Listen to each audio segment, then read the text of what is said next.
Sup, my fellas. Don't forget to leave feedback, and enjoy the story. The protagonist wondered what he would do if he got into another world and gained the ability to make contracts with any creatures, such as a cute pet, to have a good time, or with terrible beasts to protect their master, or maybe a contract with a bunch of girls to start a harem journey in another world.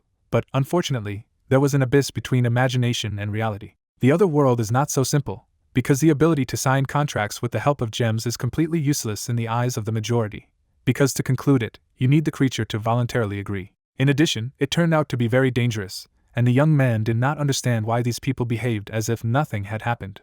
After all, he was the only one who saw a monster on the streets of the city that had set up their hunting grounds here. Since no creature in the world wanted this, he would pave a path that no one had ever walked before. The Awakened one ate his own gem, and he made a contract with himself, becoming his own summoned beast. This time, whether it's an alien beast or a crowd of zombies, he won't let any of them go. In a past life, the protagonist was a rescuer and died in an accident. After his death, he traveled to this fantastical world of alienated beasts and awakened humans. In his new life, he also awakened his power in the form of the Gem of the Pact. It was supposed to be a powerful ability, but it had an obvious drawback. Pin looked at the gem in his hand as he was addressed by name. The young man smiled and offered his interlocutor a candy. Jingyao looked at her friend indignantly and asked who would even want to be under his control. The awakened man leaned back and reported that it was a joke, and he remembered that the creature had to be fully informed and willing to make a contract with him. Otherwise nothing would happen even if the gem was eaten. The summoner looked away, and reminded himself that the original owner had almost died due to this power, but his passage had allowed this body to survive.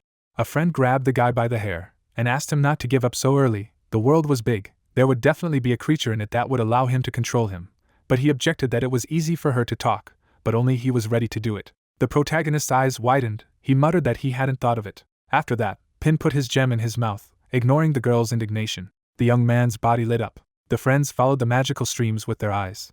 Jingyao immediately grabbed onto her friend and asked if he was okay, but he replied that he was fine. My friend breathed a sigh of relief, and asked her not to scare her like that anymore. She came down the stairs and reminded them that it was time for them to go back to the dormitory. The young man followed her downstairs, and when she reminded him not to wait for her in the morning because of the patrol, he asked if she was going to finish school. The girl walked away, and reported that she had mastered all the knowledge from the books, and all that remained was to improve in battle, and the awakened one remembered that she had always dreamed of defending her home, and now she could do it.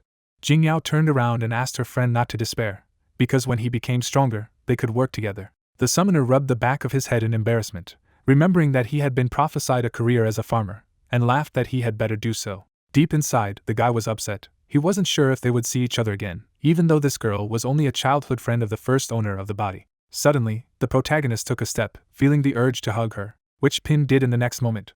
While Jingyao was embarrassed, the young man realized that his body was moving on its own. The guys jumped away from each other, and the girl said goodbye. The awakened man looked after her, and wanted to take care of himself. His friend gave him an embarrassed look, then she waved to him, and wished him the same. The summoner waved his hand at her. Then he looked down at his fingers, muttering that his body had embraced her, as if he had subconsciously given himself an order. The guy rubbed his chin, trying to figure out how accidental it was, and he should have figured out how much control he had over himself. He ordered himself to take off, but fell. The protagonist struck a pose, preparing to jump. But in the end, he just fell. Pin, lying face down on the asphalt, groaned that he couldn't take it anymore. With a frustrated look, the young man thought that he could make his body do almost anything, but only if it wasn't out of the ordinary, such as flying or transforming into something else. In addition, there were some actions that he could perform from memory even if he didn't practice them, so as long as his physical abilities were at a high level, he could practice any kind of martial arts and become stronger in the future. The awakened man sat down and decided that there was one thing he needed to check. The next day, the summoner opened his eyes. He found himself in the dining room over a bowl of rice. Suddenly, the guy shuddered. His knees trembled as the protagonist recalled that he had ordered himself to go for a morning run before going to bed, and apparently his body had done so while he slept. Pin smiled when he decided that yesterday's idea was correct. The body could follow orders without the brain.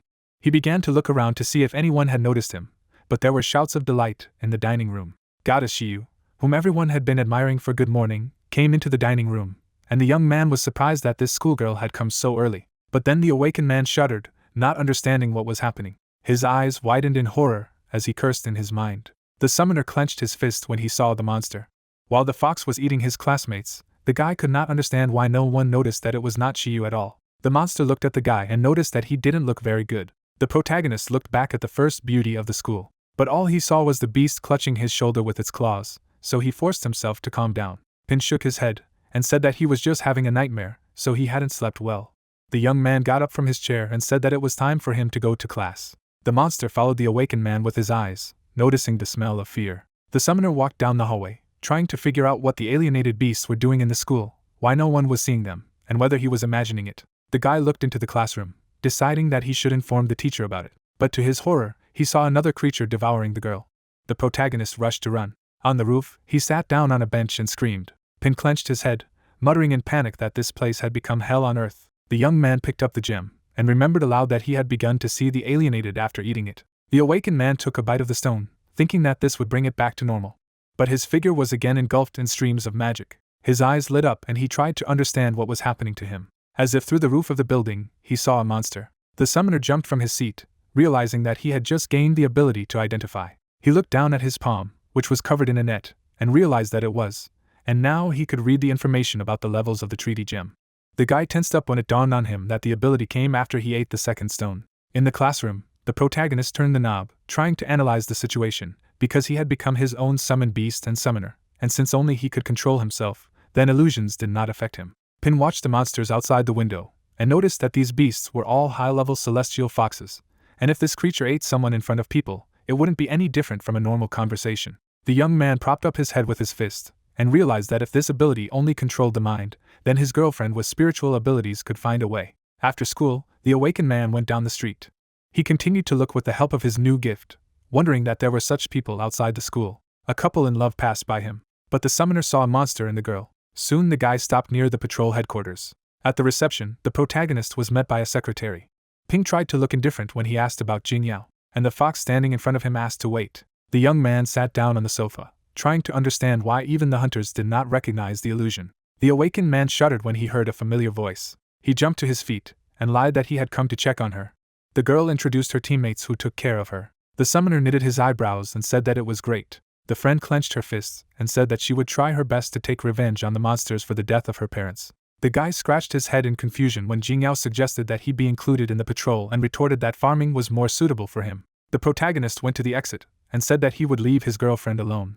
Pin gritted his teeth. His fists clenched themselves, because even his childhood friend turned out to be a monster. The young man left the building, trying to understand how it was that the strongest patrol team in Pearl City had completely disappeared. The awakened man lowered his head, not believing that Jing Yao had been killed so quickly. At some point, he stopped in the middle of the street. The summoner saw dozens of foxes in the entire city, and realized that all people were like cattle to them. While the guy was walking around the city, he figured out a few things with the help of identification. Most of the sky foxes were of medium or high level, but they were not up to the task of being on a patrol with many high-level awakened men. Whoever killed Chiyu was very strong, and the protagonist's intuition told him that if he used an identification spell on him, the level would be blocked, so it could even be a king's level. Pin continued on his way and thought that the other celestial foxes were able to defeat the awakened thanks to their high level, and they were also distinguished from ordinary aliens by their high intelligence, which allowed them to disguise themselves and coexist harmoniously with humans. But this was only at first glance, because their favorite targets were mainly those who had influence, social significance, or a prominent position in society. The rest were just food for them, which meant that it was extremely dangerous to engage in a fight with them. The young man became more and more gloomy as he realized that he couldn't ignore the deaths of innocent people, and he needed to become stronger. A week later, the awakened man woke up at 4 a.m, noticing that he needed less time to sleep. For the past few days, he had only been focusing on his physical training and had risen to a higher level.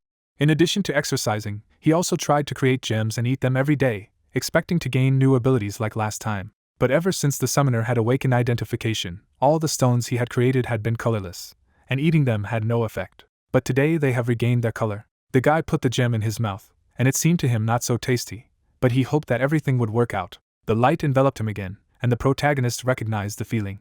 Pin opened the status window, and saw that from now on he could go on night reconnaissance with the new skill Night Walker, and also the gem of the pact had improved. The young man smiled. He realized that he could awaken a new talent every time he leveled up. The awakened activated the new skill, deciding that it was worth training. He ran around the stadium, noticing that he could see better in the dark than in the daytime. But then his eyes noticed a ring on the lawn.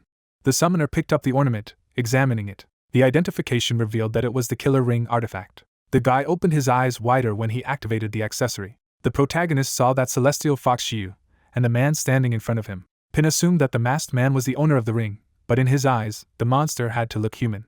But he rushed with a weapon at the monster. The young man watched the battle, realizing that she was an orphan and she could have no enemies. This means that there was only one option. Awakened wasn't the only one who was still fighting beasts in Pearl City. But then the monster moved towards the summoner, trying to find out who was there. The fox ran through the grass in search of the missing ring. She sniffed the lawn, and the lack of footprints made her think that an awakened of the middle or above level had left her. The guy watched the fleeing monster from around the corner while it ran to report to the queen, and realized that the ring had been left here on purpose. He looked at the artifact, and decided to keep it for himself, so as not to look even more suspicious. At dawn, the young man looked at the ring, reasoning aloud that his night-walking ability and decoration had concealed his existence, which meant that the equipment also made sense. Footsteps rang out in the hallway. The awakened man jumped up when he heard someone asking him to hide. Someone's ghostly hand directed him towards the source of danger. Several alienated people burst into the apartment. The wind stirred the curtain. Foxes were approaching the summoner's bed. One of them smirked and asked if they had found their target. After that, he swung at the sleeping guy, intending to kill him. Claws hang over the sleeper. The monster froze, not noticing a hint of mood swings or the smell of the ring. The subordinate bowed and suggested that the queen kill the man, because he had just gone for a run today, but she thought that they had found the wrong one. The monster glanced back and concluded that it was just a useless piece of meat. The foxes bowed when Her Highness reminded them not to waste food. The guy's eyes opened abruptly. He spat out the ring and muttered that it was so close that he was frightened, and remembered that he did run every morning. The protagonist examined the artifact and mentally rejoiced that he had simply ordered his body to fall asleep, and he was sure that he had heard Jingyao's voice. Pin continued to look at the equipment, and decided that he would become stronger to avenge it. But in order not to arouse the suspicion of the foxes, it was worth pretending to live a normal life. Two girls in the hallway discussed that the patrol had found a decapitated body near the school. The young man squinted at them when he heard that the body belonged to the infamous Black Death Star, which had wounded the last lord of the city, who had died at a young age from old wounds. The awakened man frowned as he realized that Shiyu was indeed strong, not only to kill the number one hunter, but also to throw his body on display. The summoner continued to walk, deciding that he should find some weapons, which meant that he should go to the forge. After classes, the guy went there. But at the entrance, he saw another animal, and realized that the blacksmith workshops were also under their control. When the protagonist reactivated the identification, he received an upgrade to it.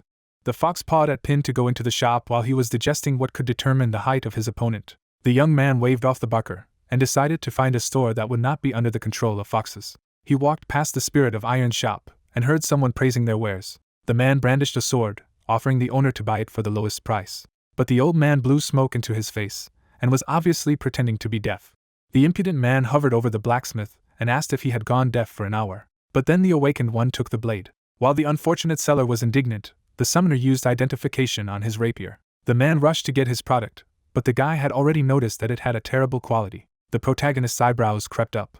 The blade fell in half. Waves of electricity went through the villain's body, and he yelled that Pin had ruined everything for him. Lightning spread in all directions as the salesman continued to shout. His shirt was torn, and the scoundrel claimed that he was a disciple of Master Ma of the Sinise school. After that, he rushed at the young man. But he focused on the movements of the enemy, and at the right moment, the awakened man slapped the loser in the face. The man collapsed to the floor, grumbling that the youth didn't have any martial arts ethics as the summoner was surprised by such a quick fight. The fighter pointed his finger at the guy, threatening that it would now be dangerous for him on the street, and he decided that his opponent was just a clown. Then the villain decided to attack the protagonist on the sly.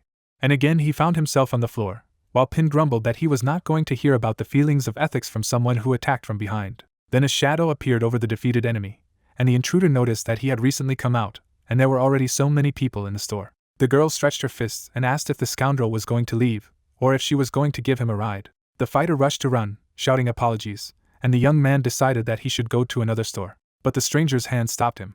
With a serious look, she offered to talk. Pin looked at the girl's hand next to him and awkwardly asked what she wanted to talk about. Chang took his face and said that she was a weak woman who had to run around the city every day to earn a living, and she also had to take care of her uncle, who was puzzled by her daughter's disappearance. Suddenly, she held the protagonist close to her and offered him to become a blacksmith so that he would take care of Master Tiffin and look after the workshop. The hunter's cheeks turned red, and he thought that if he mastered blacksmithing, he would be able to save a lot of money on equipment in the future. He imagined himself wearing a hat and carrying a hammer, and shouted that he was the man who would become the king of the blacksmiths. Suddenly, Chang slapped him in the face and laughed, and said that she really liked him. Blood ran down the young man's face, and he thought that he had to survive her blows first. A few days later, the street of the city was visible. The protagonist was sweating while the girl was praising him.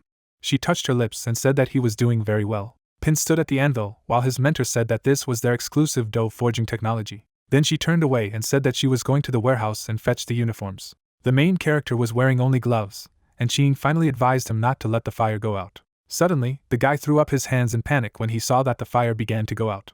He threw the ball into the furnace from below to heat it up right away. Suddenly, a bright flash of light appeared. The protagonist froze, thinking that he was dead. Suddenly the fire surrounded him, and he screamed shrilly. Sparks appeared in his wide-open eyes.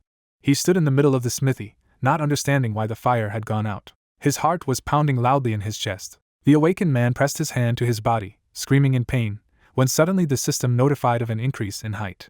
The guy was covered in sweat and thought that everyone else had a limited number of growth points, and he was the only one who could awaken more than one talent. He crossed his arms and thought that he had climbed to the 30th level in the morning and eaten the corresponding gem. However, the effect of the gem only worked late in the evening. Chang entered the room and asked what was going on. She grabbed Pin's arm and asked if he had thrown the scales of the red snake into the furnace, since this thing was explosive. She then placed the box on the table and said that everything was fine, and asked how the protagonist managed to put out the fire. She looked at the ball and with a stunned face noticed that the materials mixed very well, and this requires a lot of heat. The girl took the thick mass and said that her student was really talented.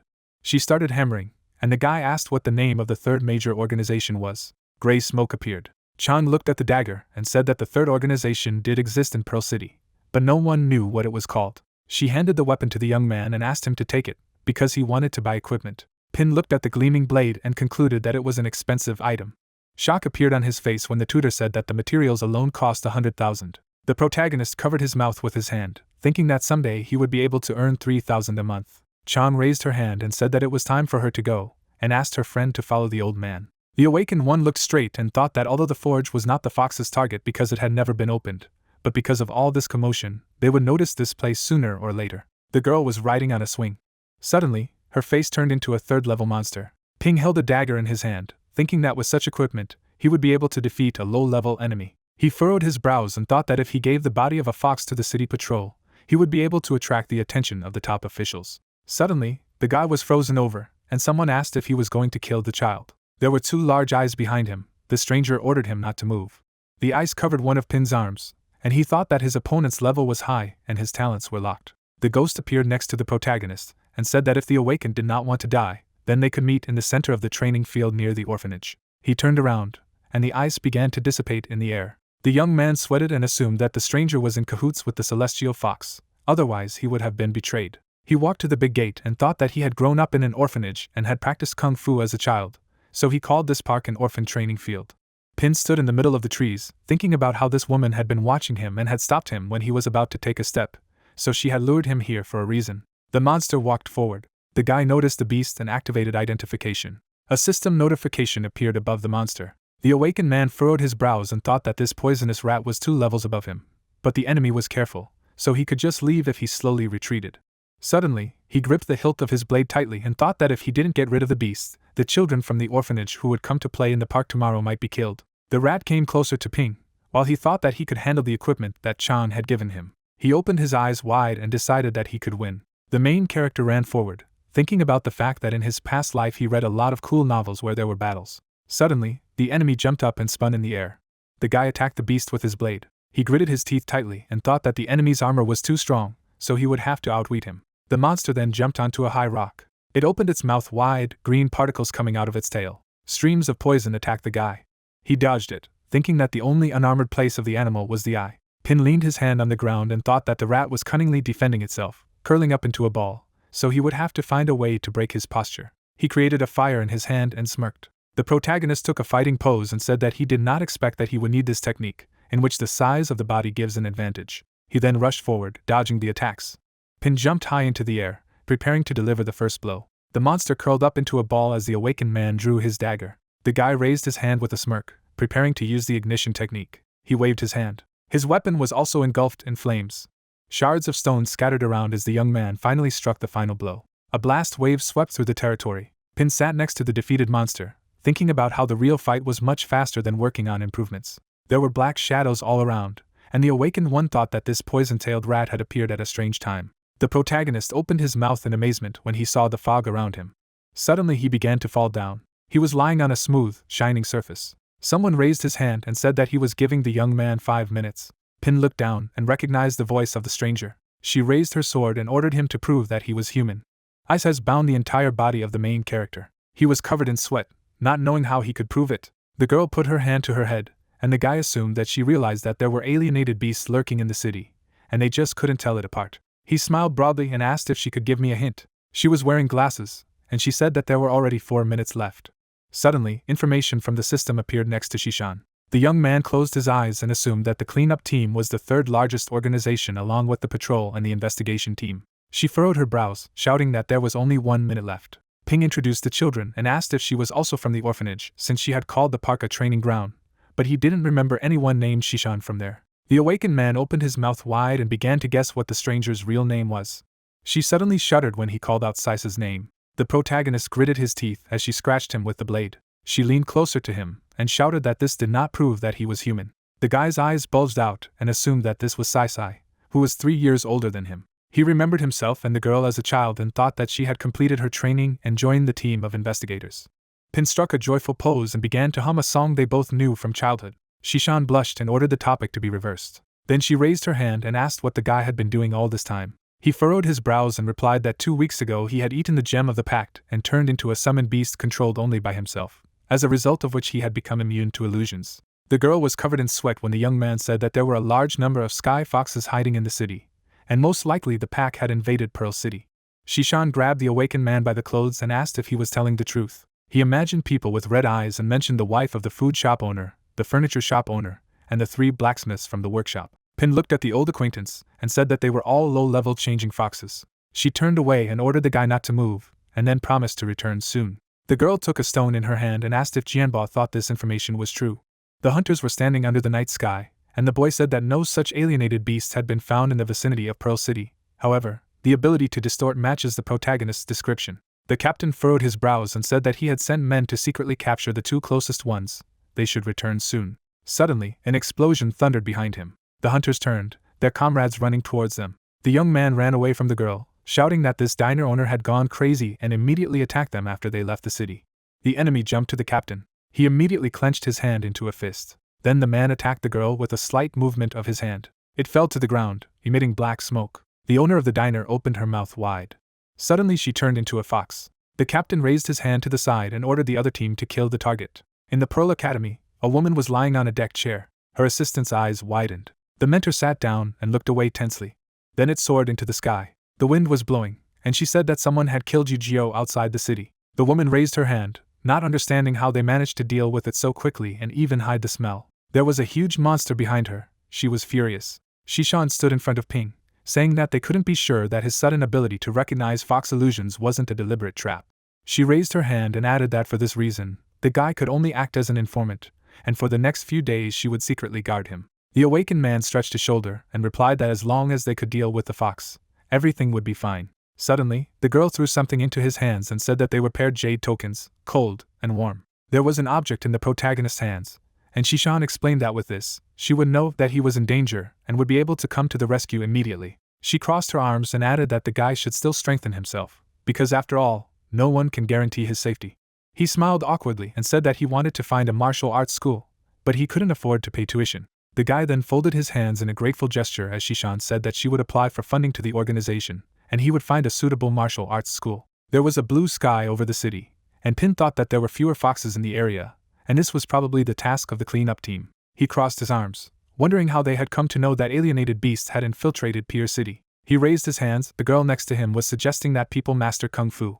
The main character approached her and asked for 1 sheet of paper. He looked at the text and said that the fee was not small, so he didn't know if it was right for him. Zemin said with a smile that it was the best value for money, and their trapper fist martial arts were quite famous in Pearl City. She gave him a stack of documents, and said that if he didn't believe her, she would show him. The girl got into a fighting pose and began to talk about the stance of the Monkey King, a giant crocodile and a phoenix claw. She rushed forward. She then stretched her hand out to the side, and Pin thought that this was indeed a good fighting style. Zemin waved her leg, saying that the Monkey King's stance has many variations and does not have a specific pattern. The main character was covered with sweat. The girl fell, and he thought that she was clearly not skilled enough to demonstrate the strength of a trapper's fist. He helped her up, when suddenly 2 jocks came up to them and asked to allow them to hand out leaflets here. Zemin blushed and replied that she didn't know that you couldn't do that here. The protagonist opened his mouth wide when the man in front of him advised him to come to their Shingi Fist school. He raised his hands and began to shout loudly like a madman. The man opened his mouth and shouted that he had no way to avenge what had happened in the forge, so today was the first time. The girl covered the guy with herself, and said that she would not allow the villains to mock him. Suddenly, the strong men began to emit red sparks, and air boasted about their muscles. The young man jerked his hand in shock when he saw their characteristics. The guys emitted a powerful aura. Zemin took a fighting posture, and the awakened man did not expect that she would be so cool. He put his hand on his face and thought that this was a mockery, that she was helping him. Suddenly, a stack of paper fell into the girl's hands. The guy pushed her aside by the shoulders and said that he would figure it out himself, because she would have problems, because there were 3 of them. His eyes turned blue. He reminded her that she had just shown off the stance of the Monkey King. The enemies jumped into the air. The protagonist quickly moved between them, attacking them. The man emitted golden lightning as he attacked the young man. Suddenly he kicked him in a very sensitive place. The villain fell to his knees, and the protagonist said that his proud 5-strike lightning stance had turned into a kneeling stance. The guy then approached Zemin, who called him amazing, and asked him for martial arts lessons. She smiled and said that with his help, she would definitely become stronger. Pin smiled slightly, thinking that she might even become the Supreme Awakened One, and he should ask her for help in the future. The trapper's martial arts school could be seen. The students went crazy, shouting that the mentor would soon come and they would be punished. Zeming squeezed her eyes shut and explained that their master was very strict, and anyone who did not complete the task would be severely punished. Then she smirked and said that she had been punished more often than anyone else. She had been here for more than a month, and she still hadn't even mastered the basics of Kung Fu. Everyone stood in a row when a man appeared in the doorway. Bade crossed his arms and shouted that the punishment of 50 circles would follow for the wrong posture. The young man looked to the side and assumed that the tutor had the same level as Shishan. The man walked over to the student and asked if he had taught the Shingi school yesterday. The jock clenched his hand into a fist and clenched his teeth. Pin dodged abruptly, his brows furrowed. He moved quickly, shouting that Bade had gone too far to hit the rookie. The tutor, whose hands were burning, replied that he had heard that he had learned the Monkey King style just by watching the demonstration. His fist was right next to the protagonist's face, and he realized that he could not avoid it. Suddenly the old man patted his hair. He put his hands on his waist and said with a laugh that he now understood that the disciple had common sense. Bade looked at Zemin and said that he was sorry that the person who showed him the monkey stance didn't know much. The protagonist made a polite gesture and thanked him. The instructor turned around with a crazy smile and said that now it was time to check if they were lazy or not. He put his hands behind his back and ordered them to line up and fight him one-on-one. The girl poked the guy in the back with her finger. He turned around and asked what had happened. Her cheeks turned red, and she said that the teacher didn't want to teach her much, so she asked the awakened one to do so. Zemin smiled happily when the young man replied that after class she should return with him to the Spirit of Iron, and he would become her coach. She bowed, and he thought it wasn't surprising that Bade didn't want to teach her anymore. A few days later, a sign was visible. The girl was honing her movements, and Pin ordered her to do it again, because she had made a mistake again. She suddenly fell to the floor, and the guy thought that he had broken the Monkey King's style into several small moves and made her practice one move at a time. He concentrated his energy in his fist and thought that he had been practicing for a few days now, and it seemed that he was getting better. Suddenly, the awakened man turned around when he heard Chang's voice. He looked at Zemin and told her to continue training, and he would go for the time being. The girl leaned against the table and said that she did not know what was happening, but there were fewer animals. She put her elbow on the surface and added that she had to go deep into the northern forest, and they ended up coming across storm wolves. Chang then smiled and said that they dug up the ground and hid, and the wolves couldn't find the prey and went to attack the savages nearby. She showed the wind gem and concluded that she had taken advantage of the situation and received a good thing from the wolves. Pin picked up the item. A powerful aura appeared around him, and he suddenly heard strange voices. A system screen appeared in front of him with information about the new talent. The awakened man turned around and assumed that these voices belonged to the celestial foxes. He introduced the monsters and concluded that they were watching people. Steam filled the shower. Shishan was wiping her head when suddenly her talisman lit up. Lowering the towel, she said that Pin was in danger. The protagonist, shrouding himself in an aura, tried to understand why Shishan hadn't come yet, even though a lot of time had passed, and these two foxes could come at any moment, and they were mid-level foxes. They had no chance of winning. Chang frowned and asked him if he was okay. Pointing to the stairs, the guy said that she should go to see her uncle, and he himself would go buy food and prepare it for her. Placing her hand on the young man's shoulder, the girl said that he should hurry up. She hadn't eaten his food for a long time, but first she would grab the wind gem. Waving goodbye, the protagonist thought that he should take Zemin and leave before it touched his sister and uncle. When he entered the backyard of the forge, Zemin asked him if she was doing everything right. Pin grabbed her hand abruptly, telling her not to make a sound. Suddenly, a fox appeared in front of them, asking where they were going. The girl, surprised, asked what her parents were doing here. The protagonist blocked her way with his hand, telling her not to move. Zemin grabbed the young man's hand, saying that these were her parents, so it was okay. The fox, in the guise of a man, with a twisted face, asked his daughter who was next to her and why he was afraid of them. Strange smirks appeared on the couple's face when the girl said that Pin was her friend from martial arts school. Suddenly, the energy of the dark space burst out from under the guy's feet. When the foxes pounced, Pin grabbed the girl, telling her to leave her parents. He hugged her sharply, holding her close to him. The monster stretched out his hand to the guy. The young man's face twisted in pain as the fox wounded him. A moment later, dust rose from the fall of the pair. Vague figures were visible in the smoke. Zemin, standing up, asked Ping if he was okay. He replied by saying that he was fine. When the foxes appeared, the girl asked her father why he attacked. The protagonist abruptly interrupted her, telling her not to approach them, for they were alienated beasts. Opening his mouth, the fox asked how he had managed to decipher their disguise. Rushing to attack, the monster said that this was why they could not leave him. After blocking the attack, Pin was amazed at the speed of the enemy. He could not dodge. Zemin froze as the monster stretched out its hands towards her, calling her a good girl. The protagonist gritted his teeth, holding back the enemy. He could not save his girlfriend. Shishan arrived and shouted, telling the guy to get out of the way. A moment later, the ice stakes pierced the monsters. The girl was in front of the couple in an instant. Moving at great speed, she attacked monsters. Dissolving the ice spike in her hand, Shishan asked if they were okay. Zemin abruptly stepped forward and shouted, asking why she had killed her parents. Ping tried to explain to her that it was not her parents, but those who had taken their form. Clutching her head, Zemin shouted, saying that it was impossible. It was definitely her parents. After hugging the girl, the protagonist asked his friend why the foxes hadn't shown their true form. Shishan replied by saying that perhaps there was a royal sky fox in the city, which had enhanced the pack's talent for creating illusions, so that even a low-level fox could hide from a high-level awakened. The guy frowned. He touched the fox's mask, realizing that he was the only one who could reveal the critter's disguise. Raising his mask, the young man said that these alienated beasts had killed her parents and disguised themselves as them. At that moment, the girl froze, remembering her parents. Now she was finally able to see the appearance of a fox, a corpse split in two. Crying, Zemin asked how this could happen. Sitting on the throne, the queen said that 9 of their comrades had died this week. Throwing one leg over the other, she said that people seemed to have found a way to shatter illusions. The fox, approaching the throne, asked why they didn't just kill everyone and take over the city. Another monster, chewing on his hand, objected, saying that they would then have nothing to eat. The queen, waving her hand, ordered silence. Throwing up her hand, she said that it was pointless to kill all the people. It would be a waste of food. It was time for them to lure out those who were hiding in the shadows and kill them one by one. Narrowing her eyes, she asked if the Lord had a plan. The man bowed and said that they might be able to lure other races here to wreak havoc and then focus on destroying the strongest members of the human race. Clenching his fist, Huang said that there were 3 organizations, and in addition to the patrol and the investigation team, there was another one.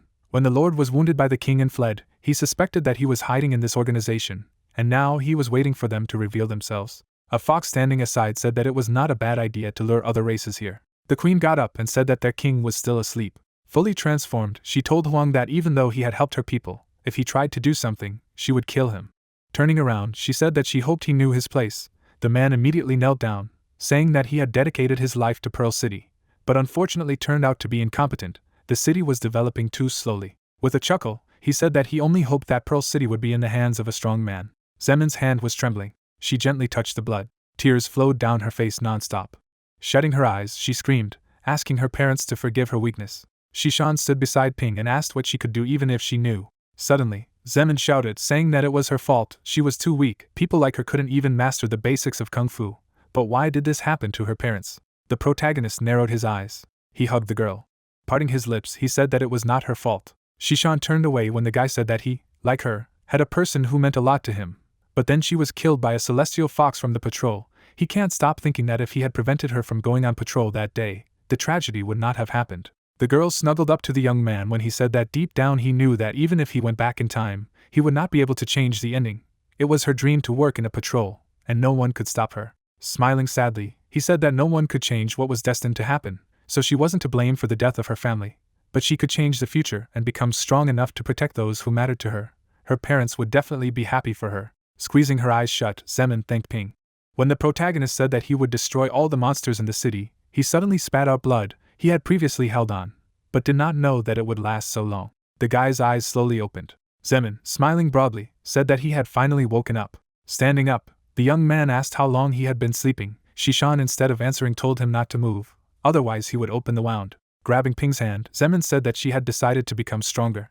Waving her hand, she said that as she grew stronger, she would destroy the celestial fox with him. Shishan crossed her arms over her chest and said that her house was not safe now. He could even guarantee her protection if they were together. The protagonist frowned sharply when he heard Shiyu's voice. The guy, looking at his girlfriend, said that something was happening to the fox. Sometime later, Shishan introduced Huang and said that the man had become the vice lord of Pearl City, had engaged in a dialogue with the fox and had called himself his subordinate, which meant that he had most likely betrayed humans.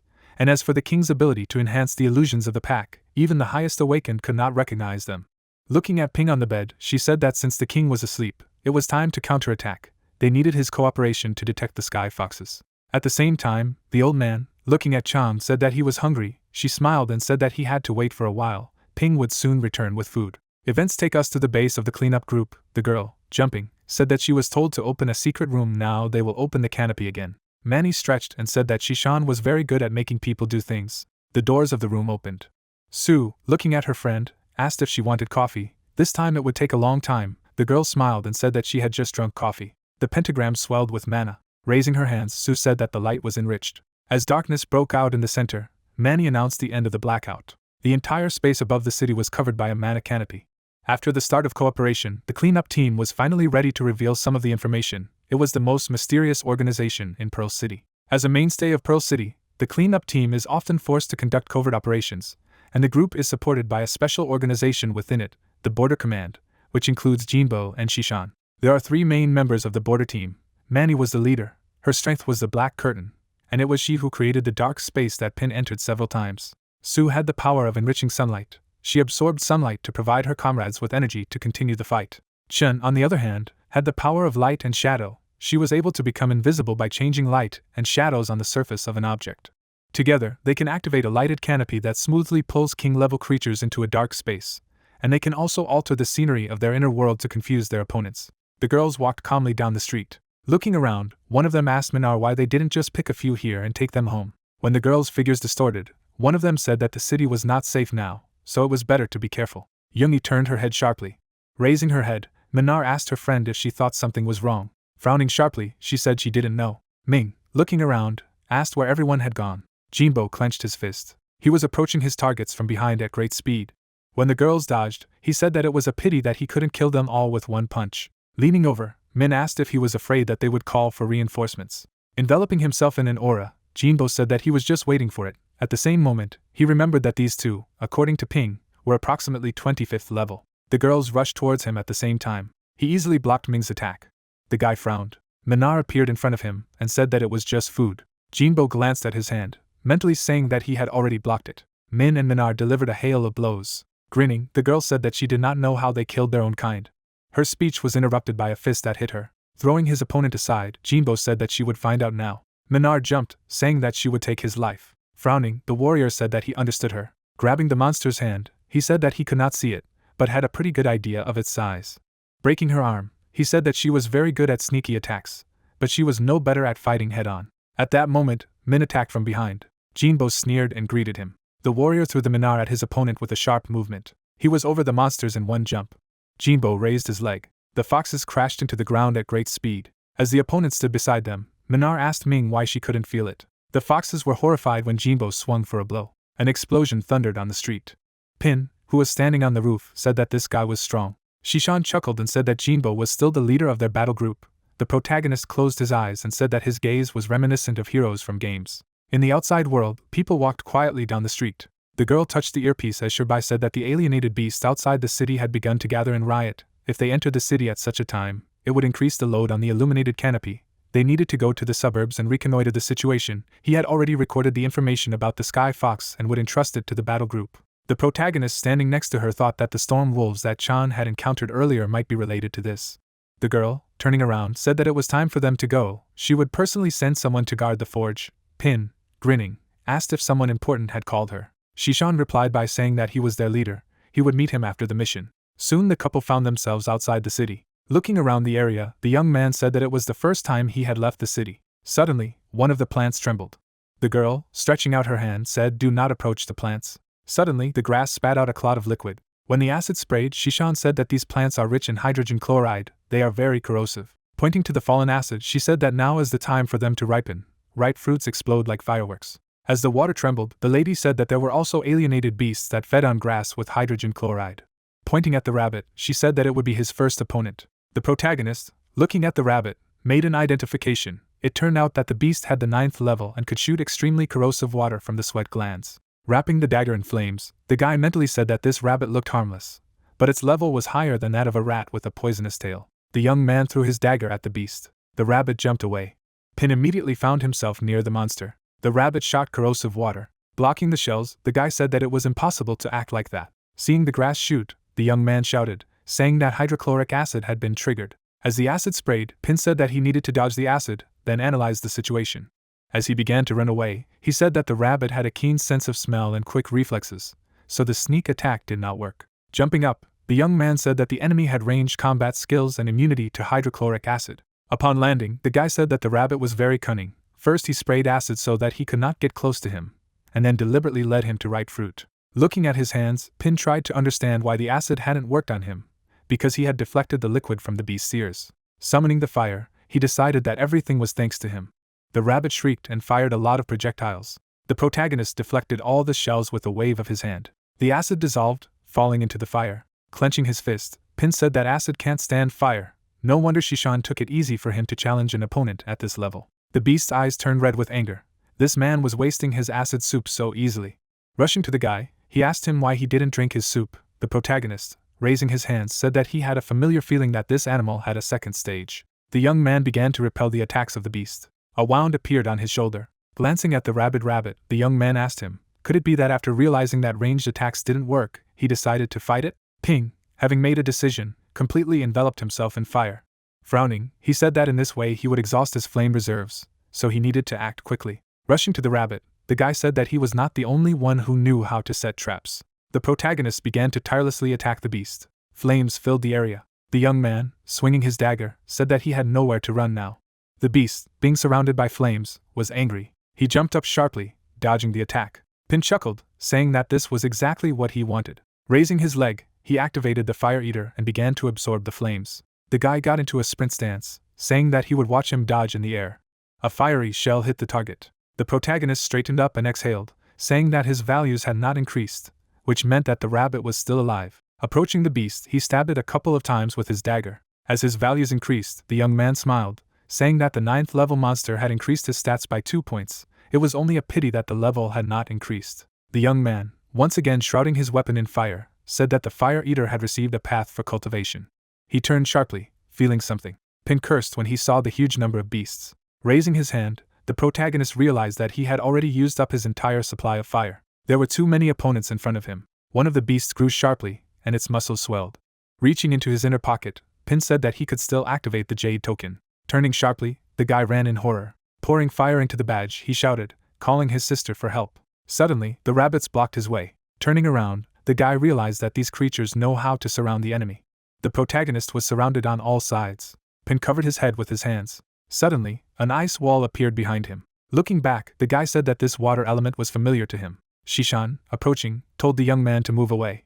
Holding out her hand, she said that these rabbits were surprisingly mad too. A huge wave of water rushed towards the beasts. A moment later, a wave swept over the rabbits. The animals squeaked, barely staying afloat. The girl snapped her fingers. In the same second, all the water turned into ice. A huge structure of ice formed in front of the guy. Glancing at Ping, Shishan asked why there were so many of them all of a sudden. The guy shrugged his shoulders and said that he didn't know the reason either. The girl turned her head. She summoned her sword, saying that soon as many more beasts would come to them. Suddenly, the rabbits attacked the block of ice, wanting to free the leader. The girl stood up, realizing that the rabbits were not paying attention to her now, as if they were attracted to something here. Shishan shifted abruptly and began to slaughter the beasts. Soon she was cutting the last rabbit. Glancing at the icebound pack leader, she decided that he had driven everyone into a frenzy. Shishan touched the ice. The ice suddenly broke into fragments. The girl crouched down in front of one of the fragments. Taking out the pill, she said that there was indeed a soul-attracting pill here. The protagonist approached and asked what the pill was, and she replied that it was a device created by an organization to control alienated beasts. The Zhu beast family had created the pill, so it had finally appeared. Imagining the members of this family, Shishan said that the pill exuded a unique fragrance that only alienated beginner and intermediate level beasts could smell. This smell lures alienated beasts to eat the pill, unlike gems. An animal that absorbed the soul attraction pill would lose its mind, mutate, and eventually be forced to domesticate, but no one knew how the Zhu family controlled such beasts. Clenching her fist, the girl said that such things are not digestible, and if this is not controlled, there will be even more of them. Splitting the pill, she said that the alienated beast rebellion should be related to the soul attraction pill. She would report everything to the headquarters until the investigation was over. He should be honest with her and train outside the city. The protagonist, saluting, accepted the order. Shishan turned around sharply and threw a projectile. Its stream of water cut through the tree. She began to examine the stump carefully. The girl, lowering her hand, said that there was no one there after all. A week later, the fox approached the queen and said that the foxes living in the vicinity of Tinker Street had gathered there. The queen, frowning, chuckled. A strong wind blew on the city. The girl, frowning, mentally said that alienated beast riots are happening more and more often. Could it be that Huang did it? Standing up, she mentally said that they couldn't fully rely on this person. After releasing her aura, the queen said that people had recently found a way to overcome psychic manipulation, which had led to great losses among their people. In the past week she had discovered that most of the people had died on Tinker Street. They lived near the street and were likely to be the next target. The foxes looked at each other when the queen said that she wanted them to make a fuss so that everyone would think they were trying to escape and proceed further. Transforming her hand, the queen said that she wanted to see who these people were. Events take us to the forest. The protagonist jumped on the rabbit from behind. He successfully attacked the beast and killed it. When the rabbits began to move around him, the guy was calm. After a week spent destroying these beasts, his level had risen to 6th. He had also mastered their attack patterns and weaknesses. A lot of shells of acid rushed towards the guy. All the shells fell into the whirlpool of flames. Ping, once near the beast, said that it could neutralize ranged attacks without any harm, and if provoked by the beasts, they would cover their entire bodies with acid to engage in close combat. The protagonist set fire to acid on rabbits, but the disadvantage was that there was very little acid burning, and it would not be enough to kill. The young man threw the scales of the red snake at the beast as fuel. The flames around the rabbit immediately intensified. A moment later, a column of flame rose. Pin calmly stepped out of the fire. He grinned. The guy had been collecting snake scales for a long time and now he had used up everything. Looking at the burning beasts, he said that after dealing with so many rabbits, he should have improved his stats. Summoning the system panel, the protagonist was delighted to see an increased level, and the gem of the contract was also improved. After summoning a gem, Pin said that he had previously thought that the gem's level was in sync with his own level, but after it had improved to 6th, he was still 4th. So this was due to the fact that the gem of the treaty was more difficult to upgrade. Thinking about what ability would awaken this time if he ate the gem, the protagonist did not notice how dark mana enveloped the corpse of the animal. The rabbit's eyes opened abruptly. After swallowing the gem, the young man turned around. He was frightened when he saw the rabbit stand up. Chuckling, Pin summoned the flames, saying that he was no longer what he was before. The protagonist rushed to attack. When the beast rushed towards him, the young man laughed. Suddenly, the rabbit dodged his blade. The guy threw the dagger, thinking that he had created a ghost by killing too many rabbits. The protagonist caught the dagger with his other hand. He attacked the beast in a second, saying that whether it was a spirit or a ghost, it must die. Soon, the dark energy began to dissipate. The young man, examining the corpse, tried to understand when the rabbits had acquired such a skill. After stabbing the beast several times, he guessed that it was also controlled by the soul attraction pill. Pin, taking out something, said that there was indeed something inside, but it was not a pill. Enveloping the item in mana, he made an identification, but the system was unable to recognize it. The guy frowned. He hadn't encountered something so difficult to identify for a long time. Suddenly the system told him that it was the essence of the dark mist. Its use could lead to unexpected consequences, because it was the essence of mana stored in the testicles of a black goat. The main character was sitting by the fire. The system could not recognize the object in his hand. He smirked contentedly when he saw that it was the essence of the dark mist. A goat could be seen, emitting a black aura. The monster ran towards the crowd of animals. The eyes of the beast shone brightly. They almost collided. The monsters fought, screaming loudly. The shadow penetrated into the boar's body through the nose. He threw up his head and shouted loudly. The guy held the essence in his hand, saying that this jewel was like a windstone and was a rare item. He lay down on the ground and said that the problem was that it belonged to a black goat, and it was actually a kind of diaphragm. The young man introduced the huge monster and their fight with Zemin. He then imagined the red-eyed enemies looking down. The main character looked down. He then swallowed the essence, pressing his hand to his mouth. His eyes immediately turned red. The guy pressed his hands to his head and screamed shrilly. He fell down, imagining a girl sitting in his arms. The protagonist furrowed his brows. The monster controlled Jingyao like a puppet. She said with a smile that the Awakened must live. The young man gritted his teeth and told her not to worry. He promised not to die until he had killed all the foxes. The mist dissipated in his hand, and he said that this time the talent was of the martial type, both offensive and defensive. There was a fire nearby, and Pin saw that his height had increased by 3 stars. Tears poured down his cheeks, and he cursed quietly. Clenching his hands into fists, he asked why he looked like that. A crowd of guys was walking towards him, while he was trying to understand that in any case, he would soon have the strength to avenge his girlfriend. The hunter raised his hand and asked if Pin was okay, but his companion advised him not to meddle in his own business. The main character stood up, and the young man called him again. The awakened man turned around and replied that he was fine. He sweated in surprise as the crowd began to flee in fear, shouting that they had seen a ghost. The guy looked at his hand and asked if that meant he could absorb someone's fear and turn it into a mist. His hand turned black, and he came to the conclusion that the mist could change its shape depending on his thoughts. A sharp blade appeared. Pin waved his hand and decided to try to do minimal damage first. The tree broke into two halves. There were blue stripes around the young man. Then, many fragments of trees appeared in the air. The protagonist looked up and said with a smirk, "This fog will do a lot." His eyes shone brightly, and he said that if used correctly, the body of this mist would be his best card against high-level alienated beasts. Shishan ran towards the awakened one, shouting his name loudly. Suddenly, she swept past him, concentrating energy in her hand. The young man smiled as the girl asked where the mist beast was. She opened her mouth in shock when she heard that the protagonist had eaten the essence of the dark mist. She walked up to him, shouting loudly if he wanted to die.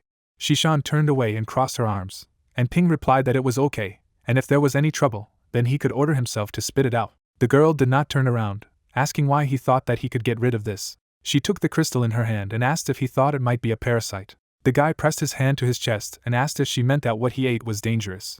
Shishan furrowed her brows and explained that the mist-alienated beasts are creatures of unknown origin, and they do not have a permanent form. She imagined a black goat and assumed that it was a puppet. A purple ball was visible, and the girl said that after the death of the owner of the body, such animals penetrate into one of his organs and wait for the next owner. Shishan crossed her arms, saying that the Stygian mist could manipulate what it infected. Pin touched his lips and thought that the intense pain he felt when he ate the essence was due to the mist taking control of his body. The girl turned to him and said that he was special, that he had a monster in him who had destroyed the misty alienated beast. She smiled slyly and said that if something happened to the guy, that she would have to kill him. The protagonist raised his hands and said in a frightened way that he had made a mistake, and a spider appeared between them. It opened its eyes wide. The girl opened her mouth in fright. Then she jerked and screamed loudly. Shishan began to attack the spider, which was already running away in fear. Suddenly, she snuggled up to Pin's body and asked him to get the insect out of here as soon as possible. He patted her head with a smile and thought that her fear from childhood had not gone away. The little protagonist ran to the girl, shouting that he had caught something. Shishan turned away, jerking her hand when she saw the beetle. The boy looked up, and the girl asked why he wanted to catch bugs to make friends with them, because there are many other children in the shelter. He lowered his head and asked what he should do when the children left the orphanage. Shishan hugged him and promised that she would be his friend no matter what happened. There were trees around. They made a promise to each other. Adult Shishan was snuggling up to the chest of the main character. Suddenly she pushed him away from her and asked why he held her so tightly. She turned away and said that in the wild, any object of unknown origin is dangerous, and it should not let its guard down in the future. Shishan straightened her hair and said with a smirk that this was something he should remember. The awakened man smiled and thought that his girlfriend had become cold and distant after joining the team, but now he realized that she hadn't changed at all. The token suddenly turned red. The girl took the object in her hand and asked what was happening. She walked past Ping and said that it was time for them to go back to Pearl City because Jinbo had been seriously injured by the fox. They walked away, and Shishan said that she would explain everything on the way. The territory of the city appeared when the hero remembered that on the way, that girl had told him something about the world outside the city, namely that alienated beasts had gone on a rampage, and the surviving people were forced to build a wall to protect themselves, and due to the blocked traffic, they could only rely on the investigation team and civic activists to sort out the maps. A map also appeared after his thoughts that according to the investigation team's information, there were savage villages and settlements near Pearl City, located in places where there were fewer alienated beasts, and further away was the sea. But due to the high-level alienated beasts living in it, they could not continue their research, and therefore it was unknown what was beyond the sea. The man, spreading his arms, said that they were currently relying on the illuminated canopy to monitor the situation in the city, and until last night they had not been able to detect any abnormalities in the sky foxes. Standing in front of them, the man also added that the intermediate and beginner-level foxes from one of the streets came to the surface, and therefore they had to go to fight them, but they did not know that it was a trap and there was an enemy leader there. As a result of which the team leader was seriously injured while covering the retreat of the others, and therefore now the captain wants to so that she would take over his duties and lead the detachment guarding the city. The young man, looking at her, asked if she needed help, but the interlocutor answered in the negative and asked him to go to the Spirit of Iron. The guy, looking after them, hoped that they would all be safe. Stretching, the hero noted that he finally had the opportunity to relax a little, because these few days in the desert were really tiring. The man, walking down the street, thought about how Zeman could be doing with the fist of a beast. Suddenly his eyes widened. Looking to the side, the young man tried to understand why all the other people were not moving. Immediately someone came up to him and called out to him. A man appeared and the windows of the system above him. At the same time, the protagonist could not understand what his characteristics were. while the stranger explained that he would not be able to see his abilities in this way and added that he still had to praise him, because even the awakened of the average level can only use the identification technique no more than 10 times a day, and the latter is able to apply it indefinitely. The guy, looking ahead, remembered that he had ordered his body to carry out identification and therefore he had the opportunity to use it indefinitely, and immediately asked what he needed from him. Taking the blade in his hand, the young man realized that although this man looked peaceful, but an aura emanated from him, which caused goosebumps to run down his spine, and the interlocutor asked if he was really playing with him. The old man, frowning, asked if he was going to fight. The hero, taking a fighting stance, replied that he had no reason to fight him and thought about just running away. Then the stranger wondered if he needed a reason to become stronger, because revenge for a girlfriend was just empty words. The protagonist made a leap forward after thinking about what he needed to do, what he wanted. The young man was already right next to him. His eyes suddenly opened wide after the suggestion that it was all a time rift. His hand began to accumulate energy again as he thought that this was an ordinary spatial skill because his opponent had just appeared behind him. The old man stopped the guy's hand and said that he could do well to improve his speed. The hero, standing in front of him, asked again. Flames appeared on his other hand. Immediately after, the protagonist attacked this person once again after activating the Flame Eater skill. His eyes immediately widened. The image of the man began to disappear after the words that now it was his turn to attack. The young man dodged a certain projectile and asked if it was a water elemental. Dodging many attacks, the fighter tried to understand how many abilities his opponent had. A purple substance began to appear on his hand. It immediately turned into a shield. The crystals hit the defenses and shattered. The hero, frowning, understood that he first needed to strike to create a gap. Immediately after, the fighter used some kind of attack of the Stygian mist. Jumping towards the enemy, the protagonist knew that he should then use the Night Hunter to sneak in. The enemy, smiling, noted that it was quite clever, but not particularly effective. The man's eyes immediately opened wide. A bright light lit up this street. The fighter flew back and hit the asphalt. The guy couldn't move while his opponent was talking about the fact that there were rarely those who could have such strength. As he was leaving, the old man asked if he would talk to him. The young man, kneeling, knew that he was much stronger than Shishan and Jean, and the only one who could be that strong was the leader of the cleansing group. Bowing, the guy asked how he could address his interlocutor. The latter, smiling, replied that he had the opportunity to call him whatever he wanted, and also asked if he did not know his name. The hero, sitting down on a chair, realized that the cleanup team had found out everything about him, but could not understand why this man decided to meet with him. The man, bringing the glass to his mouth, asked the interlocutor not to think too much until he had the opportunity to resist the ability to read minds. The leader, imagining the image of a certain person, explained that there had been no owners of unlimited abilities in the city for 200 years and asked why the young man did not come and see. The hero, jumping up from his chair, shouted a question about whether he really had such an ability, because the highest level of human talent and rank was not the limit. The old man sitting opposite said that even the awakened one with the strongest talent can only get one in their entire life.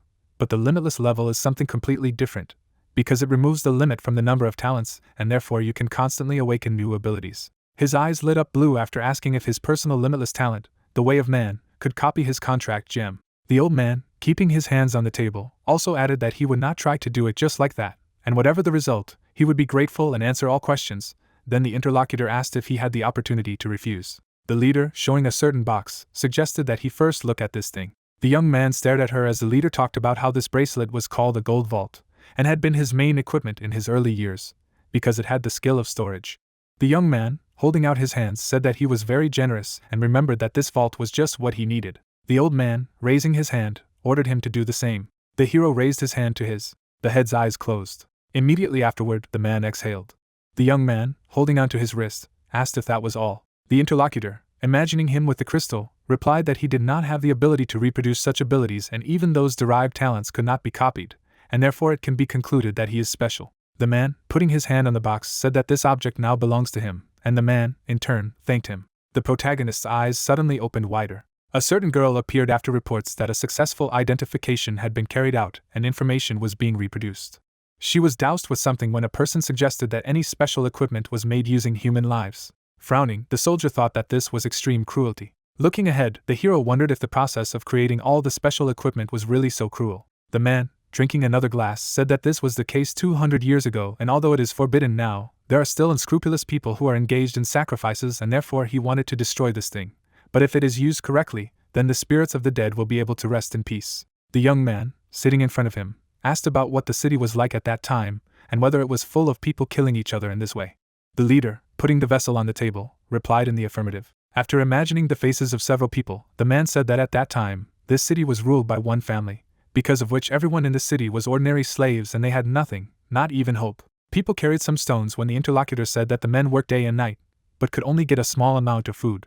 A girl lying on the ground also appeared after his words that women were chosen as slaves of the ruling family and became toys. The children also appeared after his story that all children were subordinated, constantly instilling in them that they should be faithful to that family. Some people flew into a huge mouth, and at the same time, the leader said that the old people who could no longer work were used as fodder, given to be eaten by domesticated alienated animals. A footage of a ritual appeared after his words that in those days, if someone became awakened, they were either taken over and enslaved, or used to make equipment. Imagining people running somewhere, the man told that because of the evil deeds of that family, a few people who had the opportunity to accumulate their powers finally united to overthrow the dictators. The guy, taking the kettle in his hand, replied that everything was clear to him. Then the interlocutor asked if he had any more questions. The guy, pouring tea for the leader, asked why he didn't deal with the Moon Prince and liberate the city again. The old man, frowning, explained that it was not that he did not want to, but he simply did not have the opportunity, because the young man might think that the defense of the city was weak, because they did not even know about the invasion of the Heavenly Foxes. But this was not true, because in fact, the defense system of the city was perfect. The investigation team appeared after he said that there was a group working there that investigated and exorcised alienated animals. 2 more fighters also appeared when the leader spoke about the fact that there was a cleanup group near the city gates, secretly removing aliens. 2 spheres appeared after he told them that there was also a king-level artifact inside the city, a pearl of the sun and moon, near which all beings would be lowered to level 40 or below, and in other words, even if they were invaded by a royal alien beast, it would be demoted to the highest. Turning away, the man also noted that he was the strongest fighter of the highest level. His open mouth appeared. The guy stood up and asked if he wanted to say that a rat had appeared in the city. The interlocutor turned around and explained that after the disappearance of the city lord, only the remaining members of that family knew how to operate the artifact except him. The young man gritted his teeth and asked if this clan had deactivated the pearl and then let the celestial fox in, and also added that they were also responsible for the recent gathering of alienated beasts and the riot, and wondered why they hadn't killed all those scoundrels at once. The man, exhaling, replied that after the overthrow of the clan, they tried to get rid of its remnants, but most likely they were already firmly rooted in this city, since they had been living here for hundreds of years.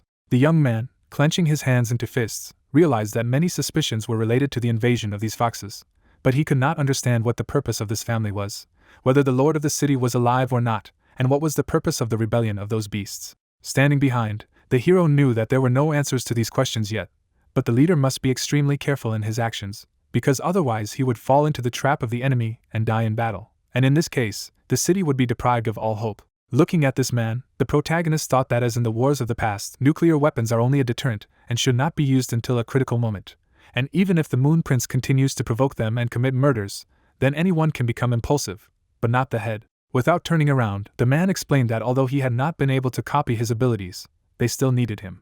Holding out his hand, the man asked if he wanted to join the cleanup team. The old man bowed his head slightly. The hero, in turn, shook his hand. Frowning, the protagonist said that he agreed. A forge appeared and one of the girls asked why her friends suddenly began to repair equipment, and she replied that she was doing it while she had time. Sitting on a chair, Zemin noted that several days had already passed, but it was still not clear when their comrade would return. The interlocutor, looking at her, asked if she was bored because then her absent-mindedness was extremely unsurprising, and she also replied that these days she had no one to teach kung fu. Smiling, Xiao asked her to take a look at herself. After all, she was acting like a daughter-in-law, and still said that she didn't think about him every day. Taking the knife in her hand, the friend said that she was only joking. Lowering it into the water, the blacksmith also explained that in fact, the villages outside the city and the areas that were teeming with dangerous alienated beasts had already been marked, and until his comrade wandered into these places, he would be completely safe. Zemin looked at her and asked if there were any villages outside the city. The interlocutor, turning around, answered in the affirmative and said that they were often closed, backward and unfriendly. A kind of ritual appeared after her words that the locals even worshipped alienated animals as gods, and if she happened to meet such a village, it was better to avoid it, because otherwise it could become a slave or a victim, if, of course, they caught their eye. The friend, putting her hand to her mouth, asked if they would be able to negotiate with them if they were still reasonable. She, smiling broadly, replied that they were not even people, because the most dangerous thing in the wild was not alienated animals, but these savages. Bending over, Chang spoke about how some of them like to wear strange masks and appear silently behind their backs. The friend, with her eyes wide open, exclaimed that her description fits what is happening now. The interlocutor, hugging, noted that it really looked like it. Her eyes immediately opened wider. The protagonist, raising his hands, shouted. The girl immediately hit him between the legs. His eyes turned white with pain after this. Bending down, the young man noted that it was too terrible, and decided to pretend that nothing had happened. She, standing by the barrel, shouted a question about who it was. The guy, smiling, said his name. The two of them frowned. Chang grabbed him, shouted that he hadn't even reported that he was coming back, and was still pretending to scare them. The hero closed his eyes and explained that he had heard them talking about the village of savages when he returned home and decided to cheer them up, because he just wanted to add a little to the atmosphere. But it was unexpected that it would turn around and hit him like that. A friend, taking a jacket, asked if he had finished training, and his friend replied that he would continue to hone his skills in the city. A colleague, putting on a jacket, noted that only today she found one clue. As she was leaving, Chang said that she was leaving the city and therefore hoped that he would take care of her uncle, while the young man asked why she was in such a hurry. The friend, waving her hand, explained that some people were waiting for him every day and therefore she had better leave them. Zemin, running away, said that it was time for her to go to her room. Suddenly she stopped. Without turning around, the girl called his name. The comrade-in-arms, smiling, said that she was glad that he returned safe and sound. The young man, raising his hand, realized that he had been in this world for so long, but for the first time he felt at home. The old man, appearing in the room, asked what he was smiling at. Closing his eyes, the guest asked him to go to Chang tomorrow and tell him that she could not leave the city. His uncle struck him on the head and told him not to look at him like that, for he was neither stupid nor ill, but only pretending. The protagonist rubbed his head while the interlocutor said that Shanshan had disappeared a long time ago, and something very bad had most likely happened to her. Sitting down on the chair, the old man said that he knew his daughter's strength better than anyone else, but Chang wanted to find out her whereabouts.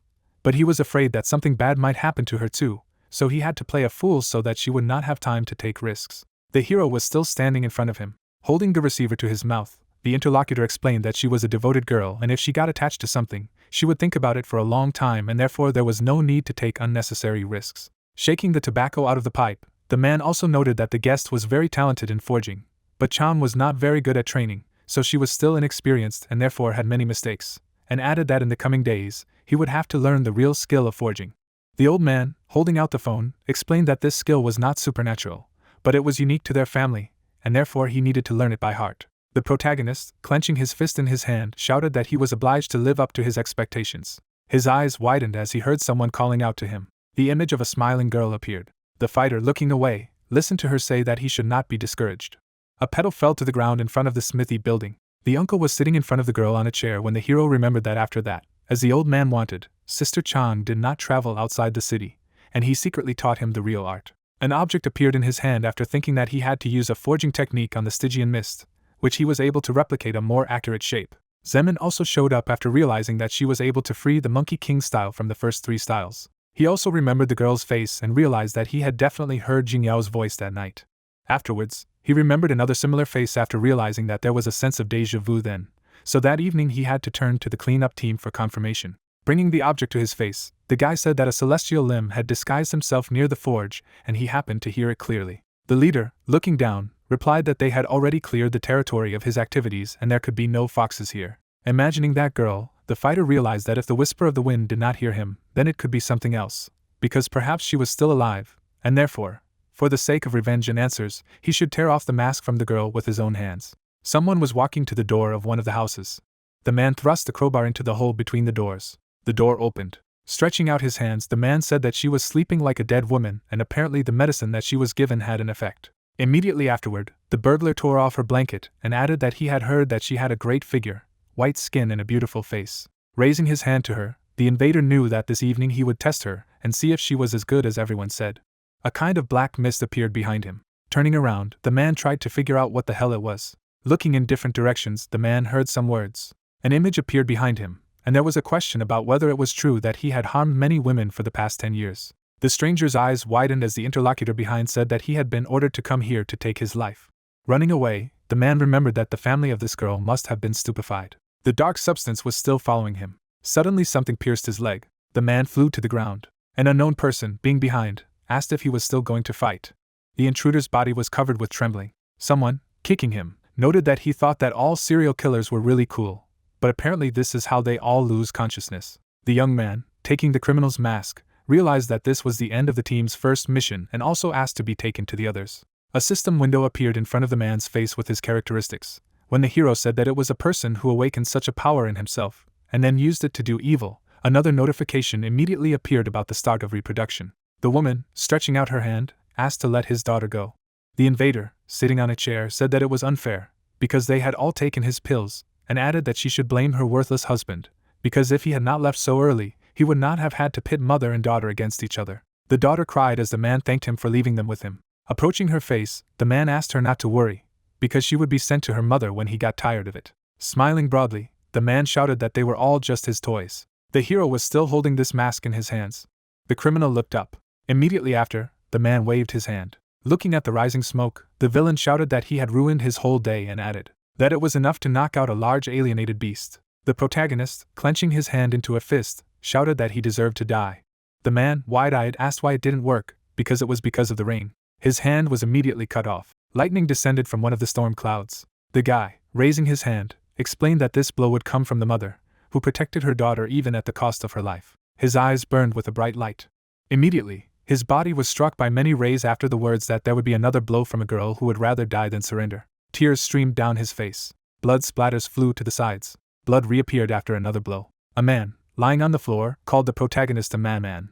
The young man, standing in front of him, explained that with the current technology, he could still be saved with a timely decision, and therefore he would be given a chance. Pointing his finger, the guy said that if he could go out of the gate, then his life would be saved and also accepted to repay him tenfold for the pain that he brought to these people. The guy, still standing still, said that this would be his last chance. The man's gaze shifted to the side. The criminal, crawling away, realized that when he got better, he would need to make this young man pay for what he had done.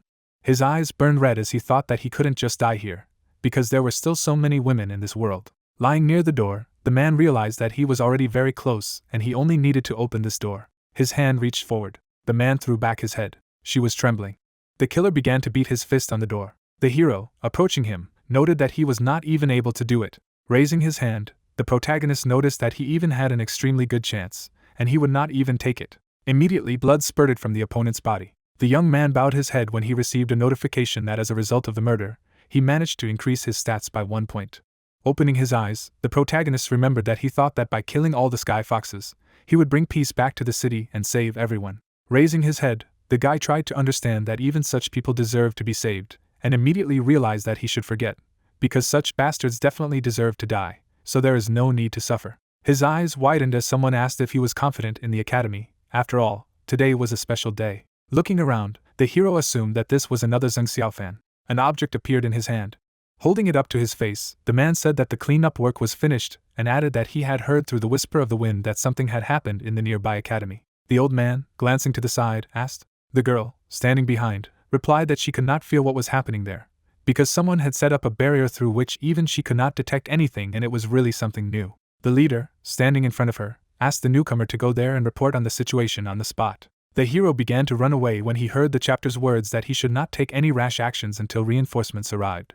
A school building surrounded by a barrier appeared. 3 people were walking inside. One of them, frowning, shouted that 15 minutes had already passed. Another, looking somewhere to the side, said that someone had penetrated the barrier. A companion standing behind asked if they had been discovered, while the boss shouted that with the dragon stone and the lamp, no one would be able to find them.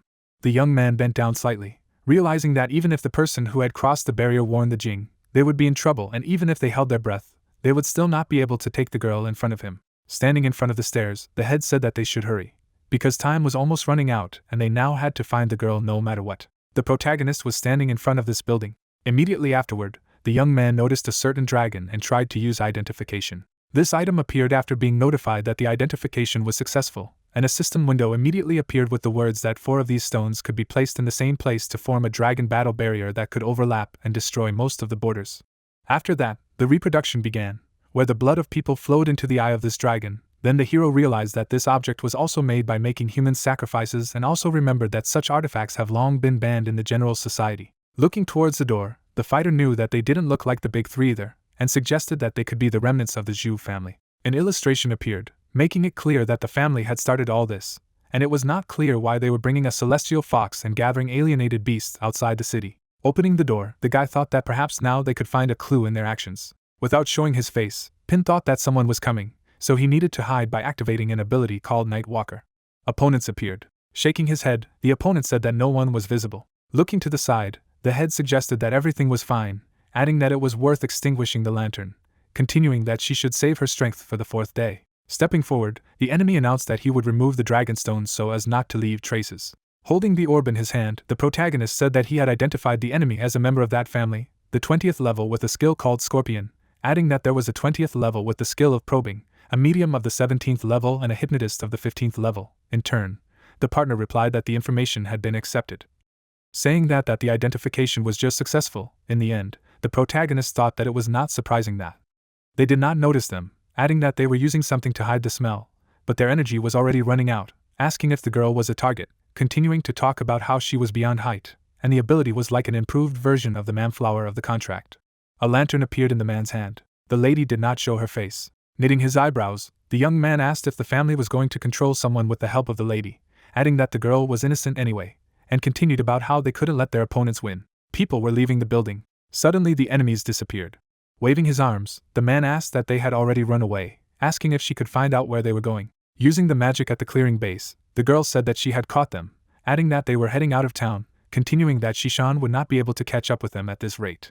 Taking the walkie-talkie, the man told Pin to wait, adding that he should not be impulsive, because first he needed to protect himself. Looking away, the protagonist said that the family would be responsible for all this, because they could not let them escape, saying that although he could not defeat them, he could detain them with the help of the Stygian fog and buy time for the lady. People ran forward.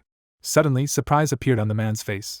A dark beast appeared. Without showing his face, the guy asked what the beast changed by the fog was doing in the city. A man appeared inside the monster, making it clear that thanks to the forge of the spirit of iron, the Stygian fog was well camouflaged, but he still had to be careful not to be recognized by that 20th level appraiser. Raising 2 fingers, the opponent thought that the wolf looked quite strong, wondering what level it was.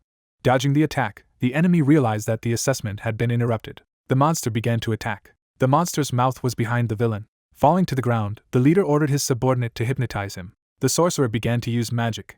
Showing pink eyes, the young man ordered the monster to stop. The monster's eyes became strange. Putting on a serious face, the enemy said that it worked. Knitting his eyebrows, Pin thought about how his mental strength made him immune to any mind control, so he could use it to his advantage, adding that he should pretend to control him in order to get closer. The man took a strange pose, telling the monster to stop.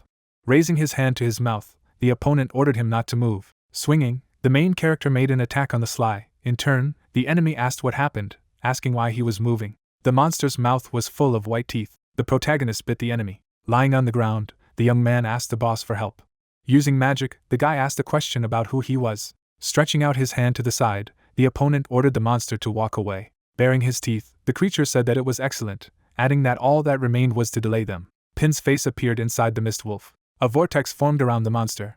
With his eyebrows knitted, the protagonist thought that he could not move. Holding his fingers in front of his face, the leader said that he was a Pin, possessed of the 9th level, being a junior Awakener, adding that he had joined the Forge of the Iron Spirit and the Cleansing Squad, continuing that his abilities were unknown. Making an angry face, the opponent declared that he was a human and also a novice, asking how he dared to pretend to be a good guy. Without showing his face, the leader said that he definitely could not let him live. In turn, the guy thought about the last time the man used that super gravity trick on him, adding that he should stay calm, because there must be some way out. A thunderstorm appeared over the forest.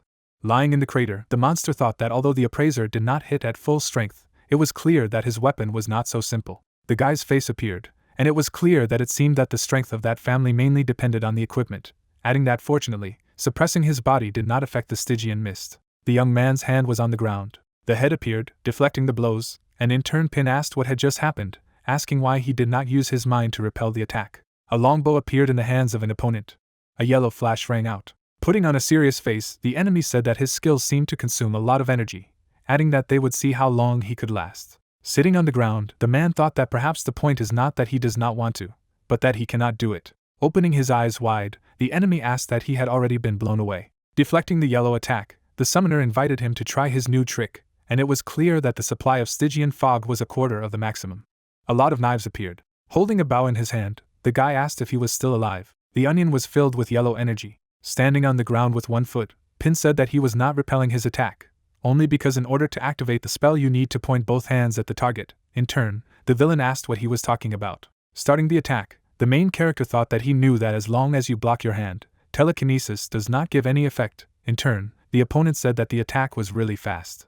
A hand surrounded by dark energy appeared. Making a surprised face, the guy thought that he could not move. The yellow eyes of the young man appeared, using telekinesis, self-mutilation. In turn, the summoner thought that he had dispelled the effect. Grinning, the enemy said that he had almost gotten away with it, but fortunately he was able to get his right arm to escape. Looking ahead, the head added that he was also running out of energy. In turn, the kid said that, as they say, an eye for an eye, a hand for a hand. The flames of the fire eater appeared. An eye appeared, which showed the man's stupefaction. By hitting hard, the opponent insulted Pin. Trying to stay on his feet, the main character thought that things were bad. Near the protagonist's chest was yellow energy. Grinning, the guy said that he certainly had a lot of tricks. In turn, the man thought that he did not know that the clothes of the offenders were fireproof. Holding out his hand, the young man said that they wanted to end there. Putting his hand on his heart, the hero said that it was high time to do it. In the end, the opponent said that it was high time for him to die. Knitting his eyebrows, Pin replied in the negative. Sitting on the ground, the main character continued that it was time to stop the villains. Making an angry face, the head said that this stream would not save him anyway. The protagonist's stunned face appeared. Suddenly, blood appeared from the guy's hand. Turning around, the enemy asked about the arrival of reinforcements, thinking that the woman had killed a man with one blow. Surprise appeared on the guy's face. A blow from the blue blade rang out. Falling to the ground, the leader asked who she was. There was no emotion on the lady's face. Multiple attacks rang out. Gritting his teeth, the villain thought that this was some kind of curse, adding that he had been messing around with that guy for too long, continuing that he would have to use it. A ring fell out of the enemy's hand. The gold ring was on his finger. The artifact was hurt by lightning on the opponent's hand. Starting to run forward, the miss ordered him to stop. Suddenly, a powerful lightning strike appeared on the ground. A whirlwind rang out. Holding her partner by the clothes, the heroine thought that, fortunately, Pin was fine. The girl, looking ahead, said that it was a pity that they could not capture the remaining family members alive. The lady looked away, making it clear that the main character was exhausted. Showing surprise, the lady heard that she was joking up the protagonist. In turn, the lady asked what had happened. The lady's face showed shock when she learned that the enlightened canopy had been destroyed. Holding an umbrella, the girl stood on the roof of the building. Closing his eyes, the man asked why she called him. Without showing her face, the lady asked how the collection of alienated animals outside the city was going. In turn, the subordinate said that the preparation was completed. Suddenly lightning struck. Making a serious face, the lady asked what the noise was. With an uncertain face, the worker thought that it was the ability of an ally, asking that he was in trouble, saying that he had allowed the fox to notice it, saying that it might have been thunder. After revealing his true nature, the miss asked if he had seen anything strange. Looking ahead, the man replied in the negative, adding that he did not see anything. A monster appeared behind the girl, asking why he was so nervous then. Folding his hands, the subordinate stated that he had been afraid of thunder since childhood. In turn, the superior replied that it was a rag, thinking that the sound came from inside the city. But she did not see anything, adding that it was like that time. The lady held an umbrella in her hand, saying that the man was badly injured and she would have been sure that he would die. But around the corner he disappeared without a trace, continuing that the guy got rid of her too easily, saying that in retrospect it was just an improved form of blindfolding. The man quickly ran away. The monster was holding on to the corner of the house. Jumping off the roof, the lady declared that human illusions do not work on her people, but they can work on other things to indirectly blind her people, suggesting that the whole city is just a cover. Mist flew over the buildings. Suddenly, the girl's red eye appeared, declaring that this was indeed an insidious plan. A red appendage appeared from the lady's body, using an ability called expansion. Looking up, the heroine thought about where to do the girl from the academy. Turning around, the lady said that she did not know what was happening, but the awning disappeared. Trembling, Pin called to his sister. Pointing his finger, the main character said that she should use that object. In turn, the lady asked about the nightingale lamp. In the end, the protagonist told her to hurry up. A red essence appeared over the city. 2 red eyes appeared. A multitude of eyes appeared in the regrown part of the body. Looking away, the girl said that they had found a mouse. The lady's red eye appeared. As he fled, the villain declared that he had almost forgotten to take the captive with him, and in turn the lady asked who was running away from the city at such an hour. Making a stunned face, the man realized that they had been discovered. Stretching out his hand forward, the subordinate asked the mistress to wait. Making a hopeless expression on his face, the guy said that he could not make it. The city appeared, and it was clear that there was urgent information that the cleanup squad still had a spy named Pin in the city. After all, he had thwarted their operation tonight. After all, reinforcements had arrived, and he had no choice but to use the thunderbolt. People stood together. The man was holding an object in his hand. Looking ahead, the head asked what he wanted to say that the protagonist was still alive. In turn, the brother replied positively, adding that he had already learned all the information, because in addition to clearing, he belongs to the same family, and also belongs to a forge called the Spirit of Iron. Looking at his ally, the villain replied that he understood everything, adding that first it was necessary to take the girl out of the city. In turn, the interlocutor began to ask questions. Without showing his face, the young man asked what he had just said. The city appeared. Making an angry face, the enemy asked what was happening there, ordering him to answer. Lowering his hands, the man said that he should stop screaming, because the plan failed, adding that he was killed by a fox. Throwing the object on the ground, the man asked if all their years of hard work had gone down the drain. In turn, the Lord answered in the negative, because the holy Dima is still alive, and she is the sworn enemy of the fox. With his hand on his chin, the man declared that when the Moon Prince realized that he could not kill her, he would return her to the town hall. Looking ahead, the guy asked what they should do now, asking how they could control a fox without a maiden. In turn, the chief said that there was a secret passage in the town hall leading outside the city, continuing that the only one who knew him was him. Gesticulating, the man announced that he would send the alienated beasts through the secret entrance and cause trouble for the foxes, adding that he would take advantage of the chaos and lead the Holy Virgin. A lot of monsters appeared. Raising his hand, the kid said that it was easy for him to talk, because the Moon Prince was guarding the mansion of the city lord, but with those beasts. But what could they do with the beasts they had gathered? Knitting his eyebrows, the master replied that this was why they should use Ping as a spy, continuing about how now that the Moon Prince was keeping an eye on the entire city, he would take action himself if something went wrong, so all they had to do was send the best of the best to attack the protagonist in the forge. After all, they would then involve both the cleanup squad and the Moon Prince, saying that while they were fighting, they would control the alienated beasts to attack the Lord's mansion, so they would take them by surprise. People attacked the monster. Without showing his face, the guy stated that it was the same as completely breaking the face of a celestial fox, so they should definitely succeed, and not fail. In turn, the man said that they should not reveal his identity when they acted. Looking ahead, the villain replied positively, adding that as befits someone who inherited the family's bloodline. The man raised an eyebrow and said that they would continue to help him in the Vice Lord's game, adding that the Holy Maiden would be in the master's hands. Stretching out her hand, the girl asked if he was awake, asking if he was unwell. Looking around, Pin asked where he was. In turn, the lady stated that this place was the base of the cleanup team, adding that they had to urgently bring him here. Looking away, the main character said that the captain was really badly injured. A man appeared, and it was clear that it was Xiu's doing, as she had done everything herself, so it seemed that Xiu was already aware of his presence. Without showing her face, the girl stated that he woke up very quickly, assuming that he was recovering well. Smiling, the lady said that he was able to deal with 3 opponents who were more than 9 levels higher, asking how he managed to even kill one of them. Without showing her face, the lady suggested that he would be able to kill in seconds, when he was 5 levels higher. In turn, her friend stated that she told about her abilities called Enriching Sunlight, because it was she who cured the protagonist. The guy in turn thought that he was only a beginner, so it was better for him to stay in the shadows. Looking ahead, the young man said that he was just lucky, because, as they say, if you don't die, you will become blessed again. And this time she tried very hard for him, adding that if it wasn't for her, he would have died long ago, thinking that he heard that his friend's sister is a harsh person, but she doesn't look like that at all. In turn, the lady said that it was only a small favor, because she did not need to defend the canopy now anyway. Looking aside, Miss said that there was enough formality, adding that now that he was awake, he would go to meet everyone, continuing that they needed more information about what had happened the previous night. Making a disgruntled face, the girl said that there is always work to be done. Putting her head on the table, the lady asked the captain for a vacation. In turn, the colleague raised her hand, supporting the initiative. Making a foolish face, the lady declared that she was awake, asking her to share the work with her. A friend began to sleep. Miss clutched a sheet of paper. A lot of attacks fell on his partner. The man watched as his subordinates fought. Closing his eyes, the gentleman said that he could not do anything, because there were not enough employees in the headquarters. The man's legs appeared, turning to the captain. Holding the girl in her arms, the lady said that she would take care of her work. In turn, the lady said that her sisters still took care of her. Putting on a serious face, the head suggested getting straight to the point, adding that they had previously assumed that the family had joined forces with the Celestial Fox to get rid of those who rebelled against them, suggesting that they did not have a real partnership. After all, it was not difficult to determine by the protective boundary that the family had set, saying that they should have known about the existence of the illuminated canopy. However, they didn't tell the Celestial Fox about it, which means they don't want to use the canopy for anything. After all, it's not the clan's style to obey someone, but with their current strength, they can't compete with the Celestial Fox, so the girl they brought from the academy last night could be the key to fighting the Celestial Fox.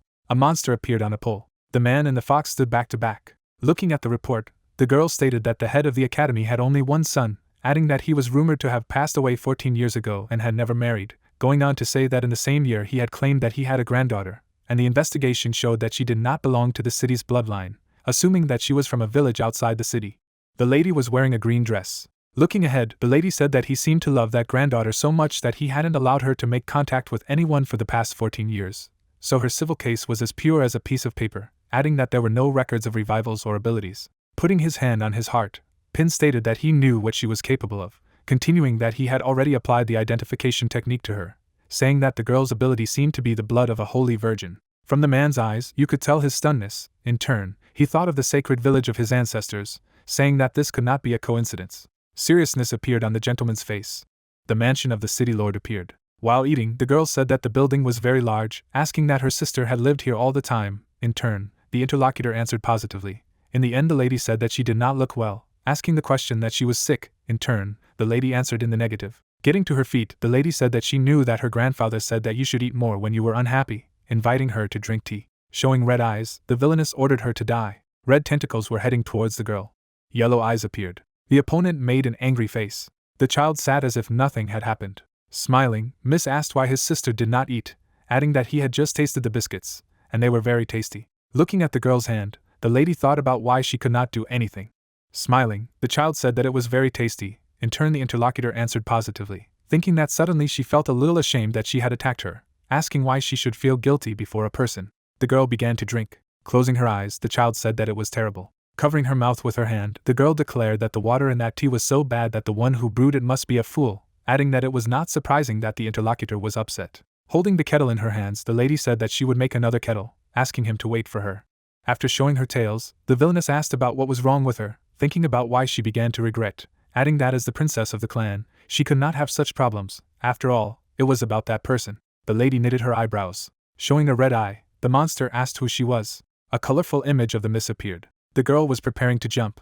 Attacking, the girl said that the Stygian mist is very similar to her water element, adding that, for example, mind manipulation, free change of form, and so on, but there is one main difference, because her water element can be restored and recycled, while its Stygian mist is a disposable consumable. The lady changed her postures, making it clear that it was all because he could not turn the solid Stygian mist back into a gaseous substance, because it would be much more practical if he could switch back and forth between air, liquid and solid forms, like water. Pin repelled the attacks. Closing his eyes, the protagonist thought about the fact that the fog is not solid has its advantages, adding that he does not have to store it in a pumpkin to carry it with him. Continuing the attack, the lady ordered him to concentrate.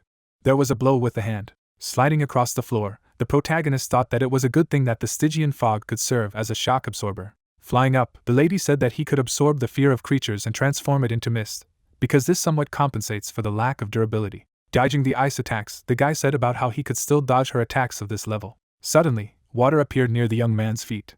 Stuck in the liquid, the man declared that it was clearly not good, thinking that it was water that appeared from the ice, continuing that he was distracted by the blizzard's attack from above. Without showing her face, the warrior said that if the enemy was not afraid, the fog would soon subside. Putting on a serious face, the master replied that if his attack was strong enough, it would only take one blow to kill his opponent. Dark energy appeared behind the girl. Using a spell called Water Prison, the lady said that she would like to see how strong it was. The dark essence was heading straight towards the opponent. Looking at the dagger, the lady thought that it had indeed broken through the water prison. Standing in water shackles, Pin announced that his sister had lost. In turn, the lady replied that it was surprising that his mist was able to break through her defenses. Looking away, Miss said that it was possible that the alienated beast of the Stygian mist was a descendant of the royal alienated beast, adding that it had inherited a certain ability, so the mist could deal more damage than its class. Turning around, the warrior said that he still lacked combat experience, although if it were a mortal fight, he would already be ripe for a blow. In turn, the main character asked what the word ripen meant. Making a face full of pain, the protagonist asked why the water was boiling. Folding her hands, the lady said that it was important to familiarize yourself with the properties of her abilities so that he could freely use them, adding that water, for example, turns into ice, boiling water or steam, continuing that it can provide the effect of surprise in battle. A smirk appeared on the guy's face. In his hand was a strange insect. Turning away, the lady ordered the spider to leave. The water got on the opponent's face. A feeling of guilt appeared on the miss's face. Taking the young man by the neck, the warrior ordered him to spit out her water, because it is pure water, which means it is poisonous. In turn, the man replied that she would strangle him, even if he did not poison himself. In the end, the girl asked for forgiveness, while the master said that he was in a strange state, because he felt weak and as if he did not control his body. Ping's feet became watery. Showing the hand, the main character realized that it consisted of pure water. Looking at the hand, the protagonist wondered if this meant that a new ability had awakened in him, starting to identify, adding that this time the effect of the 6th level gem had awakened 2 talents, wondering what the ability called Alienated Devourer meant. Closing his eyes, the guy thought for a moment. Looking ahead, the girl asked what was going on with him, asking that he was not poisoned or melted, while the interlocutor replied that everything was fine, because he could maintain this shape, adding that he needed time to get used to it, thinking that since the body of the Stygian mist was similar to the body of pure water, the principle of change should be the same as with the fog, so he just needs to feel his body carefully. The young man closed his eyes, concentrating. A puddle of water appeared on the floor, which indicated that everything was ready. A two-dimensional man appeared, making it clear that everything was ready again. A monster appeared. The man's legs appeared, saying that she should look at the fact that he had returned. A blush appeared on the girl's face, saying that it was better for him to get dressed first. Without showing her face, the lady asked what had just happened to him. As he put on his pants, Pin replied that he seemed to have drunk the water she had created and awakened his body to pure water. Making a surprised face, the lady asked what the body of pure water meant, thinking that the protagonist's growth rate was too high, especially in his pure water form, adding that he seemed to be the dream of a water elementalist, wondering why he had awakened so easily. After all, it was all an infinite level. The interlocutor looked at the protagonist. Turning away, the guy asked if everything was all right with her, to which the lady replied positively. Suddenly, a red ball appeared. Holding the object in her hand, the lady asked about the situation. In turn, the interlocutor announced that she should report to the team leader that the Iron Spirit Forge had been attacked, requesting reinforcements. Without showing her face, Miss ordered reinforcements to be sent out of the area, adding that they would be there soon. Clenching his hand into a fist, the young man said that if he and the others were in danger, he would also go, and in turn, the warrior replied that he could not go, because it was probably a trap. Looking ahead, the master told her not to worry, because today he had awakened the body of pure water, adding that it could turn into water and escape. Running ahead, the girl said that she would not be able to help him, ordering him to stay close to her. In turn, the man answered positively. Looking ahead, the lady asked why there were so many murderers here. Turning around, the lady ordered that he was in charge of the group of survivors, adding that another subordinate would take the team to set up defenses in case the number of killers increased. Looking around, the main character called the girls. A friend, leaning against the wall, called the protagonist. The guy ran up to the interlocutor. Pointing her finger, the girl asked for help for the others. Leaning on the young man, the lady said that they were both wounded. A warrior appeared who was running forward, saying that she would go to see, and that he should stay here and take care of her. A bandaged arm appeared. Lowering his head, the man pointed to the severed hand. Without showing emotion, the lady replied that everything was fine, because the absence of an arm was not fatal. Legs appeared. Pointing with her hand, Miss ordered all the wounded to be taken away for treatment. Looking down, the summoner said that she should not worry, adding that the girl was only injured and simply unconscious, continuing that there was nothing serious here. People carried out the wounded. Lying on the stretcher, the girl said that she was glad that everything was fine with them, adding that he should be more careful, because those killers were hunting him, asking if he had offended someone lately. Grinning, Pin replied that everything was fine, saying that she didn't have to worry about him, because she had to recover. Without showing her face, the lady stated that it was not safe to be in the city, adding that the cleanup team would take them to a safe place outside it. In turn, the main character replied that it was his fault. Clenching his hand into a fist, the protagonist suggested that the animals of that family wanted him dead. In turn, the interlocutor said that she would immediately send someone to check. Making a surprised face, the guy heard someone's voice in his head, thinking that that voice belonged to the girl, adding that now the whisper of the wind was clearly distinguishable, continuing that she should be nearby. In turn, the lady said that they had an emergency, and she would rather spend food than miss any threat. Saving his girlfriend, the guy told her to be careful. Without showing her face, the villainess said that it was interesting. Looking ahead, the opponent said that she could not believe that he would notice her attack. Getting to his feet, the young man asked if she was okay. In turn, the girl replied that everything was fine, but this operation was classified, asking how she got here in the first place. In turn, the ally replied that maybe she was watching the whole city. The disgruntled face of the enemy appeared. Looking up, the man asked how she was doing, thinking that he just needed to calm down and identify. Using magic, the girl announced that she would detain her, adding that he should leave. The lady used an ability called a blizzard on an opponent in the sky. Blocking the blows, the villainess thought that she did not hesitate to use the finishing move, realizing that her identity was revealed. Showing her hand, the opponent said that she was sure that they were somehow connected with what had been happening lately. A red portal appeared behind the lady. Miss applied the ice barrier. Dodging the attack, the ally thought that she could not believe that she had broken through the barrier with one blow. With a smirk, she stated that it didn't matter if her identity was revealed or not, she simply wouldn't be able to recognize her illusions, adding that she could only judge her attacks by the changes in the cold air around her. Swinging for an attack, the villainess announced that they would see how she would defend herself now. Looking around, the girl let out the cold. Looking ahead, Pin told the warrior to pay attention up and to the left. Knitting her eyebrows, the girl thought that, fortunately, the main character had intervened, otherwise she would not have been able to resist. Embraced by red energy, the lady heard that the attacks were at 3, 7 and 9 o'clock, adding that the next ones were at 4, 8 and 10. The lady parried the villain's attacks. Putting on a serious face, the enemy thought that the protagonist could not have known about her attacks. A red tentacle appeared. Knitting his eyebrows, the protagonist thought that he should dodge as quickly as possible. Looking down, the opponent stated that of course he had dodged all the attacks, as it seemed that the young man was the only one who could recognize her clan's disguise, shouting that she should have killed him at the very beginning, saying that they would see how long he could hide. Making a surprised expression on his face, the man thought that he could not evade and at the same time inform his girlfriend about his situation.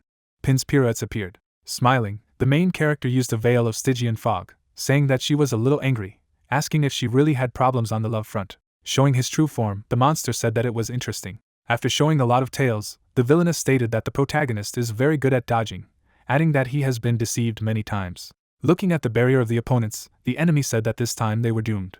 Attacking, the opponent said that it could protect against 3 tails, but what about 3,000? In turn, the girl said that it was too powerful. The man gritted his teeth, signaling that the Stygian mist safety margin was gradually decreasing. Smiling, the villainess announced that they would win if they held out for 1 second. Tension appeared on the lady's face, and it was clear that the margin of safety was approaching 0. In turn, the young man stated that he had spent 100% of the durability of the Stygian fog in one go, but could not stop the attacks, asking where they would go. A man appeared, saying that Pin should use his chance, adding that he could only give him 1 opportunity. In turn, the main character thought that the captain's double appeared. A lot of tails appeared. Looking down, the villainess asked what had happened. You could see rage on the protagonist's face. Suddenly, there was a flash of dark energy. The man took the girl by the hand. Running away, the guy said that the lady should run after him. Knitting her eyebrows, she announced that they should run. Raising her hands up, the enemy ordered them to break. The monster was wearing red essence. Looking down, the monster said that everyone should listen, ordering the creatures to go in search of the man. A safe house outside the city of the cleanup team appeared. Lying in bed, the girl stated that in other words, he was now a member of the team, and the city had become the possession of the foxes. In turn, Pin replied that they still did not dare to do anything, but the city was not safe now. Lowering his head, the main character asked for forgiveness, saying that it was his fault, while the girlfriend replied that it was not, that the loss of an arm could kill, adding that, in addition, she would like to thank him for saving people. Without showing his face, the protagonist stated that he would find a way to return the forge, continuing that for the time being he would ask her to hide behind the city for a while. Holding her hand with the other hand, the girl thought that he had unconsciously matured. Smiling, the interlocutor said that the girl was still waiting for him, adding that he should first take care of his business. Closing the door, the guy asked why his sister wanted to see him. Making a foolish face, the lady asked what he called her, and the young man replied that he had called her sister, thinking that she was to blame for calling her a girl, adding that he had not expressed herself correctly. Holding his head, the man said that he had called her sister before, so it was okay, because after meeting her, he always felt a little awkward now, although he had been living for 2 weeks and much older. Putting her hand on her belt, the lady declared that in any case it was just a name, so that he could call her whatever he wanted, asking if he was coming with her. Without showing her face, the lady said that his identity had been revealed, adding that she was afraid that he could not return to the city yet, ordering him to wait for the captain's orders. Showing the strange potion, the mist said that the information about the holy maiden that he had provided was very useful, and besides, the task of collecting flowers had been completed perfectly, continuing that here was his reward from the team. The hand grabbed the flask, asking if it was golden blood. Looking at the liquid, Pin asked if there was golden blood inside. Upon entering the room, the girl stated that the liquid was golden blood, adding that it should be taken from time to time to be stored, going on to say that it was used to heal teammates, or to prolong the lives of the elderly, suggesting that they try to drink it in the training room and see if they could gain a new ability. Looking ahead, the lady stated that the golden blood is the power of the bloodline, so there is a possibility that it can be passed on to the next generation, so it is better for them to be persecuted by unscrupulous women. Holding blood in his hand, the guy thought that this was just a chance, not 100% probability of success. Besides, he was not sure if he would have a wife in the future. By drinking the liquid, a person hoped that the devourer's trigger would work, because in this way he received a body of pure water. Dropping her hands, the girl asked if he had received any abilities. In turn, Pin replied that nothing seemed to have changed. A red liquid appeared on the hand of the main character. Looking at the hand, the protagonist used identification, asking about the fact that the devourer is also an infinity skill, suggesting that pure blood can sense the state of the target. Stretching out her hand, the lady asked what was happening to his hand. The lady's surprised face appeared when he heard that there was a scar on her face. Holding on to her glasses, the miss replied that there was no need to worry, asking if anything had changed in him other than that. In turn, the guy thought that something was wrong with her scar. Closing his eyes, the young man said that in this way he could feel the condition of all living beings, adding that he also had the ability to penetrate his partner's body and repair any damage, and of course, he could also heal scars. Smiling, the warrior asked if he would be able to repair her friend's broken arm. Looking down, the man replied that as long as there was enough blood, theoretically, even if a person had only skin left, he could restore the body by thinking that the pure water body was able to dodge, and the pure blood body could heal. Hurrying the guy with her hands, the girl said that then he should go and heal her ally. In turn, the master said that he was already coming. Smiling, Pin asked if they could talk about it later, not as teammates but as old friends. A blush appeared on the lady's face, answering positively. A forest thicket appeared. The deer looked up. Suddenly, a lot of monsters appeared. The creatures walked forward. The worker looked at the captain. Looking away, the girl asked why he was looking at the archives of the sacred ancestor village. Knitting his eyebrows, the man said that he did not know if she remembered, although the family had committed many cruel acts when they were in power. However, in the very beginning, they were heroes, adding that to resist the great winter cold, the head of the family at that time became one with the bird that was the god of the sun, so it flew into the sky every day, to bring light and warmth to the people. Continuing that he had been doing this for 10 years until he died of exhaustion. Saying that he knew that he had been buried in the Sunset Mountains outside the city, and his grave had been guarded by survivors outside the city, and hundreds of years later, those people had united and had offspring, gradually forming a village of sacred ancestors. An old man appeared, snow falling on him. A strange creature appeared. The bird flew over the city.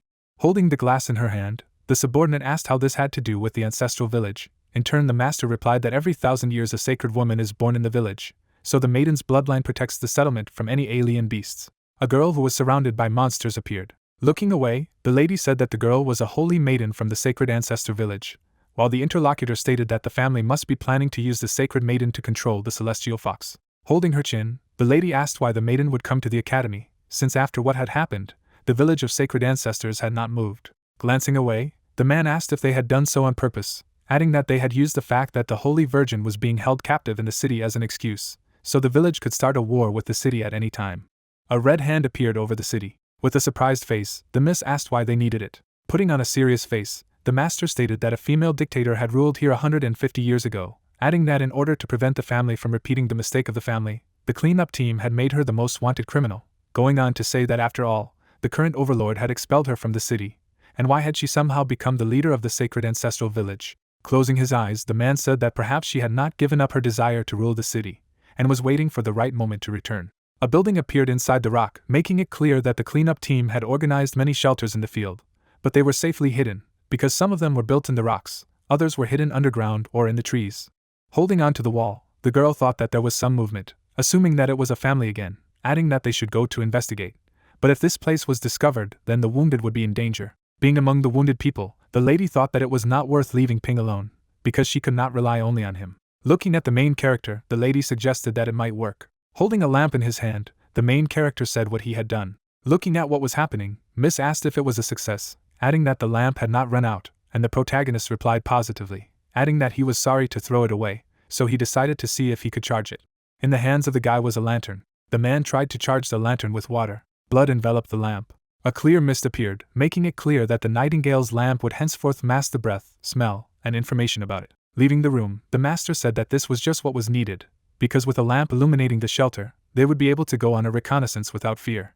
A multitude of beasts appeared running forward. Sitting down, Pin asked if there were too many monsters here, wondering that the family had always controlled so many alienated beasts. Holding the object in her hand, the girl said that near the third hideout, about 10,000 alienated beasts were heading towards the city, adding that they were low-level, mostly wolves and bullet rabbits. Looking ahead, the main character noticed that the creatures are running very strangely, adding that they are not running anywhere, but rather running away from someone. The protagonist's face was stunned. Pointing his finger, the guy told the girl to look in that direction faster. The lady opened her eyes wide in surprise. Without showing her face, the lady announced the correction, because a large number of the walking dead are also moving towards the city, continuing that their approximate number is 50,000. A horde of monsters appeared. Slamming on the table, the man shouted about 50,000, thinking of 10,000 alienated beasts, and 50,000 corpses, and there was also a heavenly fox and the remaining clan members in the city. Looking ahead, the master declared that they did not have enough men to fight so many enemies at once, continuing that they would have to cope on their own. Suddenly the man knitted his eyebrows, thinking that there was a better way. Looking to the side, the superior called the female workers, ordering them to prepare to open the canopy again. Holding the papers in her hands, the girl asked what he was getting at. In turn, the man said that yesterday, when he was covering for Pin, he temporarily suppressed the moon prince, suggesting that he had not fully recovered. Putting on a serious face, the gentleman said that although they could not count on a patrol and an investigation team, there were still many strong fighters in the city, adding that they would carve words on the canopy announcing the appearance of walkers, and as soon as the awakened gathered in the city, they would infiltrate the ranks of them, continuing that they could protect the city and hide from the celestial fox. There was a red sign in the sky that the dead were coming. The girls appeared. Using magic, the man ordered to switch to a multiplayer communication channel, adding that the partners should stop the alienated beasts and walkers outside the city as much as possible, thus buying time for the people who gathered in the city. In turn, the main character replied that he understood the task. Without showing his face, the man said that this was the unit, saying that he was waiting for information. In turn, the captain said that they should go to shelter number 3 to detain the lady. Holding the object in his hand, the guy replied that the task was accepted. Stepping forward, the man said that their time had come. Looking ahead, the master thought that the raid into the forge should be successful. After taking out the object, the man stated that after making sure that the Moon Prince was not in the city lord's mansion, they could move on to the next stage. In turn, the interlocutor asked for forgiveness, making it clear that they had a problem. Knitting his eyebrows, the man asked what these problems were, while the subordinate stated that a group of unidentified dead had suddenly appeared outside the city, and the alienated beasts were so frightened that they could not control themselves for a while. Making an angry face, the superior shouted for him to stop all this, offering to end everything, adding that if the plan failed, they would all get into trouble. Looking ahead, the man thought of a bunch of scammers, adding that there was no other choice, so they would find the maiden first and take her away when the time came. The gentleman turned. The first patrol squad appeared, making it clear that the patrol leader had brought too many people with him. Smiling, the man asked what Captain Lin was doing here, adding that the lord of the city had not returned yet, continuing that if he had important business, he could tell him first. The guy's eye appeared. Turning around, the man thought about how he dared to ignore him, asking if he felt something. The young man opened the door. Looking ahead, the gentleman asked what was going on here. The ball appeared. Smiling, the girl said that they had a new friend, offering to play together. The man drank wine. Holding the glass in his hand, the awakened man thought about what he was doing here, adding that his highness had ordered something. Spitting out the liquid, the guy remembered Pin. Looking ahead, the maiden said that he was very careless, and in turn the young man thought that she had called his group here. Showing a confused expression on his face, the subordinate thought that it was just like in the case of his master. In turn, the girl stated that her grandfather had said not to waste anything. Kneeling, the man turned to the saint. Surprise appeared on the girl's face, asking why they called her that. Because she treats everyone like friends. Pulling the subordinate by the hand, the lady offered to dance. Looking ahead, the man thought about how the holy maiden only affects alienated beasts, which meant that the man had been replaced with a celestial fox, thinking about how he couldn't believe that the fox hadn't told him such an important thing, continuing about how he didn't trust him very much, realizing that judging from the situation in the patrol, there was not a single living person left here. Saying that everyone here could be foxes lurking. The child danced with a guy. Smirking, the master thought that the villainess was controlling them, but she did not realize it yet, adding that if they could convince her to work for them, they would immediately move on to the next stage. Smiling, the man asked if the girl had a good time. Turning around, the girl said that she was just looking for new friends, adding that she did not know that her sister had thrown such a big party for her, asking why the lady had not yet returned. Making a confused face, the subordinate said that she might have some business, thinking that the stupid girl herself brought those guys. He took the lady by the hand. The man said that he knew a place where it was even more fun, asking if he wanted to go and play together. Suddenly, the child escaped from the man's grip. Holding hands, the miss said that she had not yet played enough, adding that she did not know the man.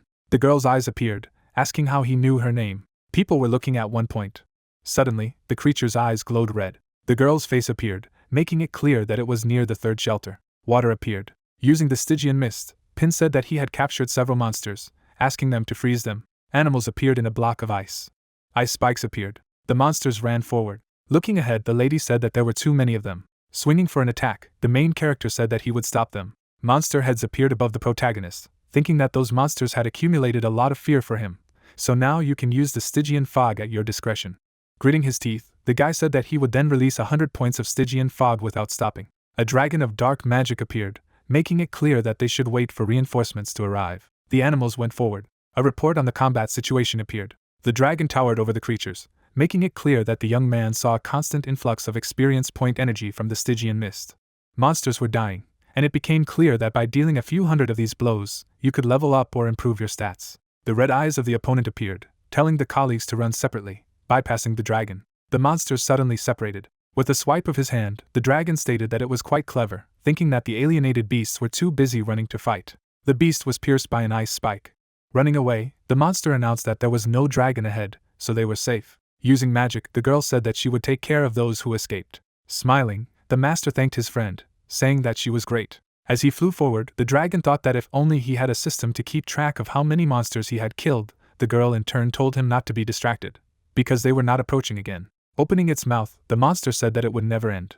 The magic of different elements appeared. The monster was hit by a spell. Pin fell to the ground, asking what was going on. The face of the main character appeared. The dead used magic, In turn, the protagonist thought that they used spells, adding that he thought that the walking dead could only bite, continuing that stereotypes did not work well, starting to identify. Zombies appeared. While fighting with the enemies, the guy noticed that they were from the village of the sacred ancestors, saying that it was necessary to urgently transmit this information to the headquarters. The dead were biting the monster. With a wave of his hand, the monster ordered them to get out of the way, thinking that the dead know no fear, so if he continued like this, sooner or later the fog would end. The girl's water magic appeared, ordering him to keep the zombies at a distance. Putting on a serious face, Pin replied positively. Holding the dead, the main character said that he would try. Suddenly, the dragon flew up. The walking dead were burned in the hands of the monster. Fireballs of the dead fell down, making it clear that the protagonist's properties were almost twice as good as those of an awakened of the same level. At the same time, a slit of the monster's head appeared. There was no emotion on the lady's face as she used an ability called Blade Waltz. Multiple blows rang out. Turning around, the lady saw the zombie hit. Stepping on the ground, the dragon said something incomprehensible. In turn, the girlfriend asked what he was saying. In the end, the guy replied that it made no sense. Looking ahead, the protagonist stated that the first wave of beasts and corpses had ended, adding that there were about 1,000 of them, making it clear that the second wave would be in about half an hour. Adjusting his clothes, the young man asked how those corpses used force at all. In turn, the girl stated that they were all awakened before birth, saying that this tactic was very mean. Putting on a serious face, the man said that he had just found out that these walking dead were from the sacred ancestral village. Holding the object in his hands, the man stated that the family can be cruel, but animals are a religion for them, adding that they do not care about manipulating the dead. Looking ahead, the man said that according to their initial version, the incident was probably related to the sacred ancestral village, and Ping's identification proves this. Making a surprised face, the lady asked about the village. Standing in the green haze, the lady said that, in other words, she was behind it all. Mist covered her face with her hands. The villainess turned. Closing her nose, the girl told him to hold his breath, because the gas is poisonous. Looking at the hand, the protagonist thought about whether he should hold his breath, because he felt this smell somewhere, adding that this gas is hydrogen sulfide, continuing that he was then on the rescue team when he got into a serious fire caused by hydrogen sulfide, so that gas should ignite. A building appeared. Turning around, the guy ordered his girlfriend to monitor the explosions. In turn, the lady asked what he was doing. Knitting his eyebrows, the young man said that there was no time to explain, saying that she should simply trust him. In turn, the lady agreed. A finger with fire appeared. There was a huge explosion. A bright fire swirled around Ping, and the system reported flame reserves.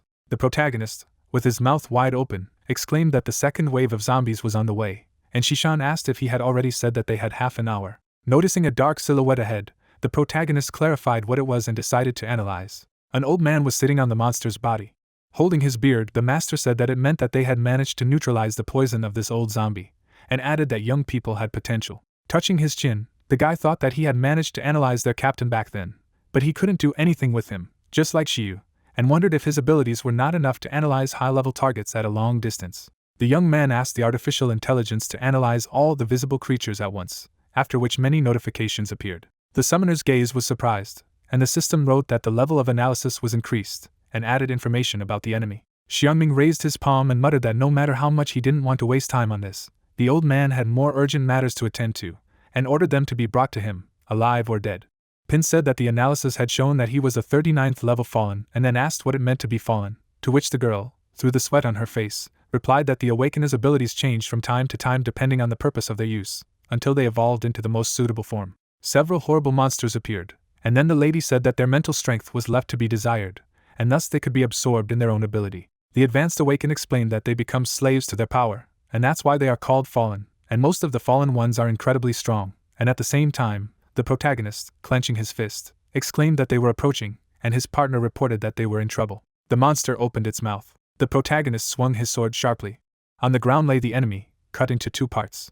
A moment later, the orc attacked Shishan, wishing her dead. Sliding on the ground, the girl turned to headquarters. Parting her lips, the lady said that she had seen a fallen Awakener riding a giant zombie and would not stop him herself, and added that he was leading a horde of creatures to the northern part of the city. A huge number of undead were visible, and the awakened one said that he was at level 39 and repeated that a threat was imminent. The monster's eye glowed red, and the system reported its characteristics. Dark energy swirled around the guy's arm, and he muttered that he would see if he could take control. Suddenly, the magic chains encircled the opponent. The zombie furiously opened its mouth. Clenching his jaw, the summoner noticed that he was not in the same league as the previous ones. In the distance he could see the city, and a loud cry was heard. Looking ahead, Pin thought that the sound was coming from Pearl City, and then wondered if the zombies had reached the gate. In the direction of the northern gate of Pearl City, the undead fled. The man clenched his fist. Then the fighter powerfully attacked the enemies. Lowering his eyebrows, Lacian said that the master of the beast martial arts school was ready for battle. Suddenly, the warrior opened his mouth and inhaled the air. Frowning menacingly, the strong man exclaimed that no one would invade today. The jocks, rushing from their place, shouted that they would not allow the monsters to come one step closer. The fighters scattered the opponents on their way. Suddenly, one of the zombies jumped high. Holding out his hand in front of him, Lacian noticed that his movements were not like those of other zombies. Blood appeared on the man's wrist. The monster's eyes burned red. Suddenly, the undead pushed the warrior back. Squinting angrily, the martial arts schoolmaster asked if this was the Monkey King-style trapper technique. The strong man clarified who he was, and then the monster, waving his hand, thought that it was his stupid brother. The jock sharply dodged the opponent's blow. The big man turned his gaze to the side. A moment later, Lacian jumped up with the zombie, and used the trapper's fist-raising style. It seemed as if the man was hovering in the air. A bright mark from the impact appeared. A powerful flame swirled around the martial arts schoolmaster. A defeated enemy lay on the ground. Picking up the zombie item, the warrior wondered why he felt familiar. The name of his older brother was written on the token. Suddenly, the monster began to rise, and the fighter said that he was using the trapper's fist technique and was wearing his big brother's dog tag. Lacian exclaimed that it couldn't be, and asked if he was Benchy's elder brother who had disappeared 30 years ago, and at the same time, the monster rushed towards him, thought that he was a stupid younger brother, added that he needed to succumb to hatred and anger. Clenching his fist, the man said that he had left the city to investigate the case of the missing Awakened, but instead he himself had mysteriously disappeared, and would never have thought that he would be destined to become a zombie. While fighting the martial arts schoolmaster, the monster muttered that only he could stop him.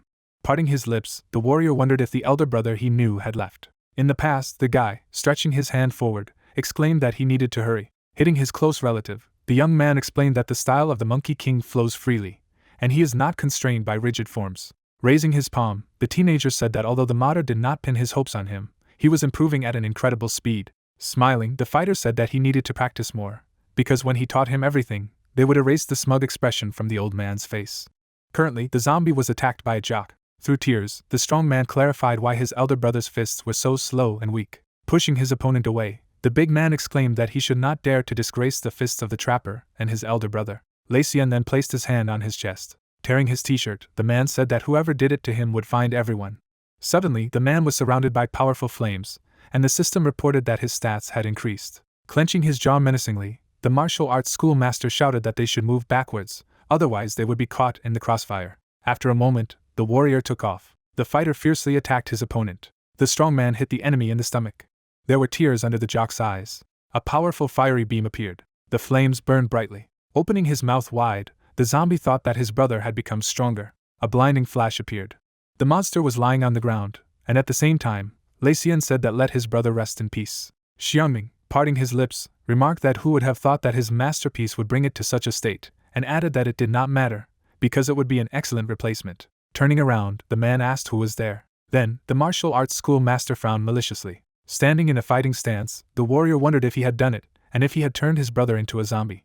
Stretching out his palm, the old man replied positively and clarified whether there were any objections. The eyes of the top-level monster were glowing red. A huge number of undead appeared, and the zombie toxin asked if they, the insects, really believed that they could stand up to his army. The guys got out through the window, and it was said that the Hahai Academy's plan to kidnap the Saint had failed, and the cleanup team was starting an investigation into the Zhu family. The protagonist and his comrades noticed people lying on the floor, and at the same time, the incident with the forged spirit of the wand led to riots, and Princess Yu, attracted by the turmoil, is now combing the city in search of the protagonist.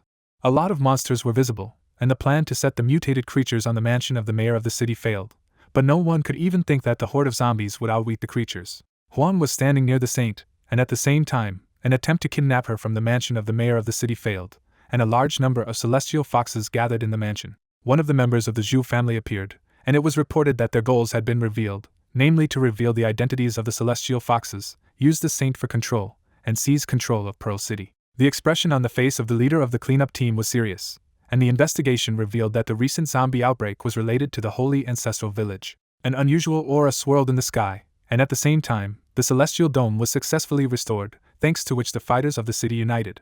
A map appeared that depicted the castle, and it was explained that the zombie horde had reached the northern gate and was heading towards the western and eastern gates, and the southern gate was protected by impassable mountains, and therefore there was no threat of invasion from that side. A lot of evil spirits were running towards the fortress, and right now, the entire beast martial arts school had gathered at the northern gate with other awakened ones. The villagers of the Holy Ancestors village were moving after the girl. The assistant to the head, lowering her eyebrows, said that everyone was assembled. Stretching out her hand, the leader replied that it was wonderful and asked to listen to her carefully, after which she exclaimed that their task was to help the low-level horde of zombies wreak havoc in the city, and could replenish supplies and spread their teachings along the way. The lady said that as soon as the Zhao brothers stole the saint, they should immediately retreat, and then the warriors rushed from their place. Sitting on the ground, the young man said that he would ask if she didn't mind, and then wondered if a royal-level mutated beast would interfere with their plans. Frowning seriously, the young man clarified what was the point of retreating after capturing the saint, since they had declared war. Lowering his gaze, the leader countered with a question if she meant the old fox, and at the same time clarified that he had recently awakened and was only waiting for Surbai to show himself. The aide, through the sweat on her face, asked if their army was not putting itself in danger by advancing now. Lifting the corners of his lips, the head asked not to doubt. A joyful young lady appeared, and the lady noticed that although the saint had not fully awakened, she was a force to be reckoned with, and even a mutated king-level beast would not easily get rid of her influence, and the celestial foxes would not lift a finger until she was gone. Introducing dark silhouettes, the leader said that in order to capture Pearl City, in addition to the fox, the big threat to them was Surbai and his cleanup team. A horde of zombies appeared, and the head said that at first this was why she had agreed with one of her men to open the gates of the city earlier in order to create chaos. There was a magic ball between the man's palms, and at the same time, the lady said that at first they would use the saint as an excuse for war and allow the zombies to flood the city and deal with the large-scale invasion, and the cleansing squad would have no choice but to use the Pearl of the Sun and Moon, and Surbai would use it to clear the city of zombies, and thereby give himself and the squad away. A terrible monster was visible, and the girl said that in the meantime they would hide from the saint, making way for the foxes, and the cleanup squad would be in full view, and they would wait for the foxes and the squad to wear each other down, and then asked if this was not the best moment to attack Pearl City. Looking ahead, the guy said that according to the spies, the Zhu family was also hunting for the power of the saint, and clarified what if they intervened. The servant knelt in front of the mistress, who said that she had already sensed her, and added that the saint was confused, and she was immersed in her thoughts, and the Zhu family did not have the slightest chance of manipulating her in such a state, and the reason why the Zhao brothers had come for the saint was because of the saint's blood flowing in their veins, and this allowed them to carry out direct telepathy and communication with her. In the distance, the fortress wall could be seen, and the lady said that the heads of the Zhu family kept their distance, and probably to cover their tracks. Crossing her arms, the lady remarked that if any of them dared to encroach on the saint, then the Zhao brothers were no match for them, and at the same time, the assistant exclaimed that she was wisdom herself. Walking along the trail, the girl said that it was time for them to leave, and the guy replied that he would do as she ordered. A dark force swirled around the dagger. Pin stabbed his opponent. While brandishing a weapon, the protagonist shouted that there is no end to them, and at this rate, it will never end. The protagonist's gaze was surprised. Suddenly, the monster rushed towards Shishan, and at the same time, the guy warned her of the danger. The advanced awakened turned sharply. The girl held out her sword in front of her. Cracks appeared on her blade. Suddenly, the lady fell off her feet. A moment later, the monster jumped. Stretching out his hand, the young man exclaimed that the fog was almost over. The undead swung his axe furiously. Opening his mouth wide, the summoner yelled that she needed to watch out. The orc struck the shield. Parting his lips, the warrior noticed that his grandfather's shield was not for beauty. Shishan sat behind the knight, and asked if he was Shojong. The sharp blades rushed sharply. Turning his gaze to the side, Pin wondered if this was reinforcement. The monsters began to fall down. The girl kicked the monster. Shuejia opened her jaw and apologized for being late. Magic projectiles flew towards the orc. Suddenly, the sword stuck in the ground. Ming, holding up 2 fingers, clarified how long she had been practicing swordsmanship, after which the advanced awakened asked to be silent. The undead held their axe tightly, and it sounded that they should not let their guard down. The monster's muscles appeared, and it was said that physical attacks had no effect. Clenching his fist, the main character said that he knew how to defeat them. Frowning seriously, the protagonist asked the master to cover him, to which he received a positive response. After a moment, the swordsman took off. The fencer tried to attack the enemy. Being behind the orc, the guy realized that the fallen one controls them with the help of a toxin, and toxins ignite. Taking out a huge hammer, the young man shouted that the enemy should taste his snake's scales, and decided that he would set fire to the toxin inside the creature. The summoner punched a hole in the monster's back. Clenching his jaw, Pin muttered that the scales were inside, and now the fun part. The main character fiercely attacked the monster. A powerful burst of flame appeared. The undead were lying on the ground.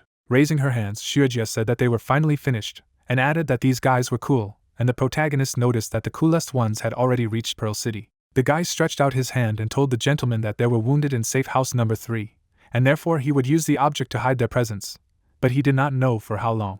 Ming, crossing his arms, said that Captain Situ had informed them of the situation, and they would take care of the wounded, and they had also seen what he was capable of. Moving his legs, the swordsman said that they should go, because the city needed them, and the rest could be left to them, and then the young man said that he relied on him. After a moment, the summoner took off. Looking at Shishan, the swordsman remarked that she should also return to the city, and added that they had enough people. Parting her lips, the girl replied that she understood him.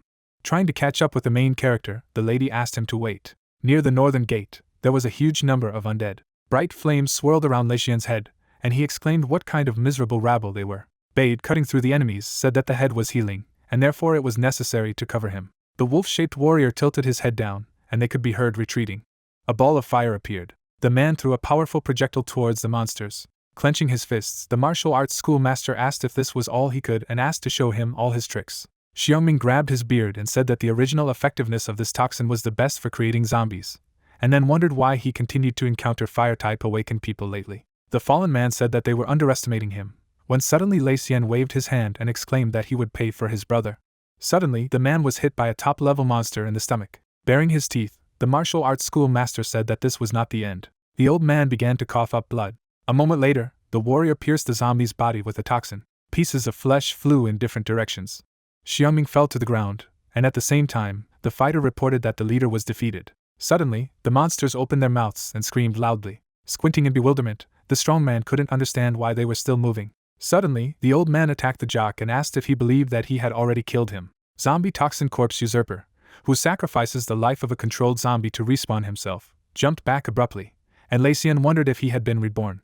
His heart was beating at a high speed. Placing his palm on his stomach, the man asked what he had done. The top-level monster grinned maliciously and said what he had already noticed. Flames swirled around the martial arts schoolmaster's hand, and at the same time, the fallen man explained that he had injected a little toxin into his body, and as soon as it spread, he would turn into an old zombie. Frowning menacingly, the warrior clarified that how dare he. The soldier bared his teeth furiously, and the system reported an improvement in his characteristics. Clenching his jaw, Xiangming asked if he was trying to brew the toxin by setting himself on fire, and then said that he could not waste his strength. Terrible monsters appeared, and the old man said that this toxin is only one of the main ones, and the toxin controlled by the zombie is another type.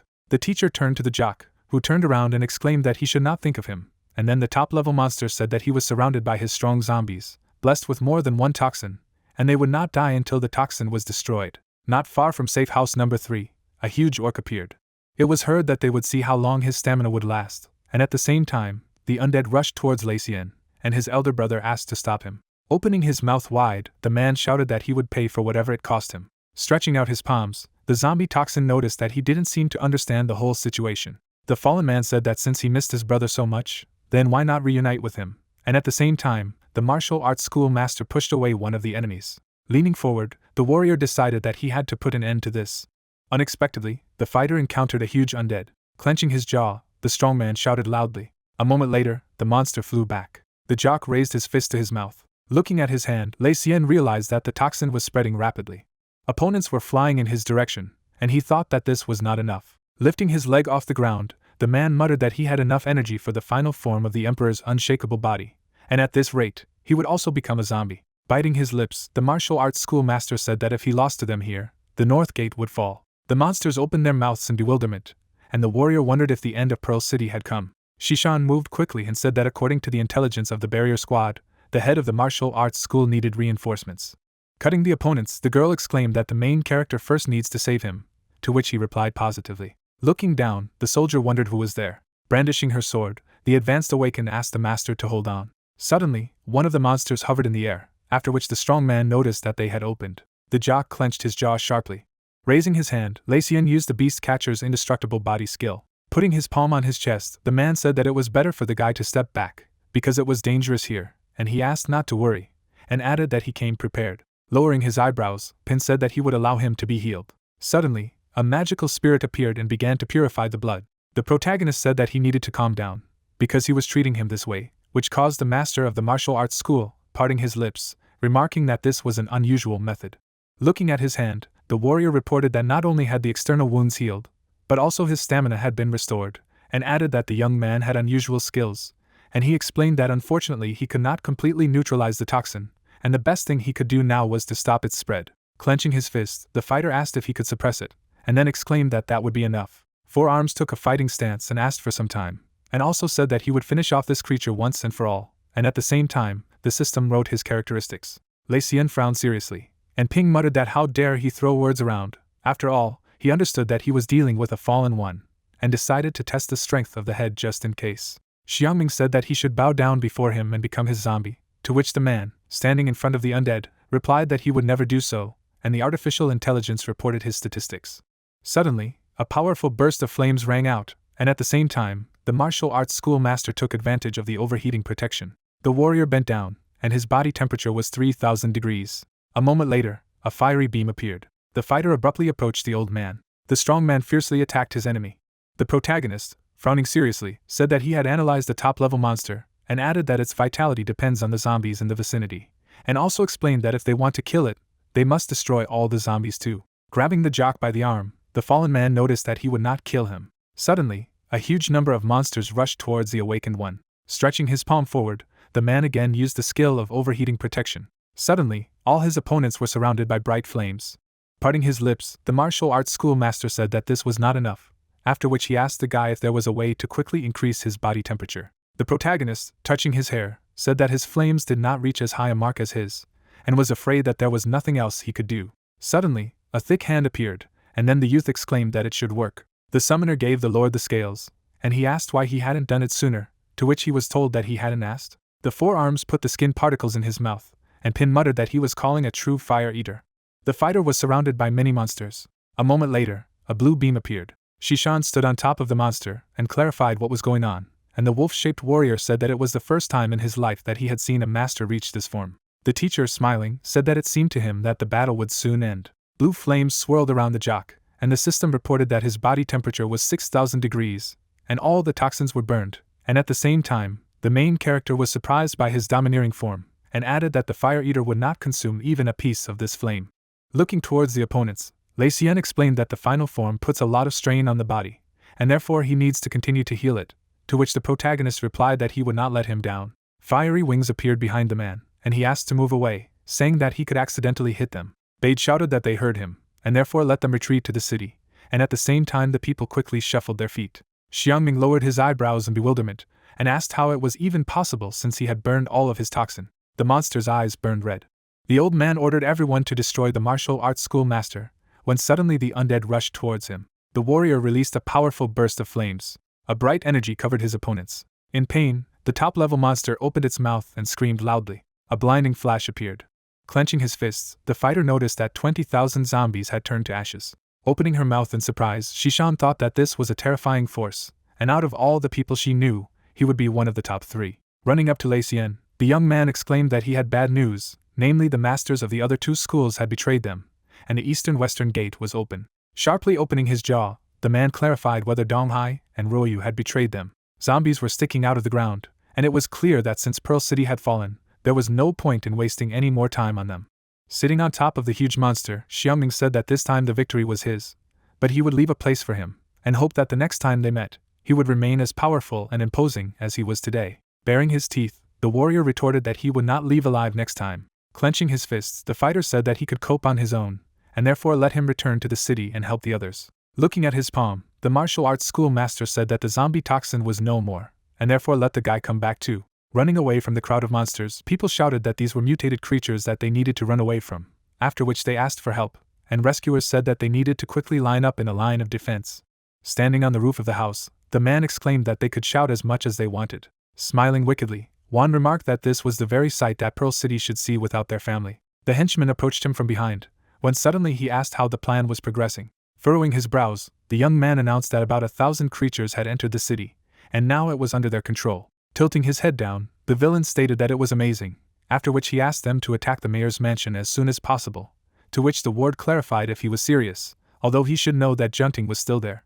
Stretching his palm forward, the fighter explained that the blood of the goddess in her body would affect the mutants as soon as they approached, and his partner supported these words and wondered how they would get rid of her even if the celestial foxes had become her servants. Shifting his gaze to the ground, the man asked if it was true that they didn't understand anything at all, and then added that Junting hadn't fully awakened yet, and her mind was now like that of a newborn. The young lady formed a magical sphere between her palms, and Huang said that she was unconsciously and passively controlling all the mutated beasts around her. The monsters knelt before the ruler, and the villain explained that the accumulation of a large number of creatures would overload her and her abilities would get out of control, and then the mayor's mansion would be swallowed up by chaos, and they would have a chance to take the girl. Closing her eyes, the new queen of mutated beasts asked her pet to stop, because she was ticklish. Suddenly, the child began to rub her eyes with her finger. Her pupil turned into an unusual symbol. A bunch of monsters sat on the floor, and their owner asked where they all went. The silhouettes of the servants turned white, and Junting didn't understand why there were so many of them here. The huge monster held the girl on his arm and was silent, and she noticed that he looked strange, after which she clarified who he was.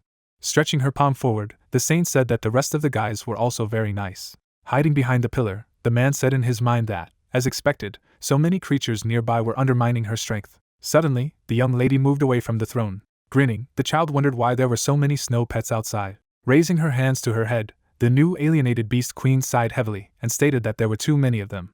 Touching her hair with her fingers, the child decided that she no longer needed any servants. Falling to the floor, Junting shouted that enough was enough. There was a view of the tall columns near the building, from which a loud shout could be heard. The little girl's braids flew up while running, and she called for her mother in fright. Suddenly, the enraged monster pounced on her. Through the magic portal, the hands of a man passed. Pin stretched the beast's mouth, and his partner exclaimed that she had made it. Furrowing his brows angrily, the protagonist called his opponent a creature. The monster's fur emitted bright streams of flame, and the summoner was indignant that he could not stand still for a couple of seconds. The woman ran up to her daughter and asked if she was safe. Stroking the child's head, the lady thanked the rescuers, and Shishan told them to leave quickly. Clenching his hand tightly into a fist, the awakened man reported that there were densely populated areas right ahead, so they could not allow the enemy to advance further. Bringing the communication device to her mouth, the girl shouted that the cleanup squad should immediately cordon off the perimeter, and the rest should take all civilians to a safe place. A crowd of undead stood in front of the heroes, and at the same time, the lady noticed that it was difficult to contain so many creatures without damaging the buildings. Wrapping his fingers around the hilt of the blade, Pin said that they would hold them back as long as they could, because they just needed to buy time for others. Suddenly, the monster raised its paw above the ground. The snow wolves looked up and began to howl. Gritting his teeth tightly in anger, the main character did not understand what was wrong with them, when suddenly the captain was informed that the mutated beasts on their side had also stopped moving. Junting flew high into the air, and the man wondered what was going on. His pupils bulging in bewilderment, one said that this could not be. The young lady began to open her eyes.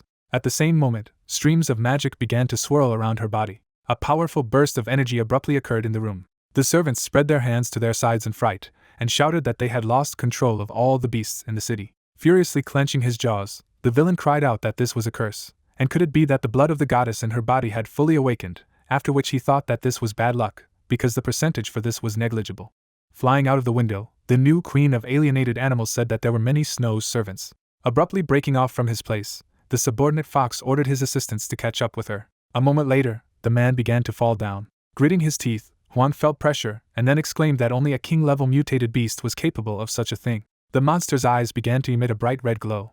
Turning his head to the side, the villain thought that this was impossible, and King Yu woke up. Clenching his fists tightly, the fox's subordinate wondered if Junting could be the reason for the king's early awakening. Putting his hand forward, the fighter asked why his boss was standing there, and the other did not understand what had happened. The minions ran to the exit when the boss ordered them to contact the others in Pearl City and capture the saint, as they had other things to attend to. Looking after the departing assistants, the man thought that King Yu's awakening meant that the heavenly foxes had a king-level fighter, so revealing himself would be tantamount to suicide.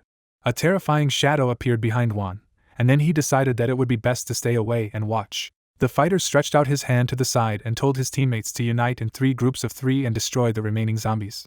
The big man asked how the master's body was, to which he put his palm to his chest and replied that everything was fine, because Pin had patched up most of his wounds, but was only a little tired, although he would return to the ranks after the break. The captain slammed his fist sharply on the stone. Gritting his teeth tightly with anger, the wrestler shouted that corrupt dogs are worse than animals. Touching the commander's shoulder, Lacien noticed that at the moment, their first priority was to clear the zombies at the southern gate, and then they would return to the city and help the others. Columns of black smoke were erupting from the building, and the martial arts school master explained that given the current state of affairs, they could only save as many people as possible. The guy pointed his finger to the side and reported that a group of awakened people was approaching from the north, to which the other clarified if it could be reinforcements. Through the dust, the silhouettes of people could be seen, whose leader shouted that they could not be allowed to pass because no one should enter the city, and the master's apprentice wondered if they were members of the Burning Sun Martial Arts School, and his partner said that he was willing to bet that they were here to clean up the riots. The manager raised his fist up, and his subordinates agreed with him. Lacien was indignant that this man still had the audacity to show here. Stretching out his hand to the side, the big man ordered everyone to prepare for battle, and his superior explained that the Flaming Sun Martial Arts School had left the western gate without a second thought, so the creatures had entered the city because of it. Standing in front of the large doors, the teacher asked why the master of another school had betrayed Pearl City, to which he sneered. Smirking, Ryu wondered if he had ever wanted to live a different life. Lowering his jaw, Lacian didn't understand what kind of life it was.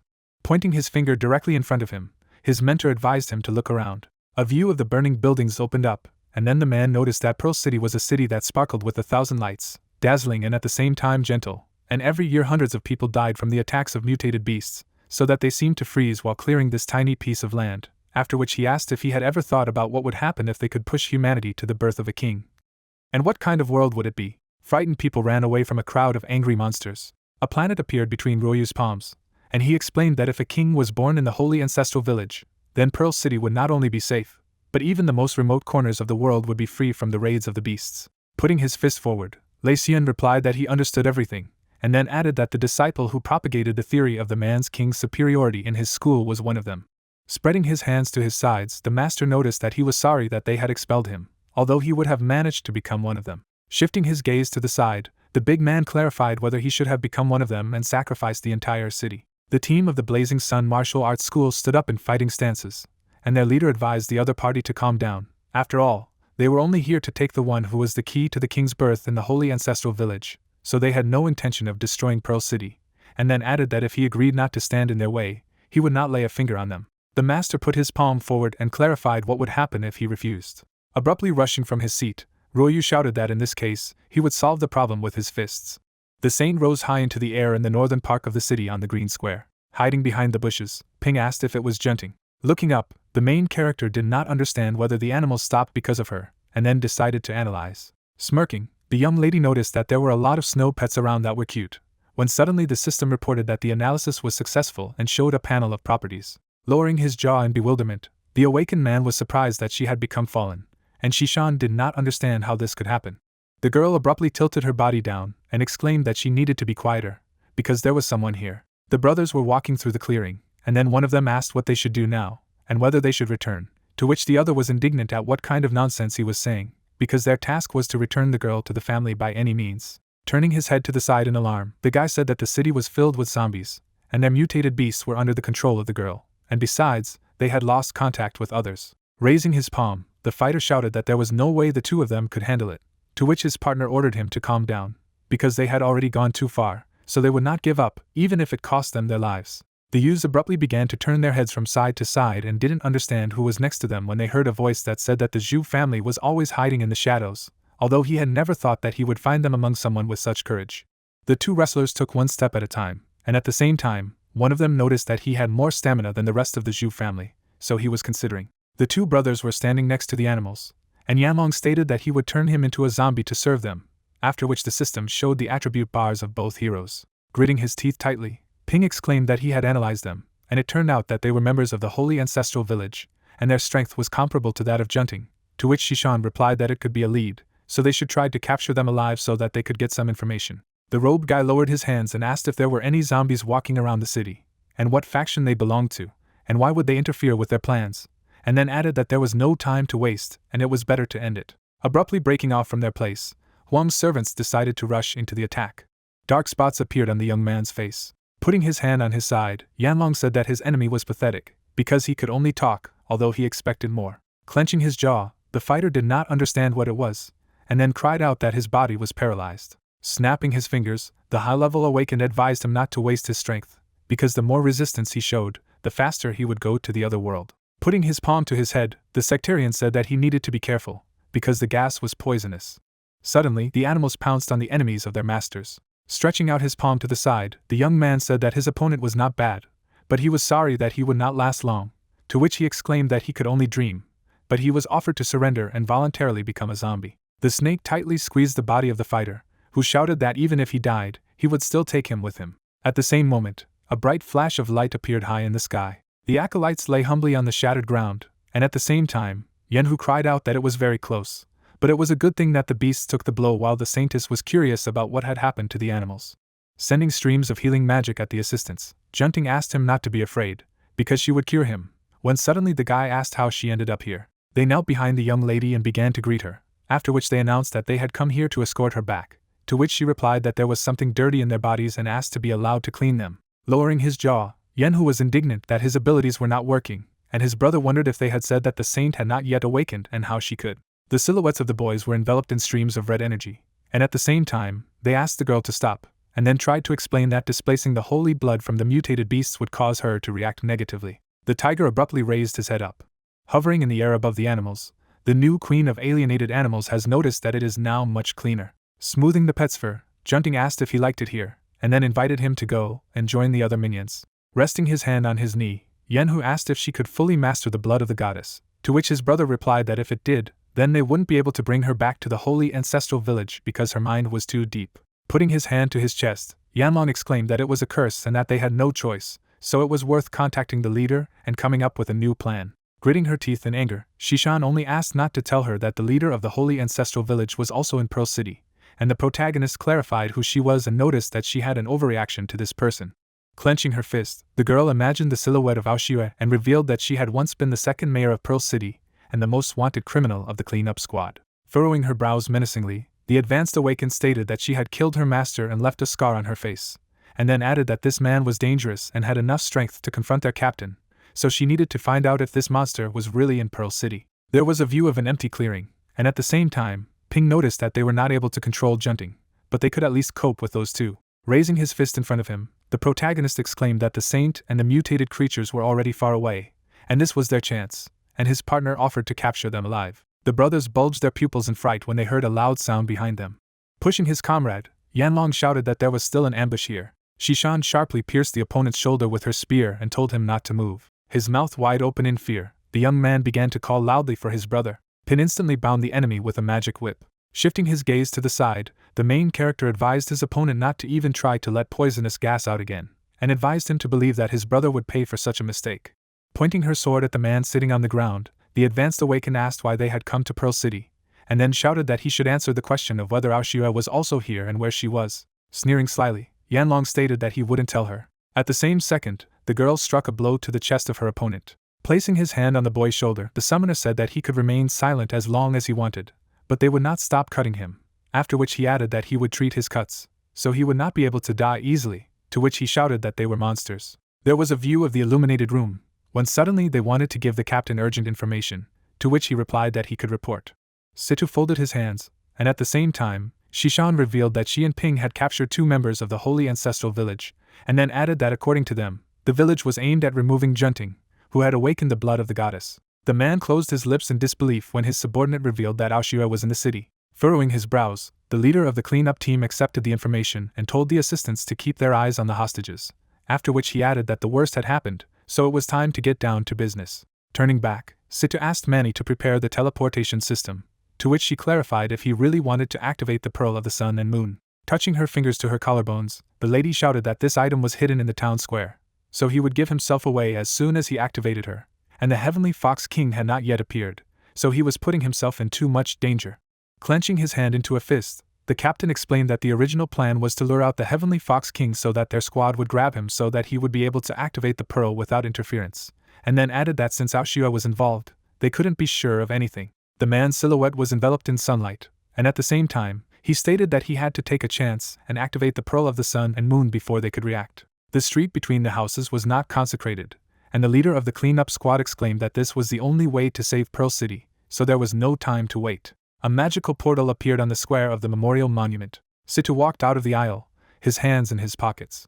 The commander's cloak fluttered in the wind, and at the same time he noticed that confusion reigned in Pearl City, and the hearts of the people had become a great unstoppable force. Turning his head back, the man said that he could stop the Zhu family and restrain the mutated beasts, but he didn't understand who was facing the unstoppable power of human hearts. When the captain looked up, the blonde-haired girl asked who they had here, and if he was going to show the Pearl of the Sun and Moon in all its glory. Holding out her hand in front of her, Manny did not understand how she got here, because she could not feel it, after which she shouted that she should not let her guard down in front of the guests, and Situ noted that as they say, no plan will survive a clash with the enemy. Placing her palm on her side, Aoshue told her interlocutor to surrender, and then added that the moment they stepped into the square, driven by a desperate desire to end the zombie invasion, they had already lost, so the victory was hers.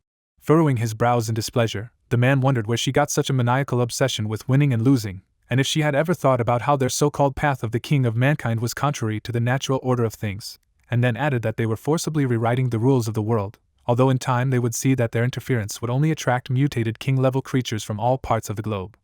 And he clarified what would happen if they did not reach the level of the king, and what would happen to humanity in this case. Tilting her head down, the girl said that she would not lose. The eyes of the leader of the purification squad began to emit a red glow, and at the same time, he shouted that she had already done it the moment she first raised the blade on an innocent, and the moment she teamed up with Xiangming, and also when she decided that the end justifies the means, and that was when she truly lost. After all, she was following the path of lies, not the path of the king. The former mayor of Pearl City stood on turtles and said that the wisdom of the ancients says that a great commander achieves greatness when he passes over countless heads, and then asked if he thought that there was no bloodshed here if he chose to follow the path of the king, because history remembers only the victors anyway. Standing in front of the villain, Situ said that she was too ambitious, and a lot of people would die because of her, and besides, she would surely be able to reach the extermination of humanity, namely the point of no return. A crowd of undead roamed behind the lady, and at the same time, she admitted that she was sure that she would not dissuade him, so she did not come alone, but thought that as soon as he activated the pearl, he would attract the king of the heavenly foxes, and this could not be allowed to be allowed at least until he got the saint, and then dealt with him with the king, and then she shouted that no one would activate the sun and moon pearl today. Lowering his jaw, the leader of the cleanup squad turned to Chihai and remarked that he was the head of Pearl City, so he didn't understand how he could do this. Raising his eyebrows sadly, the young man said that the heavenly foxes are too powerful, and Sister Aoshue is right that humanity needs a king, so they should unite instead of going apart. Looking down, Situ explained that this girl was not a leader, and she would not succeed. Closing his eyes, the servant of the former criminal noted that his mistress was right, because some things need to be done, and no matter if they lead to a good or bad end. He added that his interlocutor was conservative, but he understood that he would not be able to change his mind.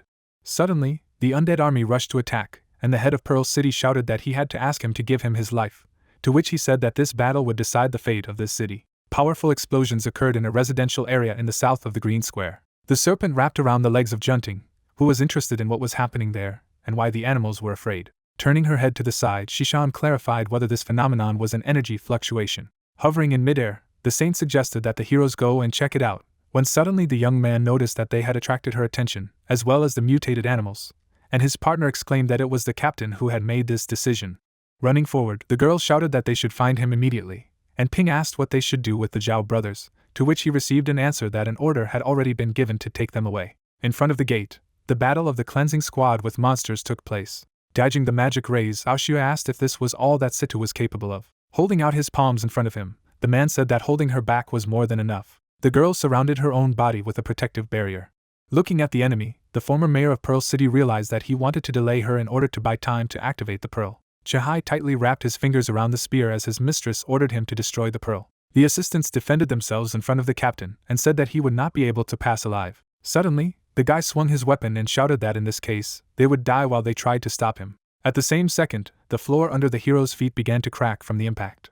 Frowning angrily, Pin advised him not to celebrate ahead of time. The main character abruptly rushed towards the enemy. Manny grabbed Shishan's arm and asked for help to keep them away from the commander when she was asked if she was safe. Bending her knees, the advanced Awakener noticed her main enemy. In the distance, the silhouette of a hovering man and mutated beast could be seen, and at the same time, the lady exclaimed that the saint was already here.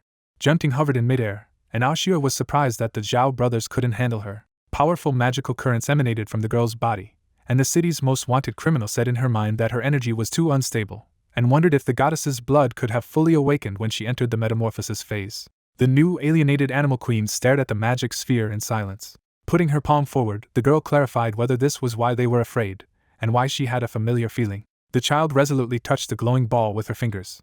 At the same second, a bright flash formed. The blinded soldiers began to instantly fall to the ground. A drop of sweat was dripping down Aoshue's cheek, and then she asked where such energy fluctuations came from. With his mouth wide open in rage, Situ shouted that Junting was absorbing the power of the pearl. Ping, touching Shishan, asked if she was okay.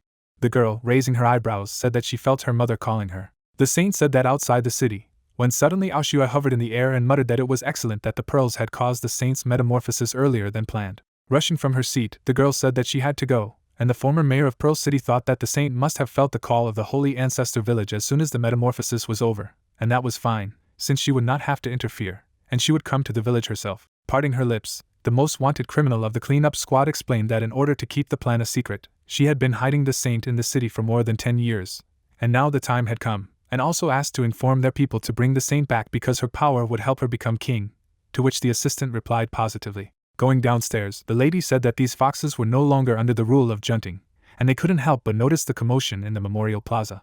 Frowning seriously, the girl noticed that this mess was more than enough to keep Situ busy, and since everything was going according to plan, she should get out of here before King Yu showed up. Behind the lady, members of the cleanup team could be seen, and at the same time, she reported that Situ had gone through a lot to activate the Pearl of the Sun and Moon, but in the end, he helped her, and originally, turning the saint into a goddess implied an elaborate ceremony in the village. Rushing to the places, the advanced Awakener asked to stop and exclaimed that she would not allow it, and she would not harm anyone again.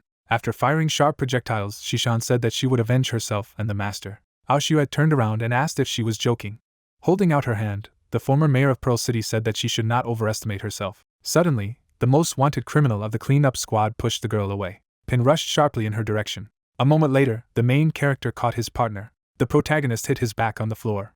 Flying high, the lady said goodbye to Situ, and at the same time, Chen asked if they would give chase. The man replied that they first needed to sort out the mess in the city, after which Manny ran towards the guys and asked if they were okay. Smiling, the guy said that everything was fine, and only a couple of scratches, and Shishan said that she was a weakling. Suddenly, a loud scream was heard, causing the girl to open her mouth in surprise and wonder where it came from if the mutated beasts and zombies had left with Junting and Aoshue. Lowering his eyebrows, the leader of the cleanup team announced that it was the king of the heavenly foxes, and at the same time asked Manny to activate the portal immediately.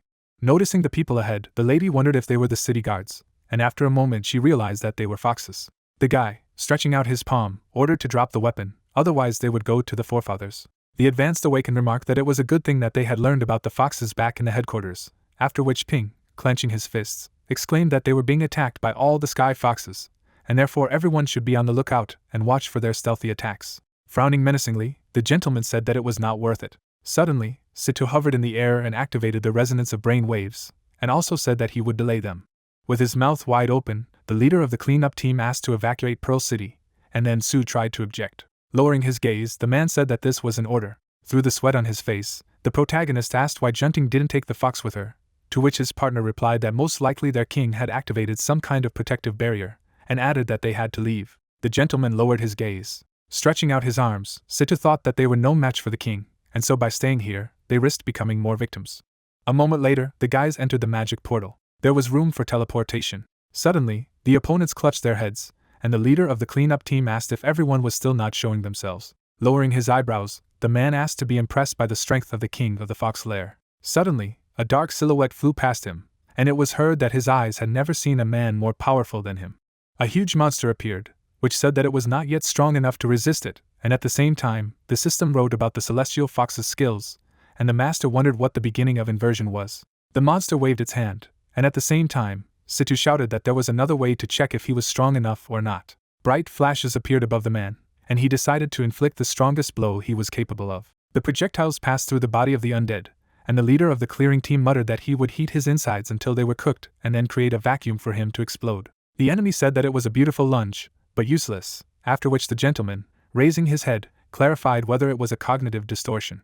The artificial intelligence reported that the cloning illusion was activated, and Situ, while dodging the opponent's attacks, thought that it was different because he had closed his sense before the fight began, and it was not a clone, because clones disappear when attacked, just like his, and also wondered why there was no scratch on it, and added that this attack was capable of making a hole in the mountain. Smiling menacingly, the dark creature said that he would not fool him with his illusion tricks. Clenching his jaw, the man realized that this was still a skill of the principle of inversion, and it did not affect his feelings, as a cognitive distortion, but he distorted reality itself, and added that temperature, gravity, and physics did not apply anything to his body. Tightly gripping the leader of the cleanup team, the monster wanted him dead. The monster's eyes burned brightly. Lifting the corners of his lips, the gentleman remarked that it was unfortunate that his skill only manipulated the principles that influenced himself. Suddenly, a bright flash appeared, and at the same time, Situ clarified that it wasn't working for him. A transparent shell appeared, and at the same time, the evil spirits asked if it was a spatial barrier, and realized that it was temporary, and the man said that he would seal it in time for centuries. The dark creature opened its mouth and asked if it thought it would stop it by locking it here. The monster, lowering his head, said that if he died, then living space would also die. In the palm of the leader of the clearing team there was a monster in a transparent barrier, and the system wrote about spatial temporal initialization, namely death rewinds time around the caster, creates a cycle that returns to the moment of activation of the skill. The eyes of the undead glowed red, and he said that an entertaining person could endlessly reset time in his space, which meant that he would be stuck here. The master's head appeared, and then the dark being said that since he had the ability to change principles such as time, he would not be subject to a time loop. Frowning maliciously, the monster remarked that he would not remember anything, and wondered if he could retain the memories of killing him over and over again. Spitting at the man, the monster said that constant killing would bore him, or anger him to death, and therefore it was better to let him exhaust himself, and let him constantly come to his senses until his body coped with the next overload. Situ's skeleton hovered in the air, and the evil spirit said that humans were terrifying in appearance, and maybe rumors spread by other races were not rumors. Squinting menacingly, the dark creature explained that they were saying that if they continued to devour humans, then even mutated beasts like them would be able to gain human potential. Flying over his minions, the monster ordered all troops to immediately stop the chaos in Pearl City, and minimize human casualties as much as possible, and added that they still needed them for reproduction and enjoyment. In the southern part of the city, Lei Xian swung his fist. It was heard that he would detain them, when suddenly the guy stopped two warriors. Opening his mouth wide, the man asked to be released and asked what he was doing. Katie, touching his cheek, wondered if they were fighting among themselves and how stupid they were, and the martial arts school master exclaimed that he was a traitor because he betrayed Pearl City. The soldiers stood opposite each other, and at the same time the master ordered to immediately stop and retreat. Squinting menacingly, the strong man realized that it was the city's fear that had come, and apparently there was no way back, and therefore he had to finish the job. Sharply clenching his fist, the jock shouted that let the guy die too. Ryu was slapped in the face, and he muttered that something invisible had gripped his head. Suddenly, the young man tore off the head of the martial arts schoolmaster, and Lei Xian wondered where he had so much power. Throwing away a part of the man's body, Katie noticed that as soon as the city guard went over to the mayor's security for a couple of days, it was such a mess. Looking sideways, the guy ordered to drop the weapon, and explained that if you do not obey, then you will face consequences. The young man said that the master must go with him, and added that he needed a detailed report of the day, to which the man, closing his eyes, replied positively. In safe house number 8, a cleanup team could be seen, and at the same time, the main character asked Shishan to calm down. Manny, stretching out her hand, clarified what was happening, and said that her strength had run out. Ming said that his stamina was also being used up quickly, and had never felt exhausted like he did now, and then Xuejia, opening her mouth wide, noticed that her body seemed to have become heavier. The advanced awakened woman clenched her jaw and asked me not to speak. Holding a purple orb in her hand, the girl asked the captain to answer. Pin, lowering his eyebrows, asked what was the matter. The lady, standing behind the protagonist, reported that the captain had previously blessed each of the squad. Imagining Situ unleashing a powerful force, Manny explained that blessing was a rare national-level skill, and it allowed you to grant certain properties to others that were always in effect, and as long as the beneficiary was alive, those abilities were alive as well. The members of the cleanup team appeared, and at the same time, the girl said that Ming had a decrease in stamina consumption, Xuejia had a decrease in fatigue, Shouzhong had a halving in body weight, and Shishan had a decrease in mental energy consumption by half. Biting her lips, the lady said that if they had lost their blessings, then the captain was dead. Lowering his gaze, Pin wondered if someone like Situ could die so easily. Suddenly, the bracelet on the wrist of the main character lit up, and it was heard that a lot of time had passed since he appeared in this form. Smiling, the advanced awakened asked the captain if he was alive. A hologram of the chapter appeared, and he replied that not really, and in about a year, he would exhaust his strength, and be finally killed by the celestial fox. Opening his jaw, the protagonist clarified if he was talking to them through this bracelet, after which the man clarified that it was a contingency plan, and once he died physically, his consciousness would form in a virtual copy, and would be transmitted through this bracelet. Frowning seriously, the gentleman said that it was only a virtual copy, not the real one. Clenching her fist, Shishan clarified what they could do and how to save him, and then the guy wondered if this creature was not the real Situ, but an artificial intelligence with fragments of his memories. Closing his eyes contentedly, the leader of the cleanup team asked not to worry and noted that this was also part of the plan, because he had felt death approaching back in Pearl City. But even in the face of death, his hope did not fade. A monster in a transparent shell appeared, and at the same time, the captain said that right now the Sky Fox was in a loop of a time trap, and it was possible to get out of there either at his will, or until the energy ran out, and also added that he was imprisoned in the memorial square, killing him over and over again and trying to suck out his power. Standing in front of the guys, the man said that they had about a year, and he would not run anywhere, and this was their chance to defeat the heavenly foxes. The protagonist opened his mouth in bewilderment when he heard that whether they would take the opportunity or not was up to Pin and his limitless potential. All the comrades looked at the protagonist. The swordsman, looking somewhere ahead, noted that he did not know the captain's plan, but it was extremely rash to pin all hopes on a newcomer, while the girl said that the potential of this young man was indeed undeniable, but he was still only an awakened low-ranking one. Shishan, standing next to her teammate, replied that she trusted the captain's decisions and asked what they should do next. The man standing in front of them asked them not to be critical. After all, it was nothing compared to what they had encountered before. After all, the real despair was the battle with the Zhu family's awakened beasts, and also added that this family had great resources, as their treasury contained more than 5 treasures of the same level as the sun and moon pearls. The young man frowned when he heard him say that they themselves had nothing at the moment.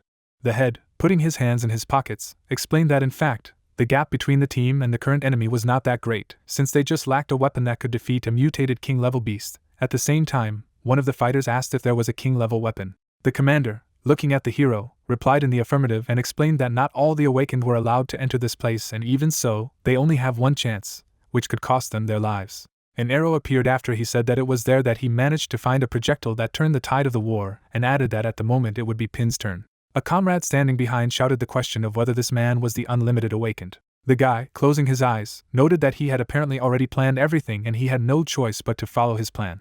The man, smiling, said that it would be good for him, because that place holds the secrets of mankind, and among the ruins he will be able to uncover the secrets of the world that are meant only for him. The girl, running away, cried out that they could not hesitate then, and should move out right now. Raising his hand, the head asked them to wait a little, because they needed to prepare first of all, and asked the guy to follow him. The protagonist, walking behind, asked if there was really no way to free him. The commander, walking in front, replied that he had not come to this choice after one day of deliberation, and if he hadn't distracted the Heavenly Fox King, then they would have faced 2 other scenarios that they didn't want to see, and then the interlocutor asked a question about these scenarios.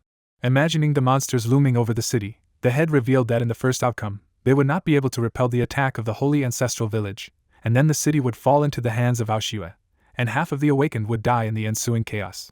A monster that kills people immediately appeared, after saying that in the second Exodus, they would have successfully defended the city, but without him, the Heavenly Fox King would have killed any powerful awakened, which meant the loss of 30% of all fighters. The fox raised his hand to the men as the commander said that now that he was able to keep the Fox King trapped, Princess Yu was the most terrifying among them, and in a one-on-one fight, no one was equal to her among the powerful awakened. However, when faced with several opponents at the same time, even she would not be victorious. Stopping in front of the cage, the man also explained that if it wanted to destroy every awakened person who revealed their abilities, it would take them a year or 2, but the hero thought that given the current situation, this was the best possible result. The leader, standing beside him, asked him to go get Yanlong's blood. Turning his head, the young man inquired about the use of this blood. The interlocutor, frowning, asked if the guy was not stuck at the 9th level. The latter also replied in the affirmative and added that during the battle, he noticed that he had already almost reached the 10th level and the average level of awakening. Raising his hands, the hero continued, saying that at some point he seemed to be blocked and he not only failed to level up, but also had a feeling as if something was holding him back, like a lump in his throat. The old man pointed his finger and said that he should try to drink some of Yanlong's blood and awaken the power, and then he would be told how to remove the lock. There was a dripping of blood after him saying that there was actually no difference between low and medium, because the reason he couldn't break through was because he had too many abilities. Standing behind, the head said that awakens with one ability don't have many options, so it's not difficult for them to determine their path in the early stages, but those with many abilities, like a beginner, must choose one path out of many, otherwise the level will stagnate. The hero sat in the lotus position, while the teacher said that as soon as he understood what he really wanted and which path was better to take, he would easily be able to go to the intermediate level. Messages began to appear that omnivorousness had been activated, thanks to which a new ability was awakened, and as a result, a notification appeared about the receipt of the old royal blood, and now, the more the body draws strength from experience and suffering, the stronger the effect will be. The hero appeared in front of a kind of light vortex and heard the words of the chapter that this was his chance, and he now needed to use a new ability to feel the changes in other abilities, and also that he should carefully probe each of them and bring them to the brink of activation. A lot of crystals appeared around him after she told him that he should then look inside himself and understand what path his heart desires, and then his abilities would adjust to his desire. The young man, bowing his head, thought of the gem of the treaty and omnivorousness. The man, standing behind, asked if he had made a decision. The protagonist, grinning, noted that there are already a lot of skills here and asked the question that he really can't get all of them. The interlocutor, closing his eyes, replied that everything would depend on his heart, and he would not be able to give advice on this matter. The guy, raising both hands, realized that most of all he was hesitating between the gem of the contract and omnivorousness, because the contract was the basis of his strength, after all. Closing his eyes, the fighter remembered that most of his abilities came from him.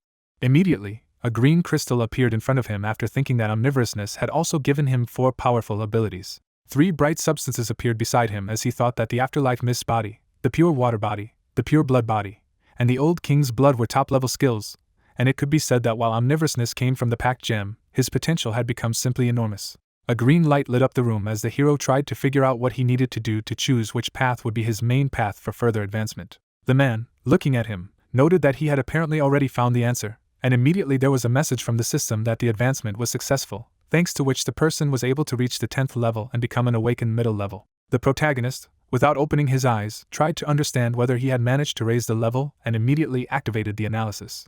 His eyes widened after receiving numerous notifications about his enhanced abilities and thought that although he had only managed to raise one level, the gap between a low-level and mid-level master was truly huge. Raising his hand, the fighter also realized that stamina and mental energy had also increased significantly, and he was now able to control the consumed fire, and the control over the rest of the abilities had also become much better. The old man, standing nearby, asked if these were significant changes, but the student answered in the affirmative. Smiling, the young man said that he now understood why Sai became combat-ready only after reaching the middle level, because the control that is achieved after the lowest level is really wonderful. A bright fire crystal immediately appeared in his hand. This stone immediately began to change shape. The protagonist, holding it in his hand, understood that with the new skill, even useless jewelry could now be useful. The fighter, bowing his head, noted that the hardness of this weapon should be comparable to the strength of a pearl blade and he would be able to carry it with him without worrying that it would be broken. The old man, smiling, said what had happened as he had thought, as the apprentice had chosen not omnivorousness, but the gem of the covenant to increase his rank. The guy, standing up, replied that he wanted to choose omnivorousness, but something told him not to do it. The teacher, imagining the image of a certain person, explained that it was good that he did not choose him, because omnivorousness, although it can easily endow abilities, is associated with great risk, because there are frequent cases of side effects, negative reactions and even death when awakening new abilities in an omnivore. The young man raised his hand and said that the packed gem did awaken skills much more slowly, and every new ability he could awaken with the gem saved his life. His eyes widened when someone said that he needed to recruit new fighters for the city watch and gradually get rid of them. Looking back, the man continued to hear someone talking about how they needed to kill everyone who posed a potential threat within a year. A man standing next to them said that their newcomer said that Princess Yu was recruiting the awakened under the guise of joining the city guard in order to quickly eliminate qualified specialists in the city, while the swordsman asked if she was targeting the participants in the previous battle. The head, exhaling, answered in the affirmative. The young man, looking to the side, said that he would return to the city to inform Master Lacian and the others about the current situation, and then figure out a way to get them out of the city, while his comrade shouted that he should not think of doing this, as it was too dangerous. The guy, looking at his hands, explained that these people would end up just like the first squads of the city guard, if they didn't do anything and were simply eaten and replaced by others. The girl, putting her hand on his chest, said that he was taking too much risk by going there alone and added that she would go with him. Another friend, looking at him, said that she would also go there and offered to split up and contact the awakened, because that would be much faster.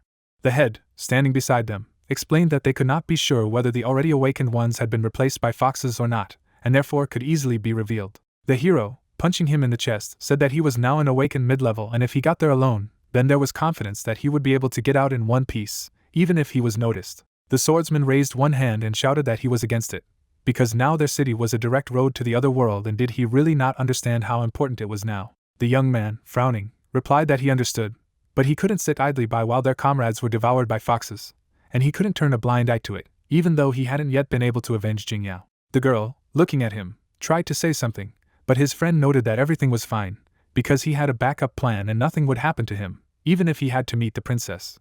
The swordsman, holding out his hand in front of him, shouted that he must first defeat him if they could not bring him to reason. The protagonist's purple aura immediately struck him. The guy, putting on the mask, noted that apparently he was able to defeat him. His comrade staggered back a little and said that he had definitely become stronger after waking up the middle level. The head spread his arms and explained that an awakened of the unlimited level was incomparable to the ordinary awakened and he himself had to reach the intermediate level in order to be able to resist the mutated creatures, while Pin could kill the awakened being of the lowest level and he was clearly more talented than him and had very great potential.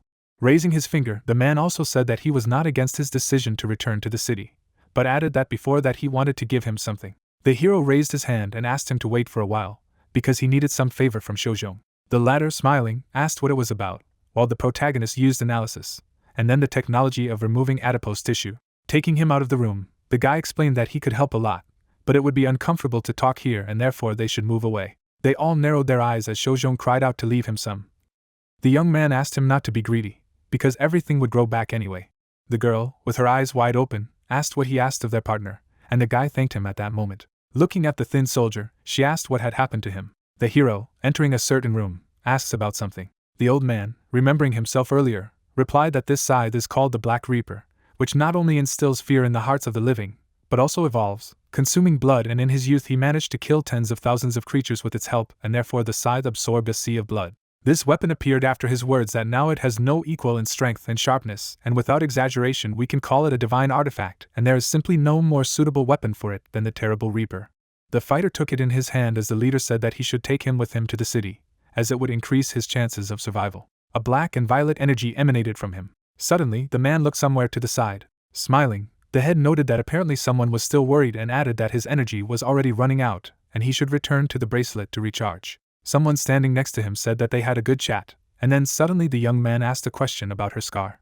Smiling, she asked if he remembered what they had agreed on, and reminded them that they should communicate as friends, not as teammates. A friend sitting next to her was talking about how she had tamed her inner demons and asked the cleanup squad to heal the scar on her face, as the latest incident had made her realize how weak she was, so now she would no longer blindly seek revenge, but would rely on the strength of the guys to defeat outskirts together. Looking at him, the girl also wondered if he had decided to return to the city alone because of revenge for the death of his friend. The young man closed his eyes and replied that it would be a lie to say that it hadn't crossed his mind, especially after reaching the average level of awakening, since he had just managed to feel that his strength had increased. Remembering the fox above him, the guy explained that if the monster had escaped, it would have jumped up and began to fight for life.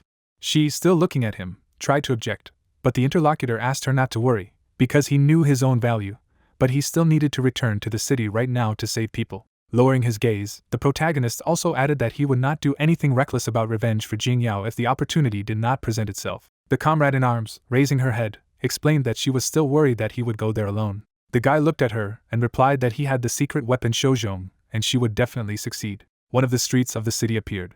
The hero, putting his hands in his pockets, realized that the patrols of the Sky Foxes were behaving too actively. Looking around the corner, a person heard a shout that the entrance to the square was temporarily prohibited, and there was nothing for those who did not have permission to do here. The head, appearing behind, asked not to worry about him, because this forest would not be able to do anything to him for another 2 years, and also asked if the ward had decided what he would do next. The fighter, looking away, replied in the affirmative. The training room of the Zvero martial arts school appeared. The man looked at the energy that was seeping through the doors. The protagonist, appearing in the room, introduced himself. The latter, jumping up, asked where he had disappeared all this time. The guy, smiling, replied that he wanted to thank him then, but could not find him anywhere. Sitting down on a chair, the young man asked if the coach could help him with something. The latter, crossing his arms over his chest, said that judging by what the guest had said, the mayor had long betrayed the city and the Sky Foxes had become the main ones, but his statements did not sound very plausible, when suddenly someone shouted that the captain of the city watch had come to him. The man, standing still, asked the man to wait in the hall. The hero, frowning, explained that the Sky Foxes had replaced the city guards, and in any case it was clear that his words would be true. The hall of the academy appeared. The teacher, raising his hand, apologized for waiting, because the meeting with the captain was unexpected for him. The man, crossing his arms over his chest, explained that he had come here to congratulate him. The coach, frowning, asked what such an honor was deserved. The guest, standing in front of him, replied that the mayor had decided to appoint him vice mayor of the city, and this would soon be announced. The latter, closing his eyes, replied that he was infinitely grateful to the mayor for such generosity. The captain, glancing back, said that it was time for him to go. The man, standing still, thanked him and asked him to convey his gratitude to the mayor. The hero, appearing behind, asked him to calm down, and the interlocutor replied that he was not going to go into a fight, from which he would not be able to emerge victorious, because here he was outnumbered. As he was leaving, the teacher noted that he had most likely come to him with a plan. Entering the office, the man asked to be told the role, and the protagonist replied that he hoped that he would take the opportunity to be promoted to vice mayor to arrange a banquet and invite the awakened who were defending the city. The young man, walking beside him, explained that they would tell everyone who had not yet been replaced by the foxes about what was happening. Standing behind, the fighter also added that those who want to leave will be taken out of the city through a portal, and those who decide to stay will report on the plans of the celestial foxes, and this will allow them to be on guard and not succumb to attempts at control. The coach, gritting his teeth with force, said that it was right, because someone here could have families and it was logical that they would not want to leave, but the guy replied that this was all they could at the moment. There were also a lot of monsters downstairs, when the hero said that even his school was not spared, because some students also managed to be replaced. He also replied that he could not even think that there were so many of them. Turning around, the teacher said that the guest had really done enough, and in a situation where it was difficult to recognize the enemy, no one could save everyone. Putting his hand on his shoulder, the man said that they would act according to his plan.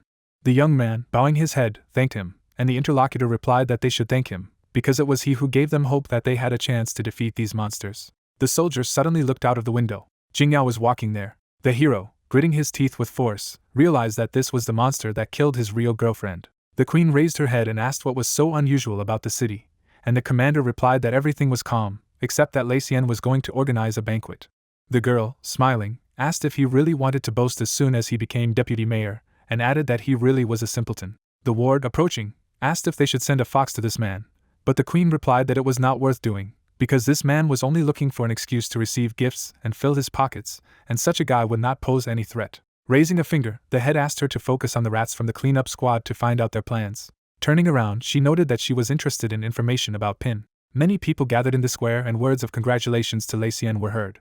The man raised his hand and said that they were all too kind to him. The student, covering his mouth with his hand, whispered something. The teacher, folding his hands in front of him, apologized and explained that urgent business awaited him. The guest, standing nearby, said that they would not detain him, and the deputy apologized for not being the best host. The commander, glancing to the side, said that they should leave, because everything was exactly as the queen said and this man was using the banquet as an excuse for profit. Glancing at a guest, the girl noted that the woman looked very exquisite, and her partner asked if she had her eye on her. Turning around, the commander said that she could stay there and have fun, but asked her to be on her guard, because she should wait until the banquet was over before doing anything. The fox, smiling, answered in the affirmative. One of the people, sitting on the couch, said that they would listen to his instructions and asked if they could find out the reason for the meeting. Looking to the side, the teacher explained that the reason was extremely important, and now the guest would tell them all the details. Immediately, the protagonist appeared in front of them after deactivating the body of pure blood. The mouths of the two men opened wide. The girl also looked at the young man in surprise. The guy raised his hands and listened to them shouting that it was simply impossible, because his words about the city falling were true, while Bade said that he had communicated with Katie and the other members of the city watch and not so long ago their behavior seemed strange to him. But the girl agreed with him and noted that they had not been in jail for a very long time. The coach's face appeared. Raising his hand, the man asked them to listen and explained that everything was exactly as this guest had told, and he was able to see for himself the presence of celestial foxes. Spreading his arms, the trainer said that these monsters skillfully disguise themselves, so that they are not even distinguishable, and a whole company of tailed animals has already gathered at the banquet, pretending to be those who are not in reality. Frowning, the teacher asked them to look at him, because they had known him for years and should believe that it was true, and help him. The girl put her hand on her chest and said that they would do whatever he asked, but Bade agreed with her and added that Pin was one of his students, and besides, they had fought side by side, so he had reason to trust. The hero, turning his head, explained that they should act wisely if they wanted to deal with the foxes, and in the meantime they just needed to save their strength. Raising his hand, the guy also explained that this list includes people who have not yet been replaced, and they all need to split up and warn them about the situation. Looking at the trainer, the fighter explained that soon the cleanup squad would open a portal here. After imagining a person escaping into this portal, the young man said that if anyone wanted to escape with them, they should be told to first exit through the main gate and then carefully return here. The student, opening his eyes wider, asked what they should do with their families. The trainer put his hand on his shoulder and replied that this was the only way out, because only this person could recognize foxes, but they did not have time to check if their family members had been replaced. They all looked at him as he said that if they found out about their plan, they would hasten the destruction of the Awakened, and either they would stay and watch for those who behaved extremely suspiciously, or they would take their relatives and temporarily leave the jurisdiction of the city watch. Baidi, shaking his head, replied that he agreed with him, because it was almost impossible to keep it a secret with so many people. The guy, raising his hand, said that he would watch from the shadows, and if one of the foxes behaved strangely at the banquet, then fire would be used as a signal. The teacher, holding his fist to his chest, said that he left the further plan to his discretion. They all started to leave when the coach said that he and Baida would need to have a drink sometime when a good opportunity came up, and he thanked him. The fighter, watching from around the corner, realized that they had already informed almost all the people at the banquet, and most likely the foxes did not notice anything. Behind him, the image of a girl appeared who asked him to be careful. At the same time, the hero assumed that she was trying to warn him about something. His gaze immediately shifted to the side. Noticing the girl behind, the man realized that the cursed monster was still here. Clenching his hand into a fist, the hero realized that he had to figure out how to distract her, because if she suspected something, then the whole plan would be disrupted. The girl turned when someone asked her if she was already coming back. Looking at her, she wondered if she wanted to ask anything. Jingyao stood in front of her and replied that she was just walking in the same direction, but when she saw her, she thought that they should take a walk, and she agreed. The protagonist, smiling broadly, realized that the dirty fox had decided to show his muzzle, because it gave him the perfect opportunity to strike. The girl's eyes widened when someone spoke to her. The young man, standing behind, noted that they had not seen her for a long time. The fighter, approaching his comrade in arms, asked her to find the master and tell him that he was in trouble and he should go to the western part of the city. The monster, looking at him, could not understand what he was doing in the city. Grinning, the girl remembered that she only wanted to have a snack, but apparently she came across a larger fish, and now the queen would be very happy when his body was brought to her. Suddenly the guy quickly ran to the side. The girl, stretching out her hand, shouted a question about where he was running. The man's leg began to glow purple after activating the afterlife mist, which gave him more agility and speed. The young man ran even faster. The enemy, chasing him, could not understand why this kid was so nimble. Suddenly the guy turned the corner. The opponent, stopping in place, thought about where this man had gone. Suddenly, the hero appeared right in front of her. Immediately after, the fighter attacked it with a scythe. Standing still, the protagonist asked if she was not going to retreat, and asked her not to worry. Raising one hand, the guy explained that he would also grant her a quick death. The fox, appearing behind, noted that the queen was right, but she did not understand how he managed to do it, because he could definitely see the true face. Suddenly, purple daggers appeared behind him.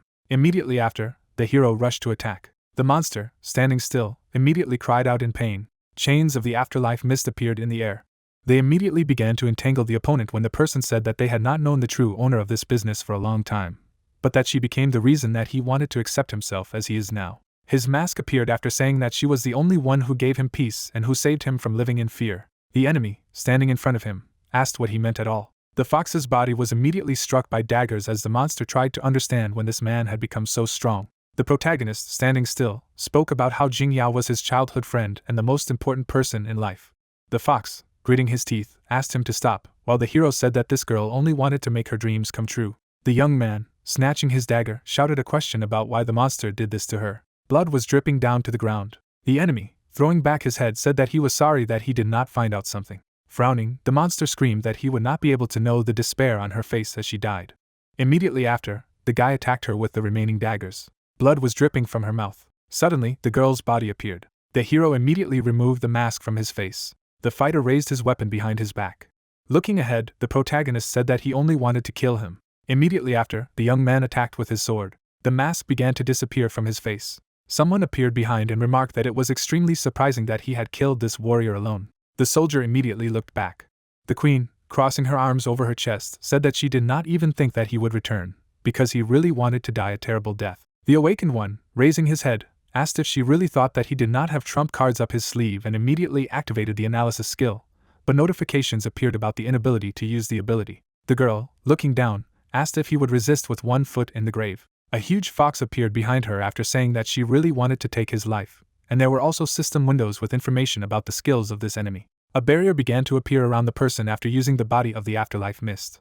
Her attack was blocked by this shield. Holding out his hand, the fighter ordered the skill to free itself. In his hands, the scythe of a terrible reaper immediately appeared. After that, the man jumped back in order to evade the attack. Gritting his teeth, the young man realized that it had broken through his fog without any effort. Looking at her, the guy remembered that according to his analysis, her main weapon was the tail. Her attack struck his body with pure water after thinking that such a skill would neutralize all physical damage, so her attacks would be useless. The girl, putting her hand on her side, noted that apparently he had more than one ability in reserve. Attacking him with her tail, she asked if he really thought it would save him. After all, it didn't matter how many abilities he had, since it wouldn't make up the difference in their strength anyway. Looking at her tail, the man realized that she was freezing her tail to freeze his entire body. The fox stood in front of him, talking about how even Sita couldn't see the king's illusions and wondered how he could do it, while the fighter was thinking about how he couldn't use two skills at the same time. The queen immediately stamped her foot. Crossing her arms over her chest, she wondered if it had anything to do with the red gem. Flames began to surround her body after the activation of the military pact. The fog began to dissipate. The head, standing still, noted that it was a really nice reception. Looking back, she also said that he had escaped thanks to him, and asked him what had happened to him, and why he was not running away again. The fighter, spreading his arms, replied that he would not be able to escape alone. His gaze shifted to the side after saying that it had been decided to call for reinforcements. She was still standing where she was when she heard someone scream. The coach, running up to him, shouted that the doctor had told him that he had problems and asked what had happened, while the colleague also shouted that everyone else had already been evacuated and all that remained was for him to leave. The girl, looking at them, realized that the deputy mayor was still at one with Pin. Looking at the tail, she realized that if she no longer had the ability to use it, then she should simply kill it. The hero immediately pushed him off the trajectory of the blow. Falling to the ground, the protagonist asked them not to think about him. The teacher, putting his hands out in front of him, said that now he understood what the problem was and asked a friend to take care of the student. Bade, standing in front of him, asked if it was really a monster. Something got on his back and he shouted a question about what he was doing, and the young man asked him to calm down, because it would not harm him. A huge monster stood in front of them. Immediately, she directed her attack at one of the teachers. The man jumped up. Looking at the ruined house, the old man asked where she got such strong attacks. At the same time, the protagonist asked Bade to stretch out her left hand palm up. The latter followed the man's instructions. Something appeared on it when the guy said that he needed to make his colleague eat it. Smiling, the man noted that he already had a plan. Throwing this object, the man shouted for it to open his mouth, because a very tasty thing was flying to him. Lacien did as he was asked. Immediately after, the fighter swallowed it. Spreading his hands, the man shouted that he now saw this beast. Immediately after, the man jumped away from the monster's tail.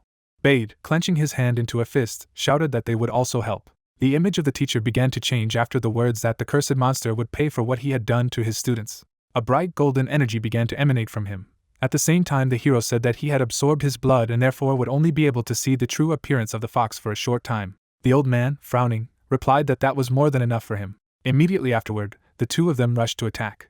The queen, looking at one of them, tried to understand why they suddenly began to see her illusions, because did that's not really help them with this. She immediately pushed one of them away from her. Her eye lit up bright red at the thought that she shouldn't pay attention to his tricks. Spreading his arms, the enemy shouted that he would kill them all. Something appeared behind her after the words that it was time for the ward to get to work.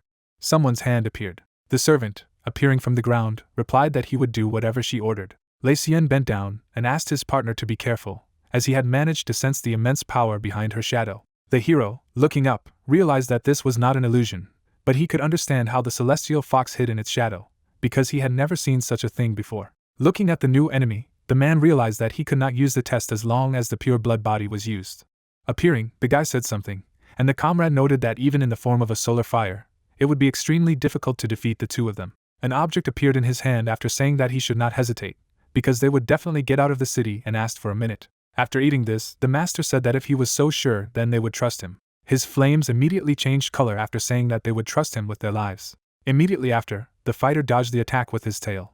Another enemy appeared near him, shouting that this man would be killed first. Bade began to block his opponent's punches. Immediately afterward, the teacher himself rushed at him. However, the opponent evaded such a capture. Wounds appeared on the coach's chest. The fox was already preparing for the next attack. The fighter gritted his teeth when the hero told him not to worry, because he would be able to heal such wounds, and added that most likely this enemy could attack him through the shadows. Lacien was dodging the queen's countless attacks at this time. Attacking its tail, the man knew that they could no longer stand aside. Turning around, the coach shouted that he and his friend needed to use the 3+1 tactics. The comrade, glancing to the side, agreed. Bade, continuing the fight with the shadow monster, shouted that for him, his blows were like tickles and also that he had good speed, but that was all he had. The monster, baring his teeth, shouted for him to close his mouth. Immediately after, the enemy's hand pierced his body. Blood spurted from the man's mouth. Suddenly the coach took the monster by the muzzle. After that, the man lifted the body of his opponent into the air. It went forward. Suddenly, the queen's tail pierced the coach's chest. Two enemies stood in front of him. Immediately, the man released blue flames directly at them. Nothing could be seen ahead. The hero, appearing nearby, said that this was their chance. Handing over the items, the fighter asked to hold them and in no case let them out of their hands. The man, holding the walkie-talkie to his mouth, said that everything was ready and Shojong could return the fat.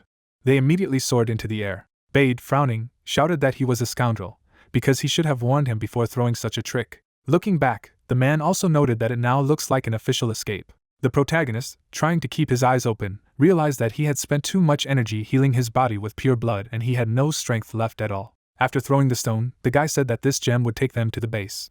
The fighter began to fall down as the two of them tried to call out to him. A lost forest outside the city appeared. Pin was lying on the ground. A leaf fell on the face of the main character. Green crowns of trees appeared. Raising his head, the protagonist asked that he was still alive. In turn, the captain said that he had finally woken up. A bracelet appeared on the guy's wrist, which indicated that he was seriously injured and was lying unconscious. Gritting his teeth, the young man thought that he was in great pain, while the man said that he had done everything he could to stop the bleeding, but this was too much, apologizing for the fact that he needed to sleep. Closing one eye, the foreman asked what he was apologizing for, adding that he would not have survived without it, continuing to let him rest and not worry, saying that he urgently needed to contact headquarters. Holding the transmitter in his hand, Pin asked if the people in the headquarters could hear him. The main character was sitting on the edge of the forest. Looking to the side, the protagonist thought that for a while he would be on his own. Applying the bandage, the guy said that this body of pure blood can heal others, but not itself, asking what the expression, "doctors cannot heal themselves," means. Tightening the bandage, the man thought that he was running out of power to attack, so if a mutated beast appeared now, it would be a corpse, adding that the cave looked safe in general, continuing that it was worth trying to patch himself up. Looking ahead, the young man thought that the forest was a labyrinth even during the day, so it was extremely difficult to find a way out, saying that he hoped that his comrades would find it soon. Turning around, the master said that this hair clip belonged to a girl. A memory of Pin using the blade appeared. A cloud of darkness was in the hand of the main character. There was a hammer blow. A blade swing appeared. Starting to tremble, the protagonist said that he had finally, after so long, avenged her, asking why he was not happy. Falling to the ground, the guy stated that he continued to repeat that it was all for her, but in the end, these words became an obsession. The hand of the young man appeared, saying that he had spoken of noble ideals, but his heart yearned for nothing but world fame. Gritting his teeth, the man asked what good it was in all this nonsense about revenge, since the dead never returned, adding that no one was capable of performing such a miracle. Without showing his face, the master asked if he could really bring the girl back to life, adding that he had previously treated his sister with a body of pure blood, and the severed arm had grown back, and according to the master, the new hand worked perfectly, continuing that the lady had no symptoms of rejection, because her hand looked exactly like the old one. The lady held Ping's head in her hand. A man appeared in flames, making it clear that it turned out that time was later connected with the master's body, and he discovered that he could replace organs, thereby preserving life, and if his theory was correct, he would be able to resurrect his girlfriend. A face appeared on the ground. Knitting his eyebrows, the protagonist said that the body of pure blood has a limit in healing, asking if it would be possible to do something to the girl's face, continuing that he did not know if it was possible. A hand touched his face, indicating that the pure blood body had been activated. His face was flushed with blood. Smirking, the young man stated that he was a little tired, adding that it works. Using magic, the man thought that he only needed to concentrate all his energy and bring his regeneration to the limit. The lady was surrounded by blood. Pin's exhausted hand appeared, asking what had happened. Making a serious face, the protagonist stated that he could not fully restore her body due to his injury. Looking ahead, the guy said that he would not give up, adding that he refused to lose her again, even if it took all his strength to the last drop. The girl was in a blood whirlpool. People were flying over the forest. Looking ahead, the master stated that something was wrong here, ordering them to prepare for a blow. In turn, the partner replied that he understood.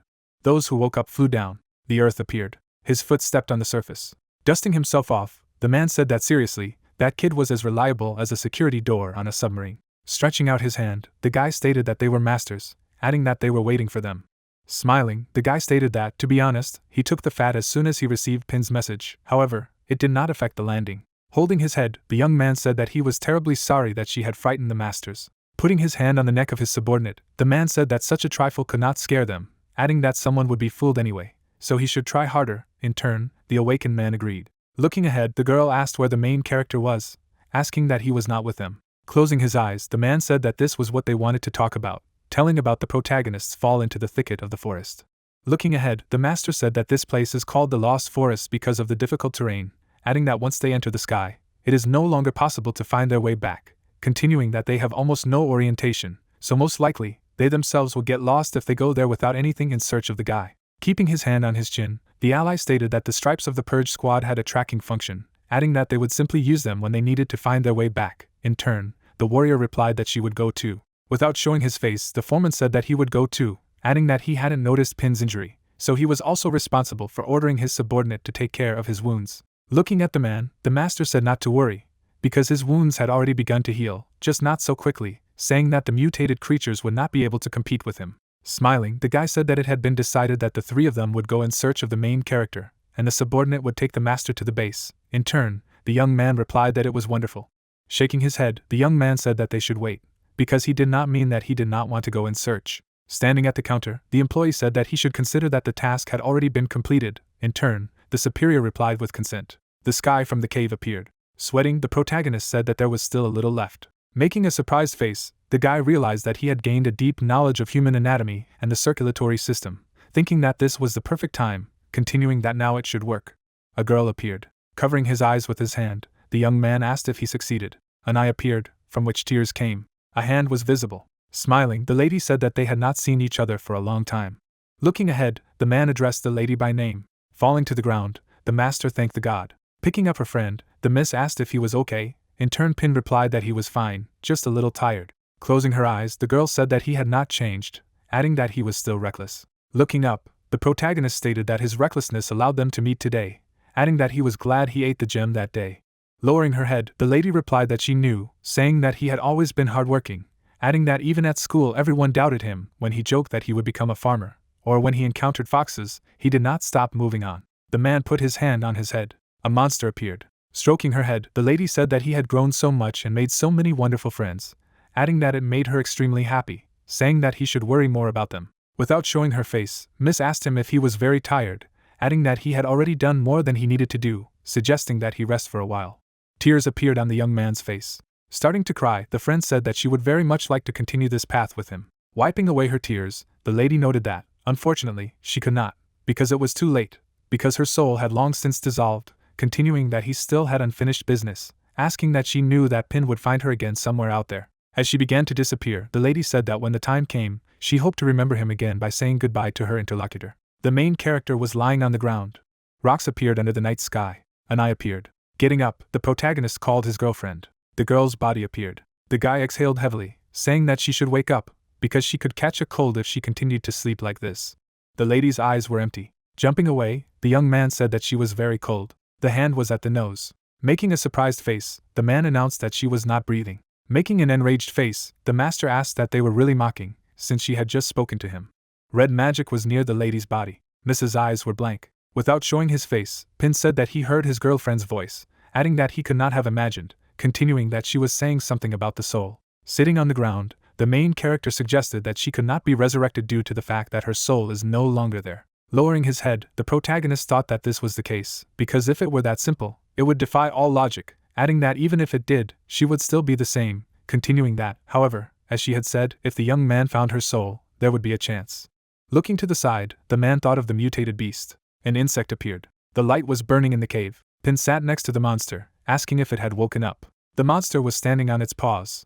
Holding out his hand with the food, the protagonist said that he looked weak, asking that he was hungry, continuing that he didn't attack him while he was passed out, saying that he couldn't leave the creature here anyway. There is an insect beginning. Suddenly, the monster's eyes widened. Smiling, the young man asked that he was wondering where she was. Showing his hand, the man stated that the girl was sleeping in the best of all worlds, adding that he looked like a newborn, suggesting that he did not yet understand the concept of death.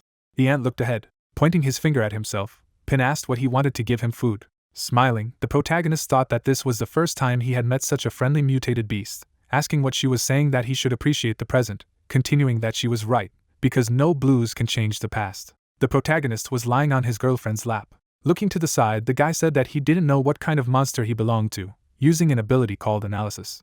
A monster appeared, making it clear that he had a king-level skill. Closing his eyes, the young man thought that the kid had a chance to become a king-level beast, adding that he had just escaped from one princess and had already stumbled upon the second one, asking if it was fate. Looking ahead, the man asked what it was, having made an analysis.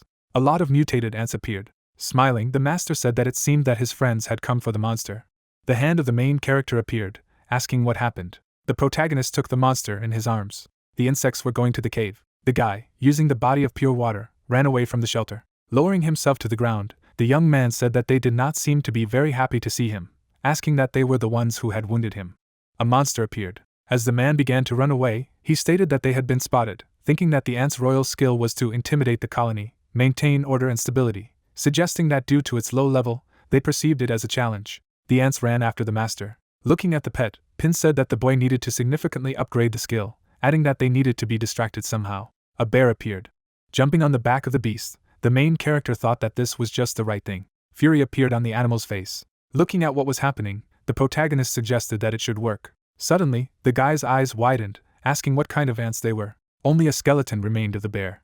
Birds flew over the forest. Running away, the young man thought that it was good that ants at least could not fly, so he had at least some advantage in movement, adding that they were very persistent. Trees were falling behind the character's back. Suddenly a man appeared on the branch of a tall tree. Looking to the side, the hero asked what the sound was, assuming that it was an earthquake.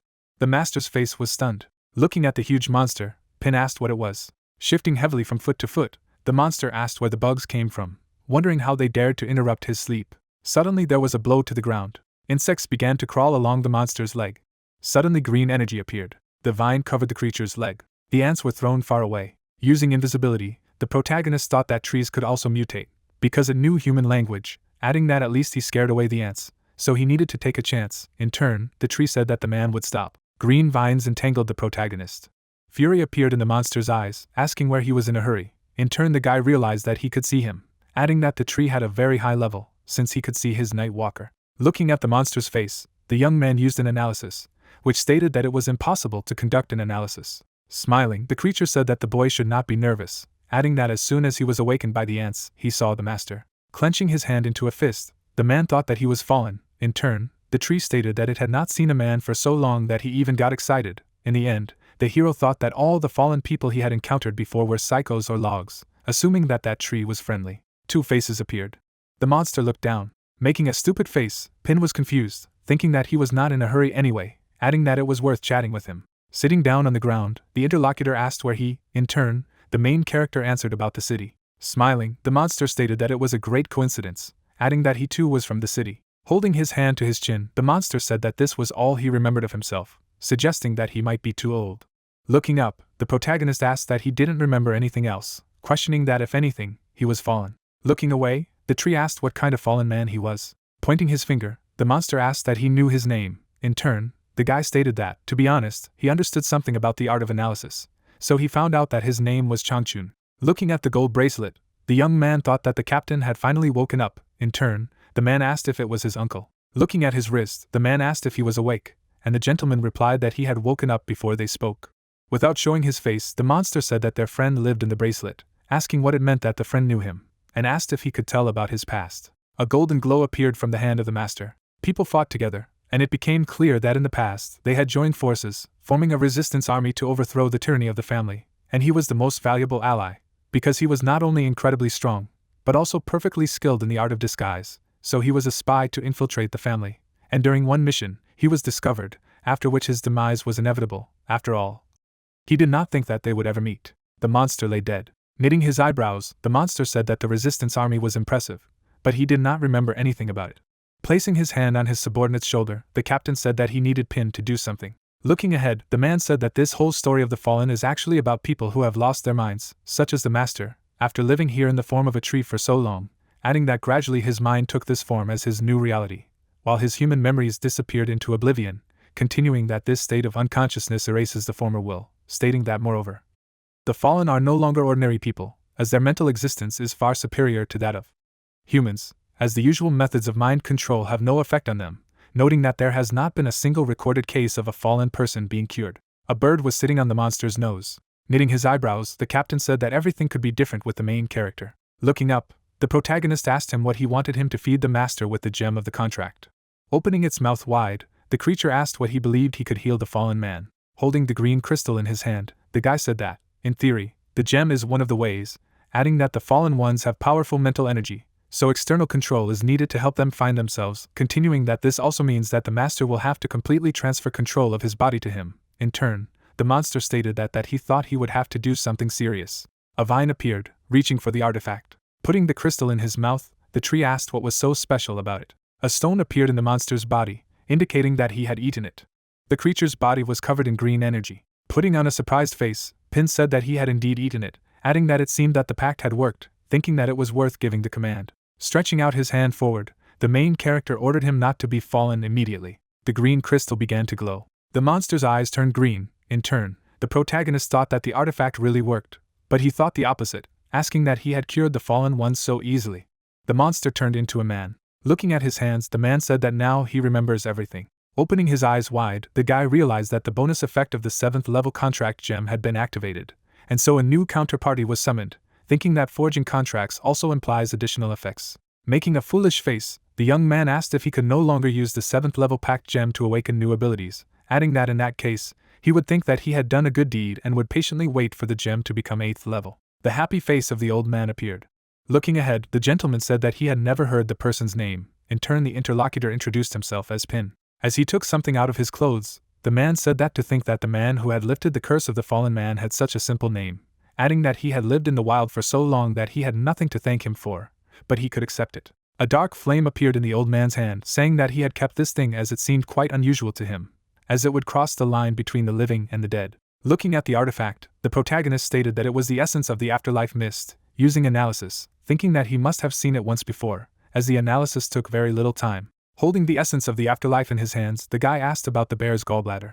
Closing his eyes, the man apologized for not having anything else, In turn, the young man replied that he should not worry about it, because this thing was incredibly useful, adding that he himself had offered to help. Making a wary face, the master thought that his girlfriend had warned him that the denizens of the underworld were like parasites, but he wouldn't let his mind be taken over, so that wouldn't happen to him, continuing that given his previous experience, he was confident that he could handle it. People were fighting a monster. Placing the artifact in his mouth, the man thought that he must swallow it. Suddenly, my body was filled with dark energy. Knitting his eyebrows, Pin said that he could. Suddenly, a ray of dark energy rang out in the thicket of the forest. Holding his hand on his heart, the main character realized that the essence of the afterlife fog had been successfully absorbed. Looking at the burning hand, the protagonist thought that it was just like back then, adding that he didn't think it would raise him 3 levels at once, let alone increase the level of the treaty gem. Crossing his arms, the old man said that the city was indeed a hotbed of talent, asking who knew that the object was edible. In turn, the interlocutor stated that he was most likely the only one who ate the entity and survived. Pointing to the ground, the man said that he had been watching for a long time, asking if he was going to talk. In turn, the monster said that he was too trusting, asking if he had noticed it. Jumping to the side, the man thought that another monster had appeared. In turn, the interlocutor stated that it was just an old stump, asking why he was so frightened, adding that he should return to the point, asking if he wanted to remain fallen. Knitting his eyebrows, the creature wondered what difference it made if you were fallen or not, wondering if life had ever been simpler and freer before. Looking down, the old man stated that he seemed to have forgotten very important things, asking that he didn't want to see his family again. Anger appeared on the monster's face. The stone began to move. Rising to his feet, the rock asked about his family. Without showing emotion, the monster continued to say the word. Pointing his finger, the old man ordered him to look at him, adding that he no longer looked like a non-human. In turn, Pin said that his name sounded familiar. In the end, the captain stated that this was not surprising, since he was one of the founders of the investigation team, but he also disappeared a few years ago, adding that he never thought who finds him here. The image of a man appeared. Knitting his eyebrows, the protagonist said that the 2 masters, both fallen, were wandering around the wasteland, asking if it could be a coincidence. Looking up, the old man said that his family had badly battered him and thrown him out of town, and in order to heal he had been forced to turn into a tree, adding that he had seen who he had become over time, going on to say that the girl was still a girl back then, doubting that the 2 things were related. Putting his hand on the monster, the man said that he could not even think that such a young man would eventually have his own family, adding that when he first encountered him, it was impossible to shut him up, because all he did was talk about his charming granddaughter. Showing stunness, the protagonist thought of his granddaughter. Holding his hand to his chin, the young man said that now it dawned on him, and in turn the old man asked what was wrong. Throwing something forward, the man said that he would definitely recognize her. The eye of the monster appeared. The creature stared at the corpse of its daughter. Smiling, the guy asked if it was his father, adding that they were already here. In turn, the man asked who was calling him. Holding the baby in her arms, the woman said that she had just woken up. Pointing her finger, the girl said that her grandfather had come to see his granddaughter. The monster suddenly clutched his head. Knitting his eyebrows, he was shocked. Falling to the ground, the giant asked who the girl was. Making an angry face, the monster asked who he was. Clenching his hands into a fist, Pin said that everything was going according to a bad scenario, because at this rate he would soon go crazy. In turn, the man replied that they should bring him to his senses, ordering him to come up with something. Knitting his eyebrows, the protagonist thought that the level of the gem of the contract has only leveled up, but by making a pact, he will not be able to awaken other abilities in himself. Holding a green crystal in his hand, the protagonist asked what he was waiting for. Throwing the artifact, the guy told the monster to eat this artifact, because it would help from torment. Striking with his hand, the monster said that he was a liar, adding that they all wanted to fool him. Making an angry face, the rock declared that the old man would not get away with it, ordering him to get out of the city. Holding his ally's hand, the man said that he should calm down, adding that if he opened his eyes he would see that the villain was no longer there, continuing that his granddaughter was standing in front of him, which was his family. In turn, the guy asked him to wake up. Looking at the girl, the monster asked about his granddaughter. Holding out the crystal, the old man said that if he ate the item, his memory would return. A stone hand reached out for the artifact. The rock began to crumble when he heard that the young man had ordered him to cease to be fallen. A man appeared. The gentleman held out his hand. Looking at his granddaughter, the grandfather asked how it happened, asking who did it to her. Starting to weep, the gentleman said that he was not there at that time, adding that he was very sorry.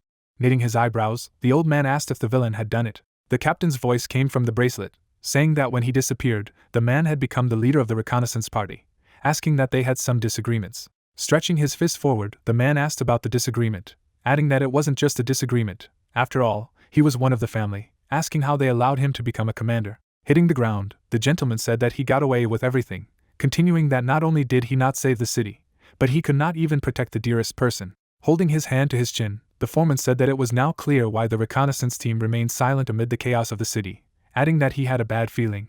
But who would have thought that the family was involved, continuing that last time they had let the worker go by asking if there was a backup plan. Stretching out his hand, the old man asked what he was talking about, adding that everything was out of his head. Putting on a serious expression, Pin stated that he understood that their memories had just returned, but that he had some bad news to give them because the city was on the brink of disaster at the moment. Gesticulating, the main character told how it was, adding that he was badly injured during a rescue operation, which is why he had to take refuge in the forest. Looking at the insect, the protagonist stated that if it were not for the ally, they would not have survived. Sitting on the ground, the old man said that a lot of things had happened. In turn, the interlocutor said that he had heard the girl's voice more than once, asking the question that he had seen her illusions. In the end, the guy replied that he thought that she was guiding him. Looking ahead, the man said that he had definitely seen her, while the man assumed that it was not an illusion. Making a surprised face, the young man asked what his words meant. Crossing his arms, the gentleman stated that the granddaughter was an incredibly gifted girl, adding that her abilities were revealed at an early age, continuing that her ability was similar to astral projection, but more surprising is that she could penetrate people's dreams, suggesting that before death she was able to separate the soul from the body, and what they call illusions, her handiwork. The lady was in the hands of a monster. With a serious face, the old man said that she had been forced to remain in spirit form since her body had been destroyed, but that a soul that wandered without support for too long was likely to fallen. Knitting his eyebrows, the master asked that his friend had become fallen, thinking that she had said that she did not want to be a burden to him. The lady began to weep. Holding his head, Pin said what a fool he was, adding that she had been helping him all the time in the shadows, and finally wanted him to forget about her, thinking that he would never forget. The bracelet began to glow golden, indicating that the Awakened would find her as soon as things were fine. Smiling, the main character asked what their plan was.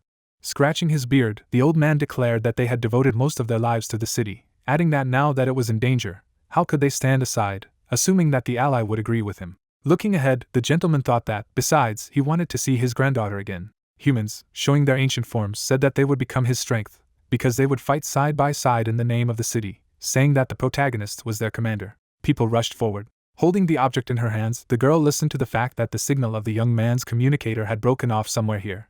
Turning around, the commander said that it must be here. Looking to the side, the man asked where he could have gone with such injuries. Traces of blood appeared on the ground. The lady made her way through the tall grass. Her ally's face was stunned. Looking ahead, the master asked what had happened here. People looked at the fallen trees. Lowering his head, the man said that these were the footprints of Black Mountain humpback ants, adding that the main character got into trouble. As she began to run forward, the lady said that they must hurry. Suddenly, a fist appeared from the open portal. The warrior looked at what was happening. Using the barrier, the miss asked who it was. The fist shattered the ice sheet. The silhouette of a man appeared, saying that they had not seen each other for a long time. Smirking, the monster stated that he had prepared a gift. Without showing emotion, the man understood where the stench came from, adding that he was just a crazy, decomposing old man. Smiling, the opponent said that he was still impudent. Stretching out his hand, the villain declared that none of them would escape today. Pointing 2 fingers forward, the young man asked if when the holy ancestral village left the city, she left the spies to keep an eye on them. In turn, the girl replied that it didn't make sense. After all, they just needed to kill them and finish the job. Attacking, the master said that the old man needed him, continuing that the allies should try to escape. The dead man ran at the man. An unshakable flame emanated from the man's body. Grabbing his opponent's fist, the man said that he had told him. Making a serious expression, the master said that when he met, he would kill the villain. The man threw the monster over himself. The dead man fell into the portal. Suddenly, a cloud of dark energy appeared in the sky. The zombie burst out of the portal. The gentleman took a defensive stance. A hand emerged from the crevice. The man was hit. The girl, using the ice barrier, called for the master. Taking many blows, the man thought about how troublesome it all was. Knitting his eyebrows, the master said that the fist was as hard as dark iron. After all, they could even warp space, adding that it didn't look like it was the same person's ability. As he continued to take the blows, the master thought about the fact that the girls hadn't budged in all the time, assuming that the portals were their abilities. Suddenly, the dead man flew into the sky on a fiery whirlpool. The ladies did not show their faces. Smiling, the man said that they were rats. The girl began to use a teleporter. Turning around, the lady asked what he was doing, adding that the opponent almost jumped on them. In turn, the old man ordered her to calm down, and it was better to look ahead, adding that since their last fight, he had been watching the man with the help of zombies, continuing that without sunlight, his body temperature drops, and he can no longer burn with white flames. The master had made many attacks. Fists appeared on the monster's chest. Anger appeared on the man's face, making it clear that his body temperature and characteristics began to drop. Smiling, the enemy said that this was why he had waited until dark to make his move, ordering him to bow. The master looked at his opponent. Looking at the fiery whirlwind, Pin spoke of his friend. Brandishing the blade, the girl said that she was almost done. In turn, the employee replied that he had a similar situation. Green gas was coming from the dead man's mouth. Covering her nose with her hand, the lady said that the zombie toxin had appeared again, ordering her partner to hold his breath. The man fought with several opponents. The monster, swinging for a blow, ordered him to surrender and become a puppet of the old man. Striking with his fist, the man replied as he said. Clenching his hands into fists, the gentleman said that he would not fall for the same trick again. Standing surrounded by the dead, the villain said that he had surprised him. Grinning, the opponent said that his friends were not so lucky. Turning around, the master warned of an attack from behind. The zombie hit the lady on the back. Holding the blade in his hand, the young man asked if it was intact. Looking to the side, the lady replied positively, adding that he should be careful. Commanding 2 swords, the man used a sword technique called Position X. Striking the blades with his fist, the dead man said that they were doing everything for show. Knitting his eyebrows, the man thought that he should help them. Starting the attack, the master said that he was a bastard. Using green magic, the old man said that it was worth finishing. Suddenly, a tree leg appeared above the opponent's head. The monster stepped on the enemy. Jumping to the side, the villain asked what the hell it was. Starting to run to the allies, the gentleman asked if the guys were safe. Turning around, the people heard a familiar voice. Pin stood on top of the monster. Smiling, the girl said that she was glad that everything was fine with him. Looking ahead, the old man asked that he had returned. Suddenly, a hand went through the villain's chest. Turning around, the dead man asked when he had managed to do this. The man, looking at the approaching zombie, realized that the enemy was immortal. The man disappeared, avoiding the blow. Showing his head, the warrior declared that he was stronger than he thought. Knitting his eyebrows, the master said that they should not let their guard down, because their enemy was the fallen one, thinking that the sun had finally risen. Raising his head, the man said that now they would see what the spineless old man had, and it became clear that the temperature of the creature's body was equal to 800 degrees. Standing among the allies, the master ordered him to begin battle. The girl, knitting her eyebrows, thought that serious reinforcements had arrived, adding that they had lost the chance to grab the opponent. Putting the girl on her shoulders, the lady said that something was wrong here, so she had to retreat. Using green magic, the old man said that it almost belonged to him, asking for some time. A thicket of the forest appeared. Using the portal, the lady said that he should not talk nonsense. Turning around, Miss said that this time the enemy was lucky. Rushing to catch up, the man said that they would not be able to escape. In turn, Pin replied that the master should not commit rash actions. Looking ahead, the protagonist said that they did not have accurate information about the enemy, adding that by chasing him now, they risked falling into a trap, offering to return to the base and discuss the plan, because the guys from the martial arts school were waiting for him. In turn, the man agreed. Putting her hand on her belt, the girl said that they were in place. In turn, the interlocutor asked if this place was different from the previous ones. Using pink magic, the lady responded positively, because they changed the base of operations, adding that the old building was cramped, and this one would fit many more people, and it was not far from here to go to the training grounds, which greatly facilitated the deployment of troops. A pink circle appeared around the people. Turning around, the warrior greeted them at secret base number 8, which was located at a depth of 1,800 meters underground, and could accommodate 2,000 people with 164 rooms, adding that they could look around.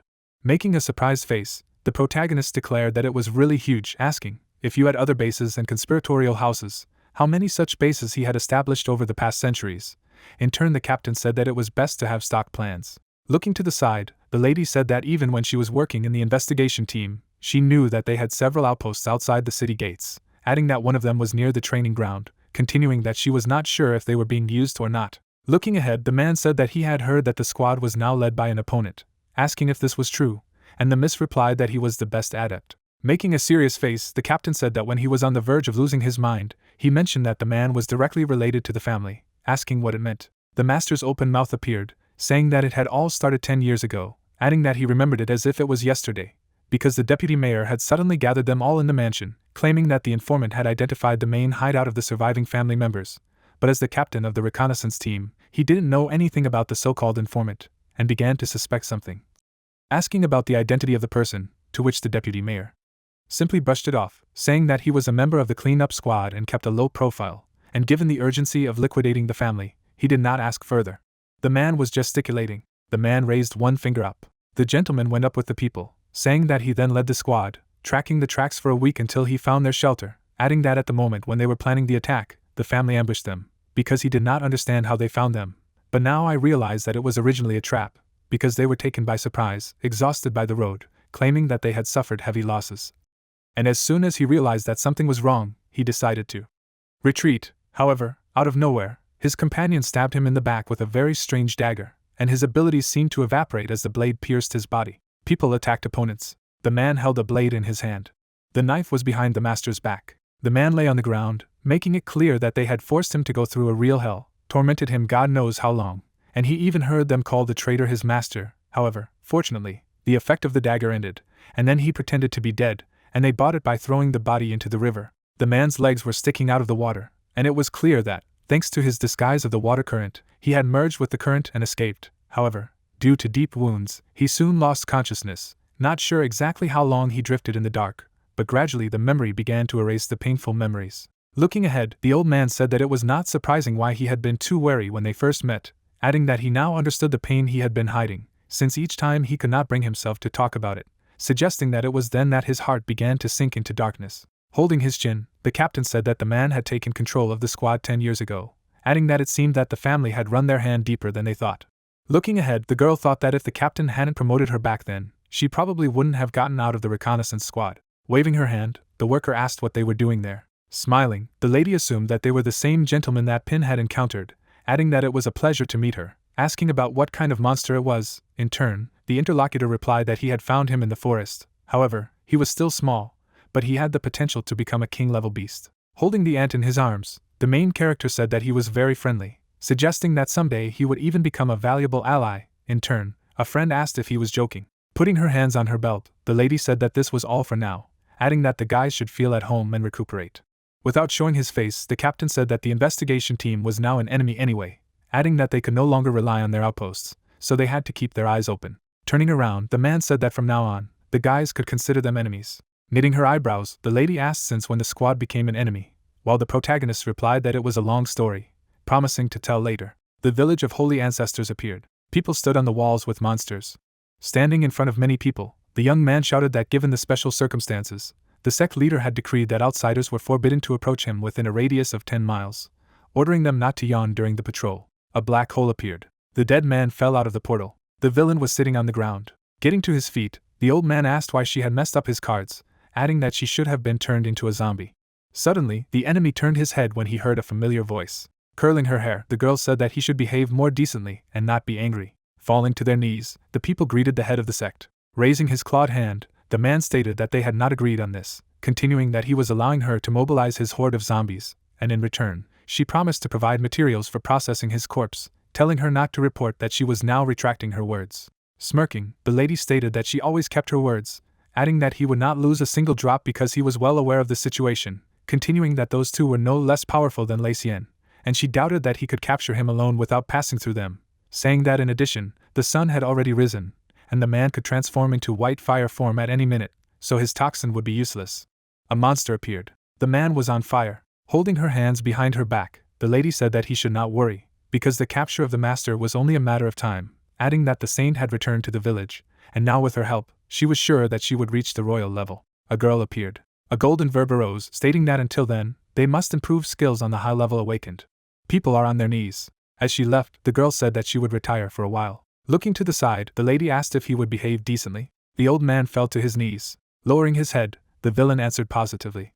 A white door appeared, making it clear that a week had passed. People fought. The man blocked the attacks. Receiving the blows, the man declared that they were weaklings, asking what they had not yet understood. Suddenly Pin jumped far away.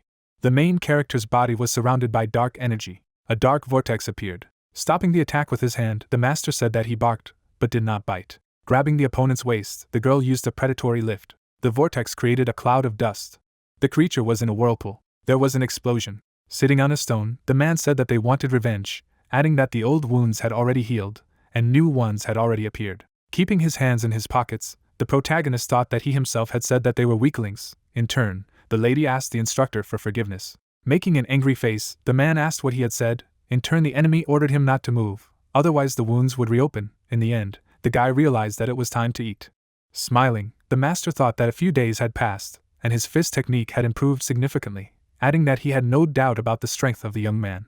But the girl's techniques exceeded all his expectations, because he underestimated her potential. There was a dumbbell in the mentor's hand, asking if the person had finished training. In turn, Pin asked that the commander was also going to rehabilitation today. Lifting the dumbbells, the man answered positively, adding that it was too stuffy in this hospital room, and he needed to breathe fresh air. Lifting the dumbbell up, the master announced a break, after which they would proceed to the next set. Entering the room, The main character said that today he would bother him again. In turn, the young man asked about the fact that they had destroyed the training hall again. Smiling, the girl asked for forgiveness. In turn, the employee said what to do with them. Stepping forward, the lady asked where they were going, since it was lunchtime, and in the end, the protagonist said that she could go, adding that he needed to do something. A conference room appeared. Sitting in the chair, the captain said that the guy had arrived on time, continuing that he had moved on to the important points regarding the conduct of the trial. Keeping his hands in his pockets, the young man said that it was wonderful. Suddenly a fire appeared. Crossing his arms, the man said that the saint had been kidnapped, and he had the audacity to appear here. The first elder, holding his hands close to his face, stated that the man had accidentally provoked the saint's awakening, which led to a clash, adding that given this, they would spare him. Falling to his knees, the man thanked the grand elder. Without showing his face, the member of the congregation said that if that pin was from an unlimited class with infinite possibilities, he would certainly go to the meeting and ask what his colleagues' thoughts were. Putting his feet on the table, the villain told him not to worry, because their group has eyes everywhere, adding that even if this is the case, the level of the main character is still low, continuing that it is too early for him to be in their league, noting that if he decides to enter the territory of the court, he will make sure that he does not leave there alive. Joining hands, the man stated that they were all young and naive, as underestimating the opponent was a fatal mistake, adding that the true horror of the unlimited class was the dominance of their abilities at all levels, saying that it was for this reason that they had suffered from their opponent for years, recommending not to be so frivolous to the enemy. Raising his hand, the man said that the pressing issue at the moment was the holy ancestral village that had kidnapped the saint, adding that they had lost a lot of people in the city trying to get the girl back, and if the ancestral village managed to get their hands on king-level power before they did, it would be bad for them. Stretching out his hand to the side, the council member asked if the elders had forgotten about the Zhu family's trump card, Yuanlong. Slamming the table, the man ordered him not to mention that ungrateful scoundrel, because their family had invested all their resources in his upbringing, asking what he had done, adding that he was clinging to a ridiculous sense of justice. Getting up from his seat, the villain said that if he had adhered to the family's plans, he would not have been stuck in this cave. Fire appeared. Placing her hand on the child's head, the woman asked the second elder not to be so angry, adding that they would make him serve the family and multiply their greatness, because the boy and the key to the forbidden zone would help with this. A smile appeared on the girl's face. Showing surprise, the man asked about the forbidden zone. People did not say a word. A red feather appeared in the lady's hand, saying whether they liked it or not, but this was the only way out. Waving his hand, the man said that she could begin. A fiery feather was in his hand. The lady was engulfed in flames.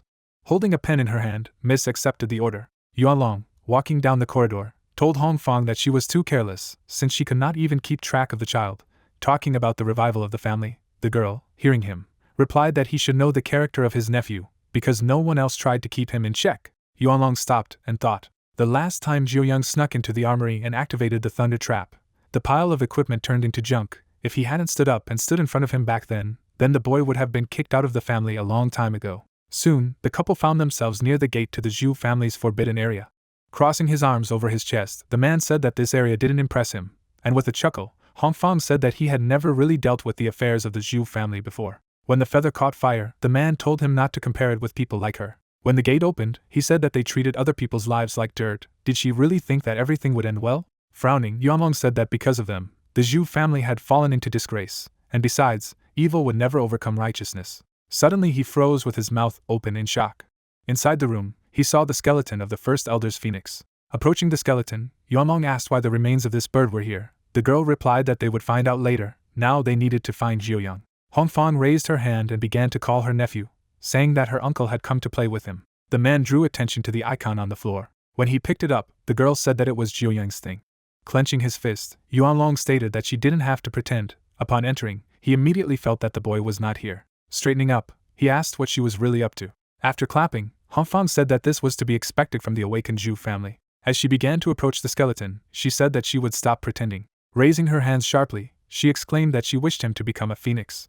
Frowning, the man said not to talk nonsense. It was just a skeleton. She was abandoning their traditions of taming animals and resorting to necromancy. Touching the skeleton, the girl said that the Zhu family may have different taming methods, but the principles remain the same. Turning around, she said that after years of painstaking research, she had finally found a way to transfer the phoenix's power to another living being. Unfortunately, no one in the family could resist the divine power except him. He, with his unique ability and immense strength, was the perfect vessel. Enveloping his hand in an aura, Yuanlong said that it sounded tempting. But what was the catch? Did he really have to sacrifice himself? Hong Fong flinched at his hunch. Strangers entered the hall. Inspecting the people who came, Yuanlong concluded that they were most likely murderers. Summoning the soul of the monster, he screamed. One of the Guandao assassins was in front of him. Yuanlong blocked the blade of the weapon.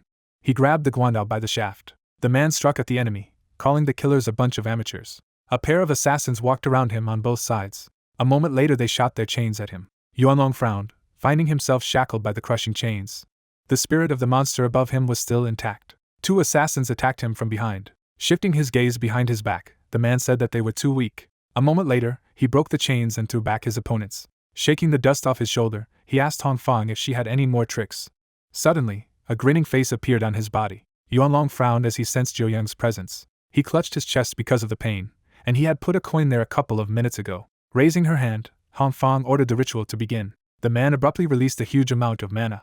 Crumpling up part of the floor, he asked his nephew why he had betrayed him. The energy spread throughout the dungeon, destroying everything. The whole dungeon shook. The protagonist, trembling, became nervous, assuming that this was another influx of beasts. The birds, frightened, began to fly away. Cracks spread along the walls of the dungeon. Manny raised her hand and told her to remain calm and take the wounded away first. Pointing to the portal, she mentally said that an ordinary earthquake would not shake the headquarters. Jinbo entered the hall and said that he had checked the base. Now there was definitely no one left. Waving his hand, he told the protagonist to go with him. Suddenly Situ spoke, asking where the Zhao brothers were. They knew too much about the holy ancestral village, and they couldn't lose them. Jinbo frowned as he said that the captain was right. Ping, putting his hand to his chest, said that he would go look for them. But in his mind, he noted that the brothers were their enemies and saving them could lead to problems. Jinbo did not have the ability to preserve life. He had a body of pure water, so he was the least in danger of himself. The young man, transforming his hand into water, told Shishan not to worry. He would be careful, and if something went wrong, he would definitely use the water body. Frowning, the girl said that the brothers were high-level awakens. The water wouldn't protect him if they suddenly decided to drag him to the bottom. Did he think about the consequences? Changchun suddenly approached and said not to worry. He and Old Man Su would also go and make sure that those 2 idiots didn't mess things up. Besides, they had made a contract with Ping. He would be able to summon them to the Gem Vault Pact if something went wrong. Closing her eyes, Shishan sighed. Jinbo turned around sharply and said that they had no time to lose. The protagonist ran ahead and told Shishan that he would catch up with them. Jinbo, looking after the trio, tried to understand why the captain wanted to save the brothers. The boy sitting in an armchair laughed.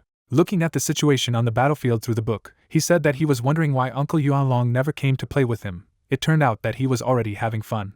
When he saw the phoenix, he said that it was wrong to be away from home. Turning his head, he asked his father and mother if they agreed with him. As they sat down beside him, Zhu Yang said that their Zhu family was the best in the world. The puppet smiled broadly at his words.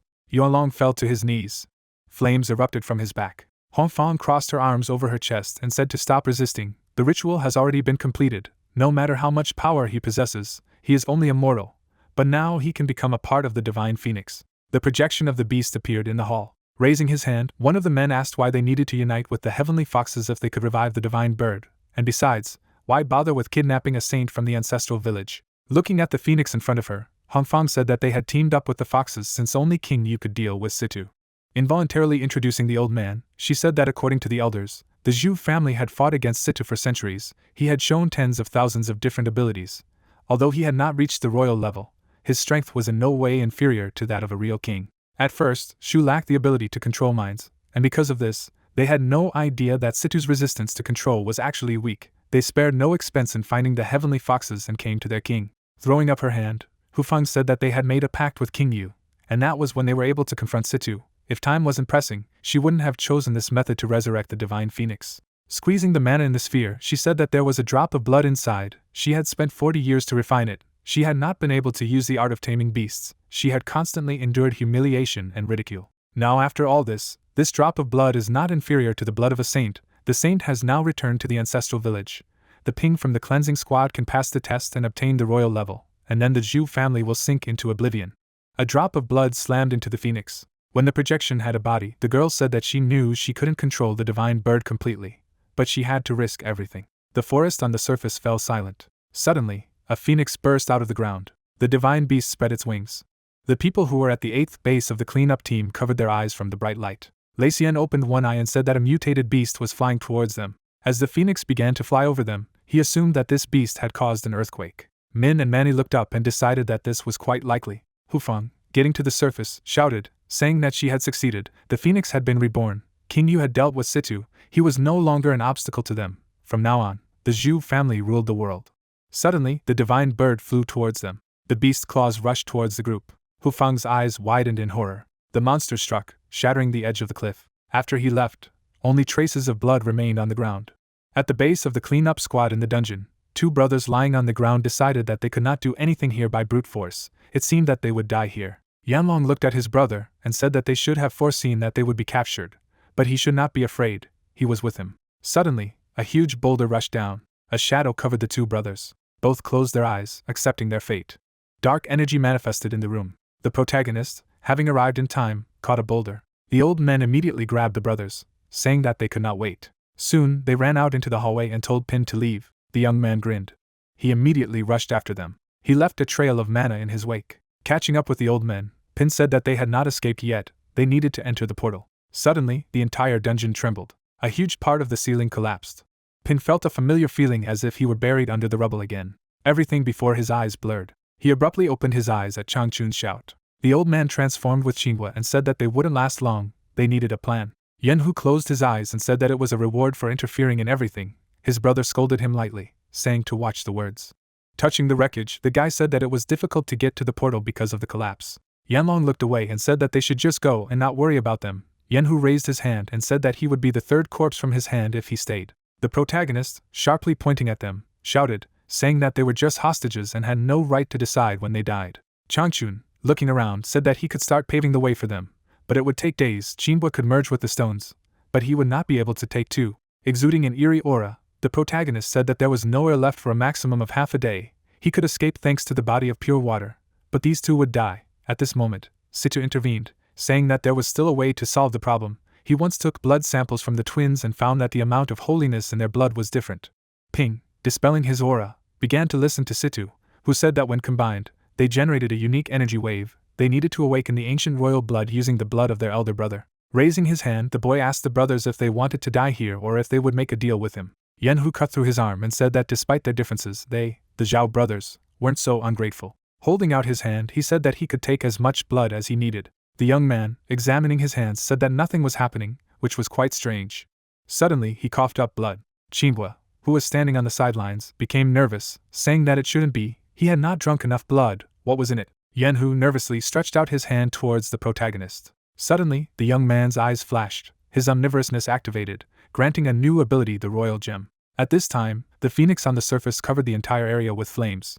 Manny, hiding behind a wall of ice, said that the fire would not go out until that annoying bird was gone. They had to leave. Shishan covered her hands with ice and said that Ping was still downstairs. They couldn't leave. Suddenly, the girl grabbed her friend by the collar. Frowning, she said that the portal was already closed. The guy had the strength of a pure water body. Those two masters wouldn't be lost either. They wouldn't just fall into a trap. She had always been the most rational member in the team. Why was she losing her temper now? Looking at the phoenix in the sky, she said that the bird had killed the Zhao brothers. She was a real monster. They would suffer the same fate if they didn't leave. Shishan frowned and agreed with her friend. Suddenly, a cleanup group came to the battlefield. Lei Xian, having already released his flames, said that they should leave. They would figure it out on their own. The divine bird rushed towards the group. All the awakened ones rushed to meet her at the same time.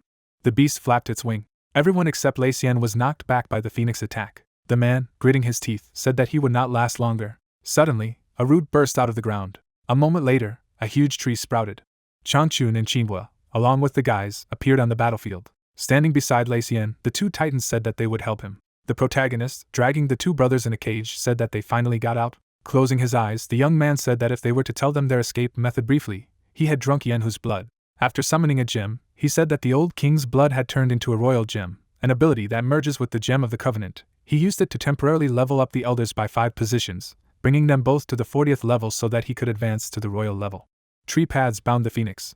Ping, looking at the gem, said in his mind that he had a vision as soon as he drank the blood. He saw many capsules with identical bodies inside. Glancing at the brothers, he said that the holy ancestral village clearly harbored more secrets than they thought. When the flames engulfed the wood titan, the guy became worried. He frowned, shifting his gaze to the bird. The beast fired fiery projectiles, knocking the enemies back. Qinghua fell painfully to the ground. He gritted his teeth and angrily said that he had fallen right on his ass. Lei Xian landed and said that their affairs were bad. His strength depended on the flames, but the fire of this bird was composed of solar energy. It was much more powerful than his flames. Glancing at the two titans, he said that Changchun's wood form would not be of any use, and Qinghua alone would hardly be able to stand up to the creature. Manny, looking up at the sky, said that she had come up with something. Spreading her arms to her sides, she said that everyone who could still fight should distract the sunbird. They should gain half an hour, and the rest should go to Shojong for the radio beacon transmitters. Clenching her fist, the girl asked Shishan to help her. Sita grinned and said that this girl had grown up a lot. Now he was calm. The protagonist, wiping his mouth, decided that he would also have a royal gem. The young man summoned the scythe, raising his level by 5 points. The beast fired a lot of fiery projectiles. Members of the group dodged or blocked the shells. Many simply blocked the fire with their weapons. Shojong clutched his stomach, saying that it was hard for him to even imagine how much he would have to eat to regain it. Manny, pointing to the map, said that Shishan's strength was not enough to directly confront the phoenix, but she could suppress its solar energy for a while, at which time a squad of guards would set a trap for the bird. Ignoring the flame explosions, she said that these transmitters should increase their range. Once they get them, they should bury them in the places marked on the map. The phoenix gathered a huge amount of flames above it. Suddenly, the sphere of fire disappeared. The beast opened its beak and froze in puzzlement. Chinhua, merging with the air and enveloping the beast, said that he had cut off the access to oxygen. The creature could no longer use fire. Changchun immediately grabbed the monster. He turned around, wanting to knock the bird over. A second later, the phoenix was thrown to the ground.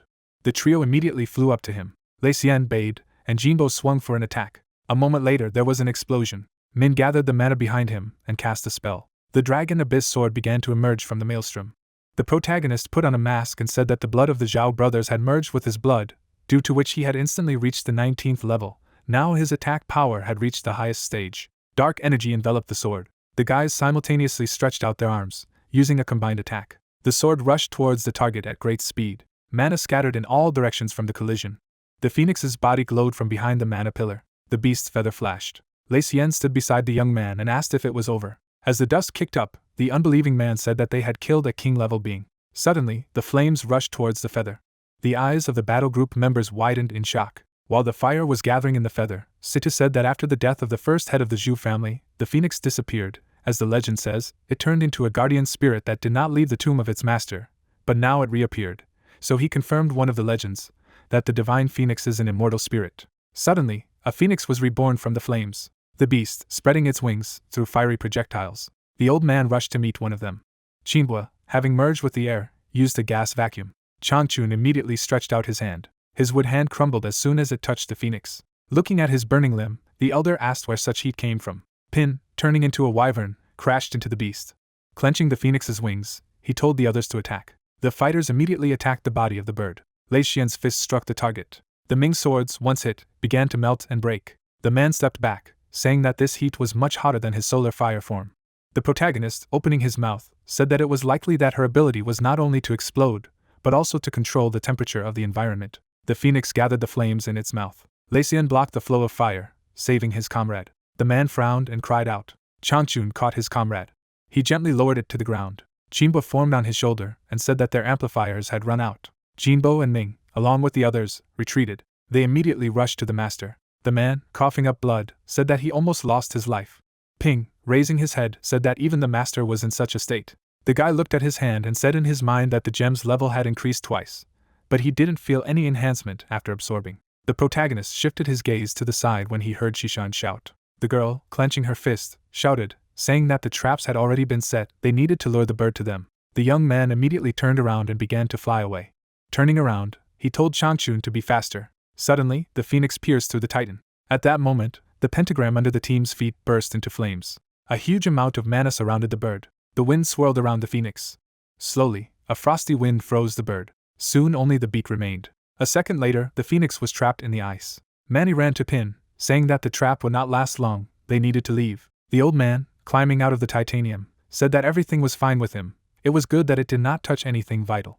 The young man ran up to the elders and said that they had to run now. There was still a long way to go, so why not rest in Pearl City for now? Having received consent, Pin drew the gem of the treaty. Xiujia approached and asked where they should go. If the base was destroyed, everything was scorched here, there was nowhere to hide. As soon as the phoenix was free, it would immediately detect them. The district was indeed scorched by the phoenix. The bracelet on the guy's arm lit up when Sita said that they had to head to the test site. There was a reserve base for civilians nearby.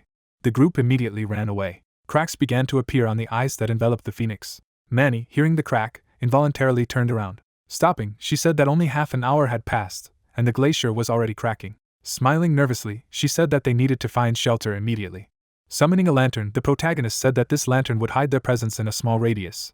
they needed to get closer and not move. Soon the group entered the cave. Bade, angry, said that they had finally got rid of the annoying rooster. Min, looking around, said that they needed to take a break to save energy. Shishan looked at the bent guy and asked if he was okay. Wiping away the sweat, Pin said that he was just tired of resorting to the afterlife fog all the time. After a short respite, he would come to his senses. Throwing up his hand, Min said that they would go to the ruins of the test site. Would a bird follow them? The young man, parting his lips, said that the ancient ruins could be part of the history of mankind. They should never allow the bird to destroy them. Situ took on a spiritual form and told him not to worry. The area was under the protection of spiritual energy. This place could not be found outside. Frowning, he said that the problem was that this place was also a base for the reconnaissance squad, and according to Jinbo, the squad had long been infested with rats. They should be wary of an ambush from the party led by Aoshue, and they should also prepare for a possible attack by a mountain ancestor. Throwing up his hand, Lei Xian said that the mountain ancestor was a king-level mutated beast. He had only heard about it from an old friend. Raising his hand, Situ said that the mountain ancestor lives outside the test site. They have no other way but to cross it from the rear. For safety, it is better to take some morning glory with them. Its smell disgusts the mountain ancestor. The young man, remembering the sight of the flowers, thought about the difference between these flowers and those that were familiar to him. Raising his hand, the guy told the master that while he left a guard around the perimeter, he would look for some game, and just a couple of flowers. The man, frowning, said that he had expended a lot of energy. Why not rest? He and the instructor would take care of it. Spreading his arms to his sides, the young man said that there was no sun or moon right now, so there was no arguing between them. His abilities were best manifested at night. He was better suited for this job. Shishan grabbed the guy's hand and said that she would go with him. Pin smiled and agreed. Glancing at the chubby, the young man asked him to give him a bear trap or something like that. Losing weight again, Shuzhong said that he had been turning him from fat to thin too quickly lately. A huge number of animals gathered near the lake. Suddenly, one of the animals stepped on a trap. The protagonist in the form of a panther immediately rushed towards him. He laid the boar down. The beast's paw began to clench. Pin, assuming his form, said that it was more dexterous to hunt with mist, but a few more such boars and the energy would be completely replenished. Shishan walked up to the guy, telling him to come with her. Pointing to the tree, she said that there was morning glory there. The couple immediately disappeared from their seats. The protagonist crouched, wanting to pick a flower.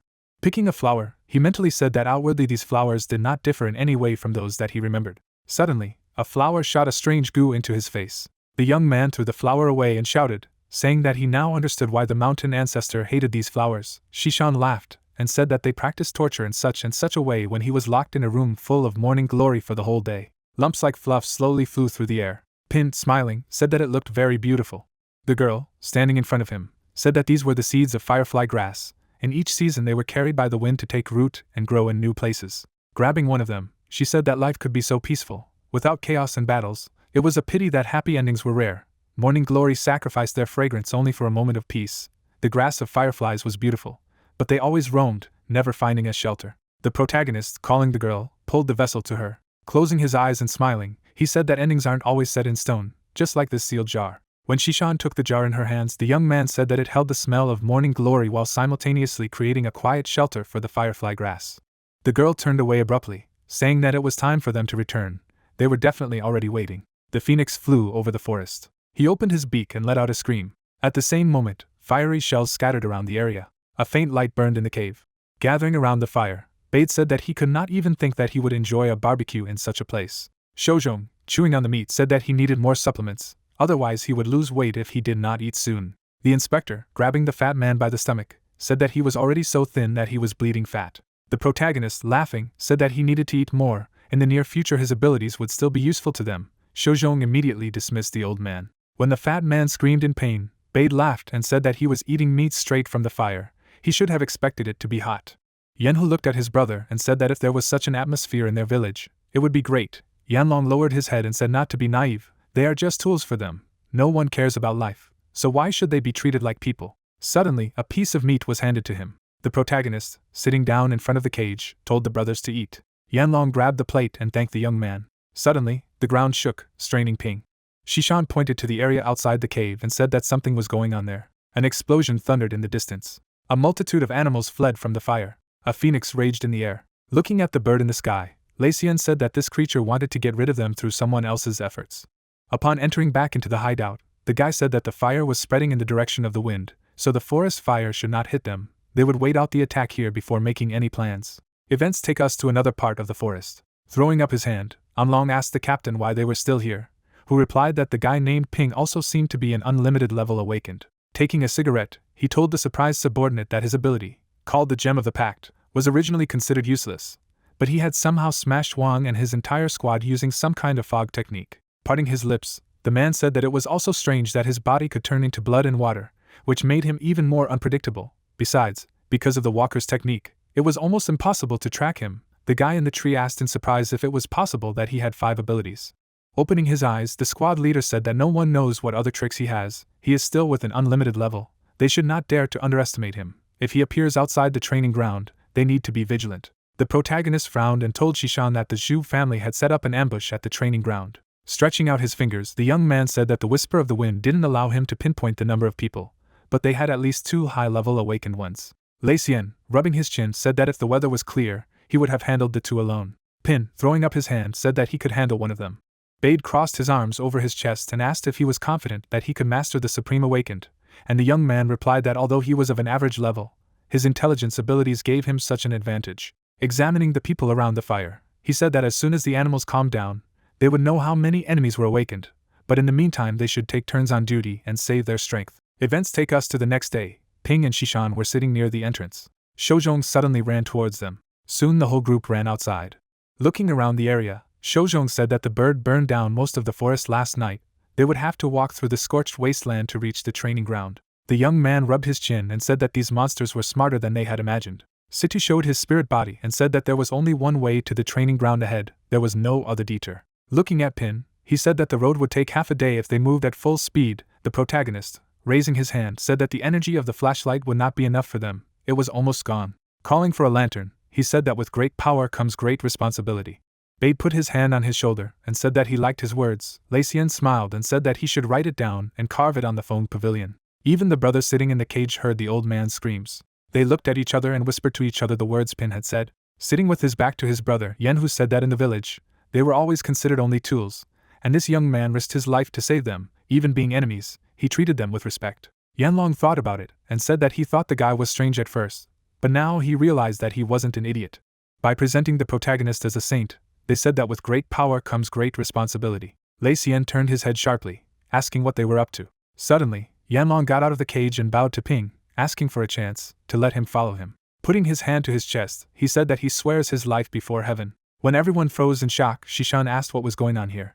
Bending down, the brothers said that they were ready to make a pact with him to prove their sincerity. The young man, looking at the twins in front of him, asked where they got such a sudden impulse. Raising his head, Yanhu said that he risked his life to save them, and if they didn't follow him, it would be regarded as a betrayal of his kindness. The protagonist frowned when the brothers said that instead of returning to the ancestral village, they would rather follow him, even if it cost them their lives. Holding out his hands to the twins, Pin said that they should not rush to swear allegiance. First of all, he should find out how many people they had killed, how many innocent among them there were.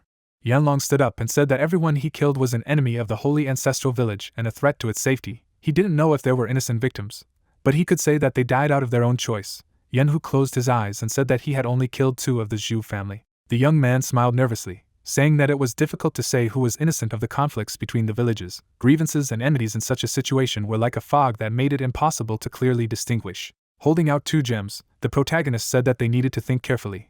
Once they ate them, there would be no turning back. The twins immediately grabbed the gems. The guys immediately ate them.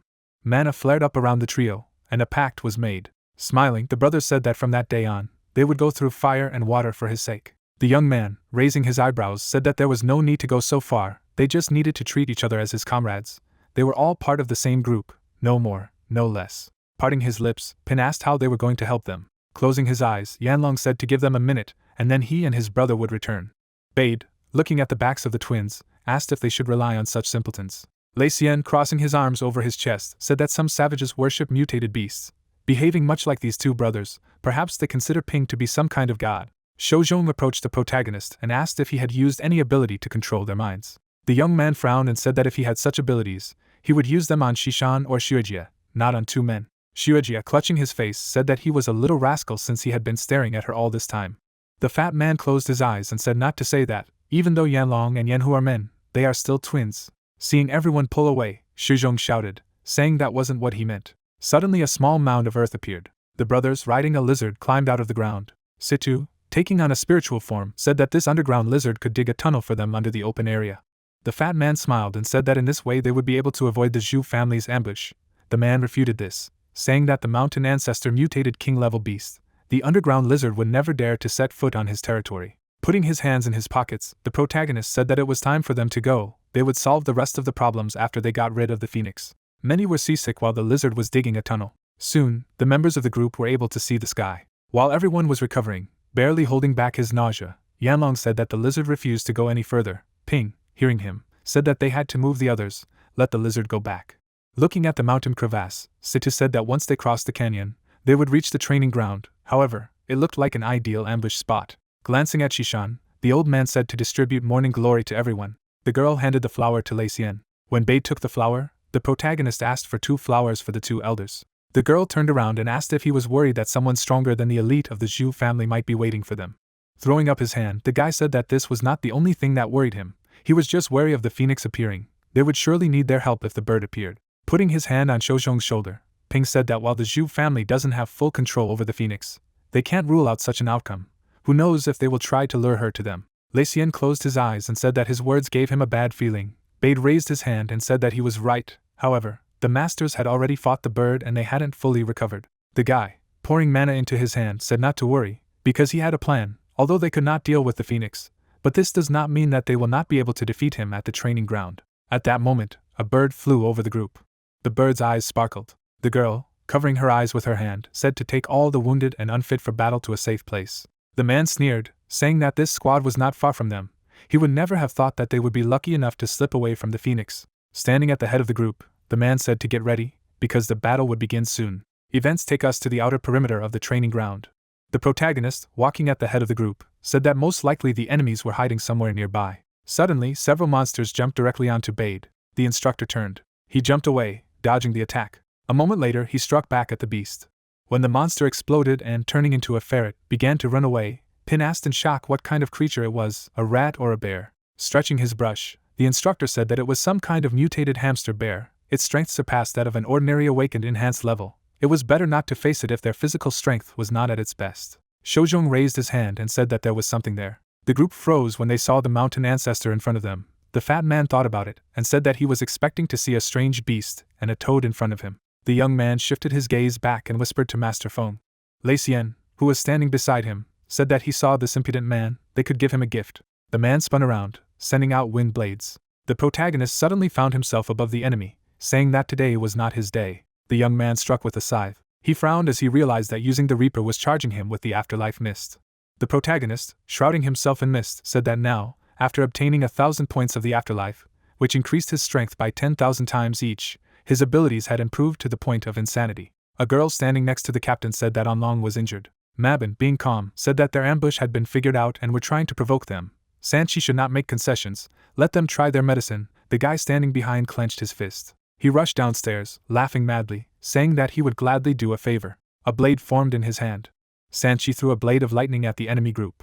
The protagonist raised his hand, saying that another cannon fodder had come to them. Creating a barrier in front of him, the guy said that this was the perfect chance to experience the fog revolver. The blade of lightning was right in front of the shield. As the darkness engulfed the attack, the protagonist asked the opponent if he was capable of just that.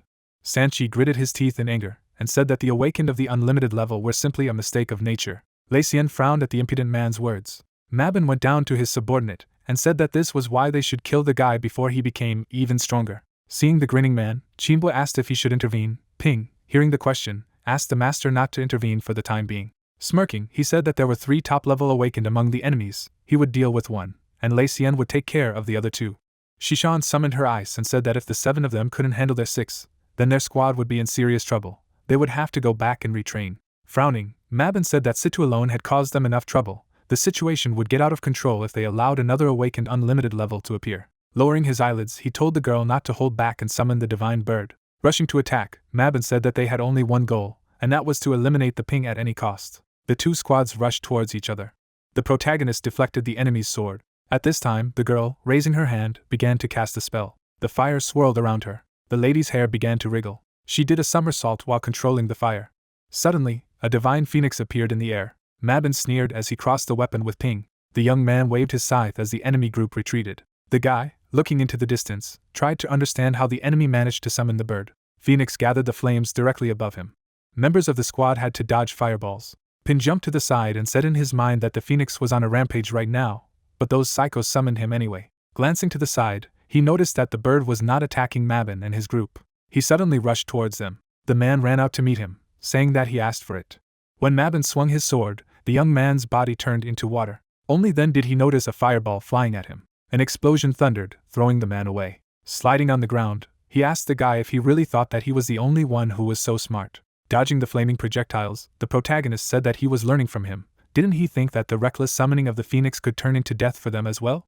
As the bird flew over him, the man said that this Phoenix was the divine beast of the Zhu family. If she killed anyone, it would be them. Ping, ducking, said that it was time for them to proceed with Plan B. The young man summoned the royal gem. A moment later, Changchun and Qinghua appeared on the battlefield. The eyes of the two titans flashed as the effect of the royal gem was activated. The titans jumped to the beast and said that it would now fight them. Mabin frowned and said that Qinghua must have been dead. Striking at the beast, the titans said that they would talk about it later. At that moment, the girl noticed that Pin had disappeared along with the entire squad. Throwing one of the enemies away, the Phoenix shot flames. Waving his hand, Mabin said to pursue the enemy. They definitely couldn't go far. The protagonist, holding a lantern in his hand, said that they still had 6 miles left. Shishan, who was following him, asked how long the two of them would be able to restrain the beast, which even they would not be able to scratch when united. The young man, smiling, said that he had already foreseen this. Looking at the divine bird in the sky, he said that the mountain ancestor was a beast that dwelt in its territory.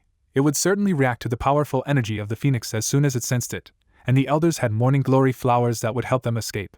All the two titans were doing right now was to delay the Phoenix until the mountain ancestor appeared, and then everyone would escape safely as soon as the two royal beasts were pushed off. Frowning, Shishan asked what to do with the squad, if the plan would work if they intervened. The young man replied by saying that he had deliberately set the Phoenix on the group a couple of minutes ago. He hadn't stopped attacking, which meant that the squad was now thinking about how they themselves would not be attacked by the divine bird. Continuing to run, the guy said that most likely they were using something to block the perception of the beast. That's why the bird didn't attack them first. They stay away because they know that direct intervention will only make things worse. Being at the head of the squad, Pin said that they would soon follow them. They should hurry. Long raised his hand and said that they did not sense the presence of the targets. Frowning, the man said that there was only one thing that could completely hide a person from the upper level awakens, and that was the Zhu family's afterlife fog lantern.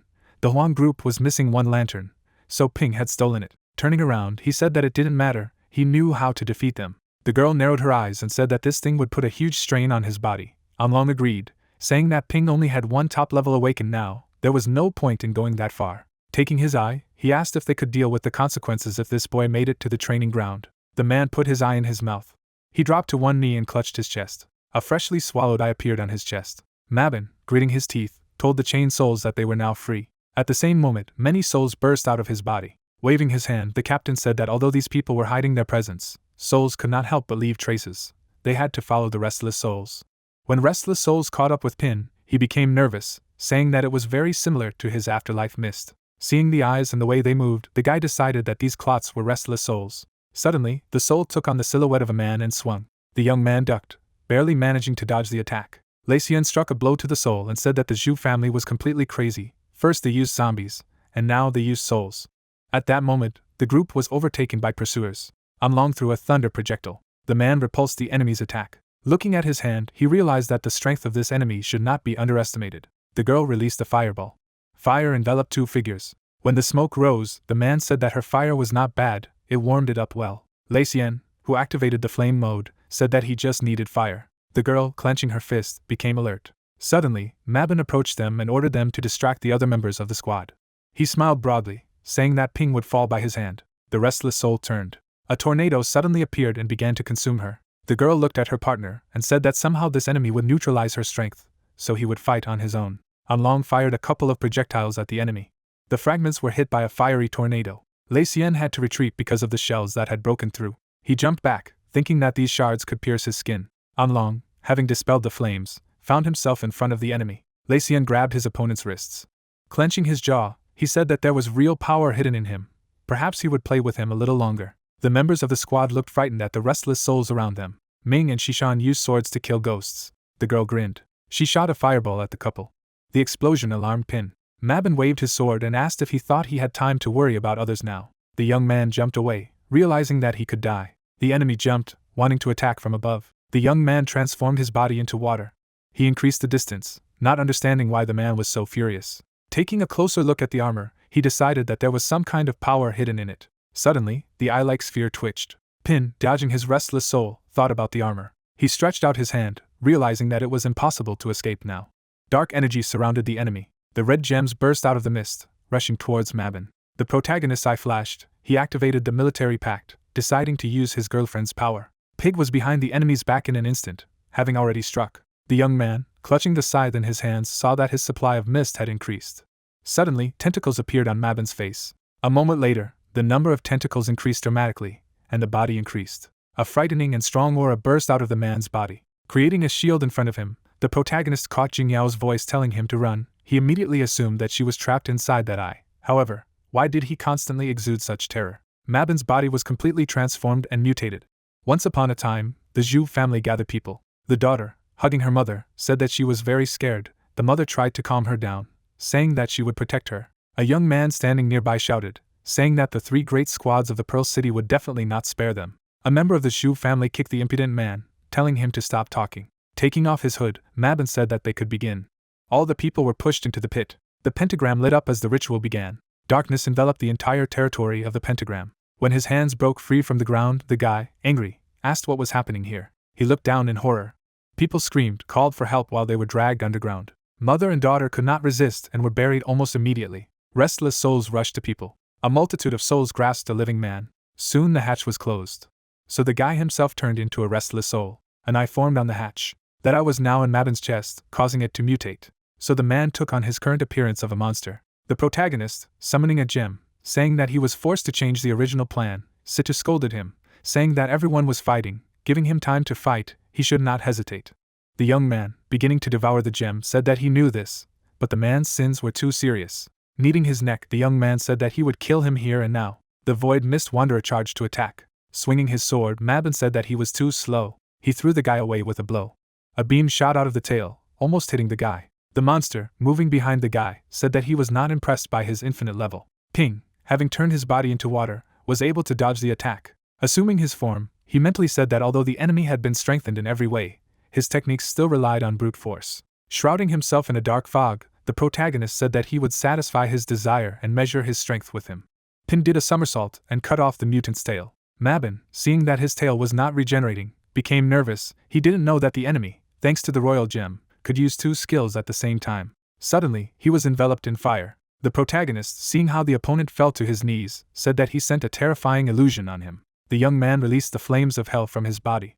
Creating a limb from the flames, he grabbed the eyeball. The young man snatched the artifact. A moment later he clenched his eye in his hand. The young man, staring at the enemy, said that killing the Eye of Evil Grievance allowed him to instantly break through, entering the ranks of the Supreme Awakened. Throwing up his hands, the guy said that the abilities from this level increase had gone to medium by default. No wonder that he hadn't been able to get new abilities from the gem lately. Soon, the mutations on Mabon's body began to disappear. He grabbed his sword, saying that he didn't expect this thing to be able to evolve to such an extent. He sneered, saying that even so, he would be in trouble, for the Eye of Malice was dead, its power would be completely out of control. Seeing the dark energy gathered, the protagonist said that he didn't care. As all the souls rushed to the eye, Mabon said that the consequences he could not foresee would soon come. Shojong saw the huge number of souls and said that they had just finished with the previous wave when new ones appeared. One of the souls went through Pin. He frowned, feeling nothing. The guy looked away. The protagonist was transported to a dark space. The soul ran to him, asking for help. The wolves ran after the guy. He ran past the protagonist, calling for help. The wolves passed through Pin, as if not noticing him. Catching up with the victim, the wolves began to devour him. A severe pain suddenly appeared in the protagonist's chest. He got down on one knee, not understanding what was happening. Had he made an empathic connection with that soul? The man fell on his back. The young man immediately felt a severe pain in his back. As Pin surveyed the surroundings, he decided that these were the dying memories of souls full of endless suffering. The guy clutched his chest in pain. The people outside were alert when they saw the number of souls. The protagonist was lying on the floor. Endless screams came from the darkness, blood spurting in all directions. When one of the souls flew up, Pin asked what it was this time. He frowned when he saw the familiar one. A huge fox towered over Jingyao. The beast touched the girl's face, despite the young man's screams. The monster grabbed the throat of the victim. The protagonist screamed in anger, his eye flashing. A bloody tear escaped his eye. The young man crawled towards the fox, saying that this thing was making him suffer from Jingyao. His hand went through the fox's leg. The young man's mouth dropped open in shock. He froze with his arm outstretched. Suddenly, another soul appeared in front of him. The protagonist, standing up, said that the elder was indeed right. She had indeed used her ability to make the soul leave the body. Walking up to Jingyao, he said that watching her body being devoured with his own eyes was terrible. It was a terrifying moment of powerlessness. Stretching out his hand to the girl, he said that although he had found her soul, he could not save her. Unfortunately, he could not keep his promise. Suddenly, Pin realized that he had been able to touch the girl's face. His eyes widened in shock. Putting his hand on her shoulder, he was amazed. The protagonist frowned, mentally saying that Jingyao's soul had not disappeared, but had turned into a fallen one due to the overuse of the ability. Since this was the spirit world, it must be a living soul like him. Looking at the huge eyes full of darkness, the guy said that maybe Mabin wanted to use the power of these wandering souls and theirs to give energy to the Eye of Evil again. The young man summoned the gem, realizing that if he was pulled there, he would have little chance of survival. Glancing at Jingyao, he said that this time he must make every effort. There is no way to fail. He must make a contract with her to stop her from falling. Suddenly, many souls flew into the air. They all rushed towards the magic circle. The chains broke free from the ground. The young man grabbed Jingyao and said that she wasn't one of those wandering souls. She hadn't died yet, so she needed to wake up. Ping, frowning, shouted, asking if she had forgotten her dream. She had dreamed of joining the patrol to protect their home. Had she forgotten that? Suddenly, the chains broke. The protagonist, still holding Jingyao, asked, didn't those turning points in desperate situations happen because she always protected him? Gritting his teeth, he pulled the girl to him. The guy summoned a gem, telling the lady not to wander in the darkness. At that moment, he remembered how, smiling, he offered the girl a candy. Jingyao frowned and said to move away from her. No one would want to be controlled. A gem was reflected in the girl's eyes. She held out her hand to the gem. A moment later, all the chains were broken. The young man frowned and ordered Jingyao to stop falling. The girl closed her eyes. Lifting her eyelids, she asked Pin if it was him. Seeing that half of his body had been consumed, she asked what was going on. The protagonist smiled, saying that she had finally woken up. Pointing to the drowning souls, he said that this magic circle seemed to be able to refine souls. Once it was absorbed and torn away, it would be impossible. Parting his lips, he said that fortunately he had cut it, so at least they could say goodbye without regrets. Jingyao tugged at the guy's cheek, telling him not to give up so early. Closing his eyes, Pin grinned. He abruptly opened his eyes, asking Jingyao why she might be outside the magic circle. The girl, using force, tore the guy out of the circle. Pin screamed as he began to fall down. The lady landed elegantly, ignoring the guy. Clutching his head, the protagonist said that he was already badly wounded. Couldn't there be a gentler way? Looking at himself, he wondered why he felt as if all his wounds had healed. Jingyao, remembering the big man with a frail soul, said that no matter how strong an awakened one is, if he doesn't have soul-related abilities, the growth of his soul and spirit will be doomed to be limited. But she is not like that. She has been tempering her soul from a young age. Now she can even influence the souls of others. As a faint aura enveloped Pin, the girl said that as long as his consciousness did not dissipate, no matter how broken his soul was, he could save her. Looking at the magic circle above, she said that the influence of this magic circle on souls would not be able to resist ordinary awakens. But it was not difficult for her. This magic circle contained many souls and absorbed their malice to keep its work going. Once these drowned souls were released, the magic circle could be destroyed. But if Jingyao was to take out these souls one by one, it would take a long time. Smiling, the lady told the young man that just now, while restoring his soul, she had already closely bound their souls. Now he could borrow the power of her soul to touch other souls. The protagonist summoned chains and said that he could remove the shackles from the souls. Chains rushed to the souls above. The links grabbed souls. Pin, raising his hand, grinned. He abruptly pulled all the chains at once, telling the souls to come out. Immediately, many souls broke out of the magic circle. So this world began to shatter into pieces. Soon, Jingyao and the boy were in the real world. The young man landed neatly with the lady. Raising his palm up, Pin asked if they had returned, and where the others were. The main character turned his head back when he heard a heavy sigh, and that he really did not stand on ceremony. Jingyao sat on the ground and said that he had immediately drained a lot of her soul energy, and then clarified how strong he was now. Putting his hand to the back of his head, the guy noticed that she herself had said that he needed to pull them out in one fell swoop. Closing his eyes, the awakened man exclaimed that she had finally returned, although she had made him wait a long time. Happily raising her eyebrows, the girl said that she had always believed that he would be able to do it. A stream of golden magic swirled around the summoner's wrist. Stretching out his fist towards the human silhouette, the protagonist explained that this is a body that he had previously recreated for her, after which he added that the moment had finally come when he waited for his time. Looking away, the friend said that he had been carrying this body with him all this time, and then added that although she was very glad that he never forgot about her, she still thought it was a little strange. Crouching down near the human form, the spirit admitted that in fact she had always been with him, but he simply could not perceive the state of her soul, and then she remembered that when he created a body for her, she also tried to merge with it. Stretching her palm to the chest of the material form, Jingyao stated that this was what had come of it, and then revealed that her power allowed the soul to separate from the body and directly attack the other person's soul and mind, but it was not able to take over someone else's body. The lady's eyes widened in bewilderment, and remarked that if she forcibly occupied someone else's body, his own power would begin to destroy it, and her soul would remain trapped forever with no hope of liberation. The girl assumed that her subconscious considered this body to be someone else's, so it must be that this was why the soul resisted, to which Pin rubbed his fist against his palm and stated that if so, then the problem was solved quite simply. Suddenly, the silhouette of the spirit fell to the ground, and her friend cried out, calling on her and asking her to accept this body as her own. At the same moment, Jingyao's soul possessed a human form. The lady began to open her eyes. Smiling, the classmate asked if it was so easy, even though she had changed her mind about so many things. Wrapping both hands around her own body, the friend asked if he would then order her to do all sorts of strange things, to which he did not understand why it would be, and who she took him for. Members of the cleanup squad descended to the ground through streams of magic. Tightly clenching his fists, Lei Xian shouted that this was a curse. After all, he had just been trapped there completely helpless, which was a shame. Folding his hands, the main character noticed that thanks to the fact that she used the power of the soul and destroyed the magic circle, everyone was able to get out safe and sound, to which she replied that it was a matter of course, and such a trifle was not a problem for her.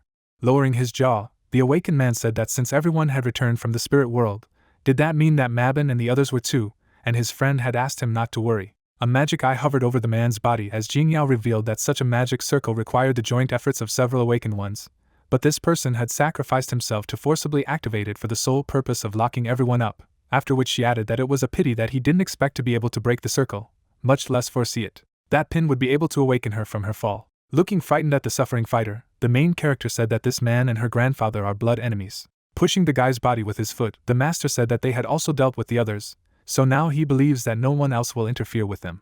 Shishan looked to the side and asked how the girl had suddenly managed to wake up, and Ping began to explain to her. Suddenly, dust began to swirl near the feet of the main character. Green grass sprouted on the ground. The hero's clothes fluttered in the wind, and they did not understand if an earthquake was happening, and they also shouted that they felt such a tremor that it seemed that something was wrong, and there must be something underground. Shifting his gaze to the side, the main character did not believe in it.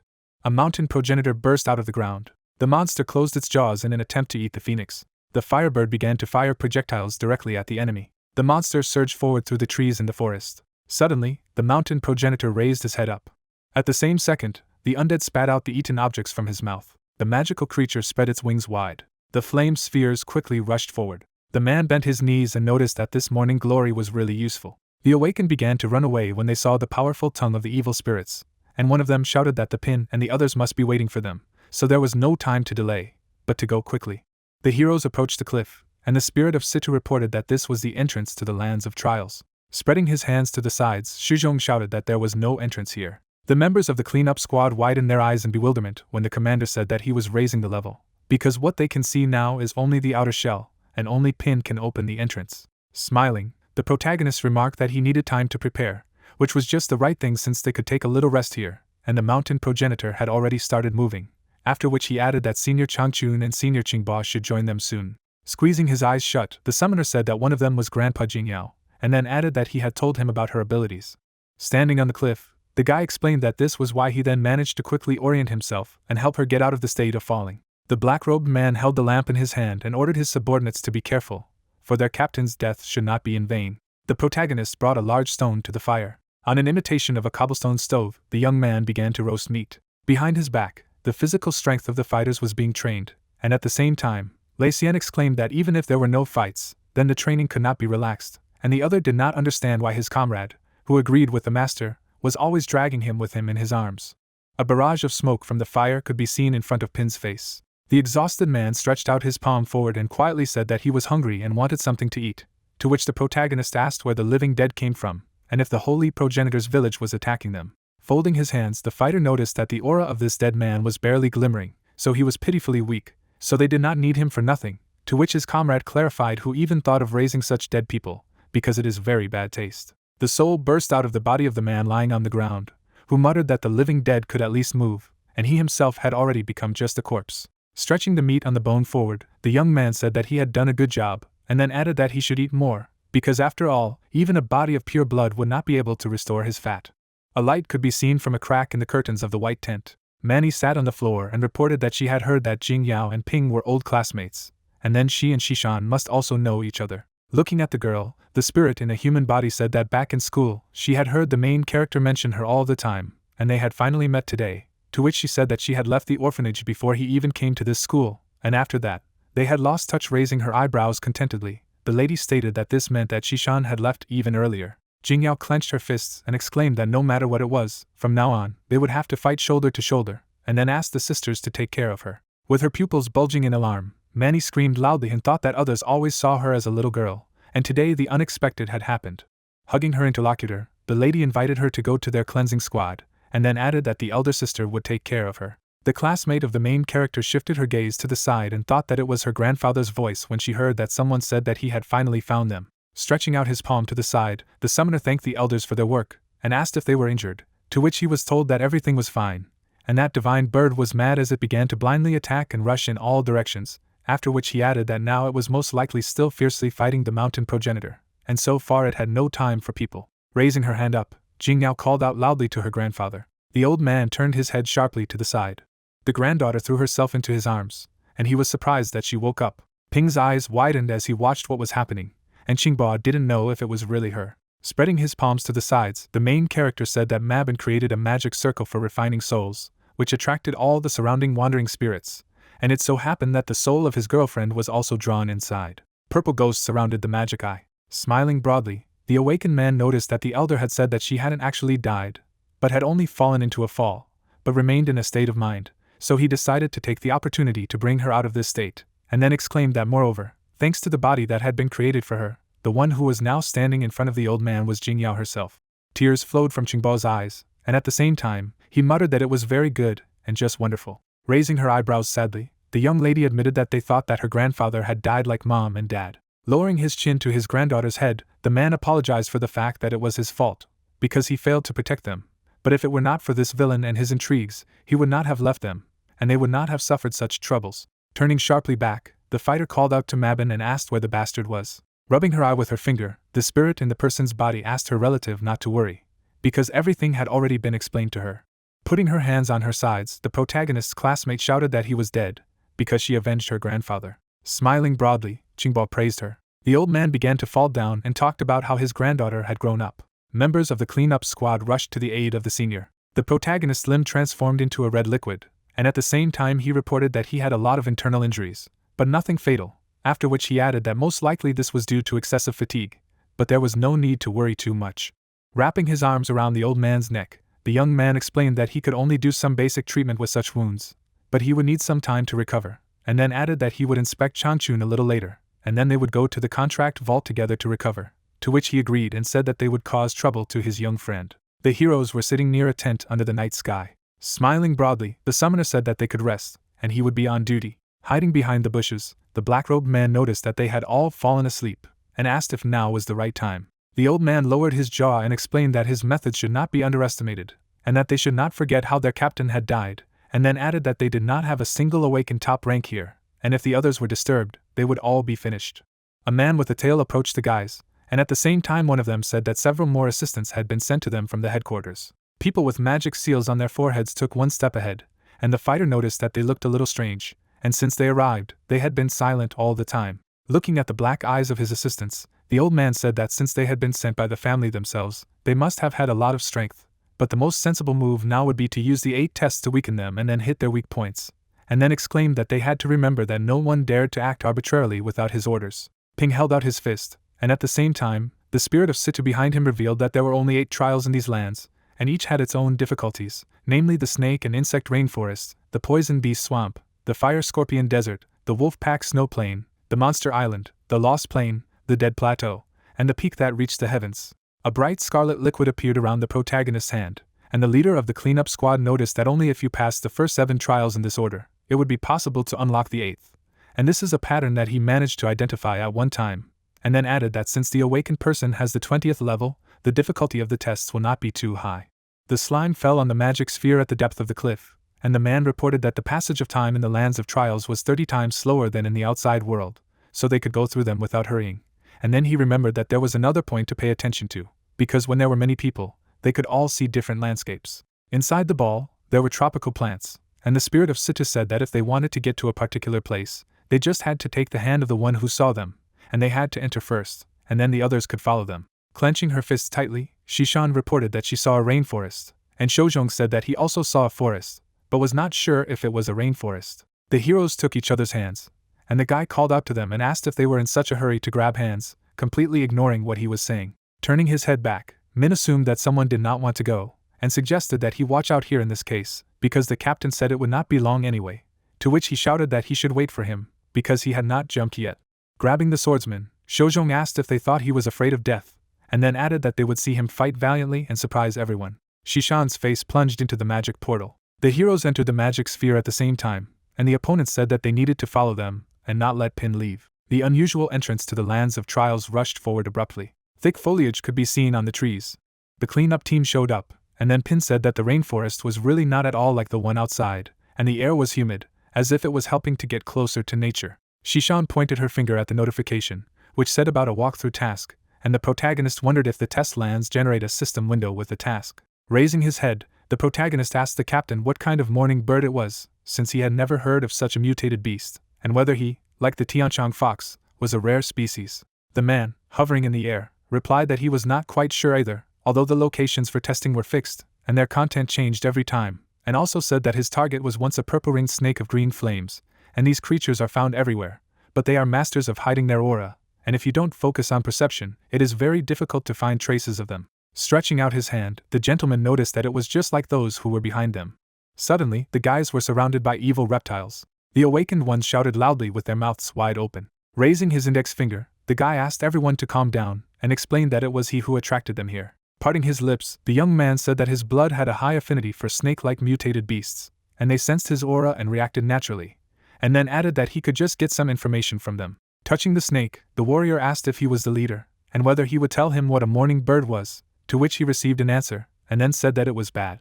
The teenager, touching his chin, said that they also did not know, and therefore they would have to look for it themselves, and at the same time his brother said that these snakes had heads smaller than almonds, and clarified that they could be tortured at all. A red aura surrounded the mammal's body, and he asked who he had called small, and then Yenhu asked to let him go. Closing her eyes, Jingyao said that she was feeling a little dizzy. Bringing his hand to his mouth, the protagonist exclaimed that it was a poisonous gas, and Shishan asked Shojong for gas masks. Suddenly the knight touched his stomach.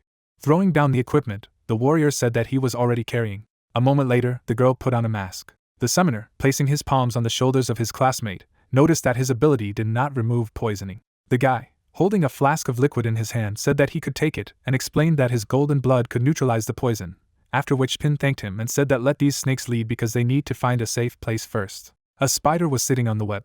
The guys followed the snake. Ming, looking sideways, said that the fog outside had indeed become rarer, and Lei noticed that he didn't feel any change, and then it was explained to him that it was because he himself had a strong physique. Clenching his fists, the man exclaimed that he had already said that a lot of training would definitely give results. Suddenly, the main character picked up a feather from the ground. The protagonist raised his eyebrows in surprise.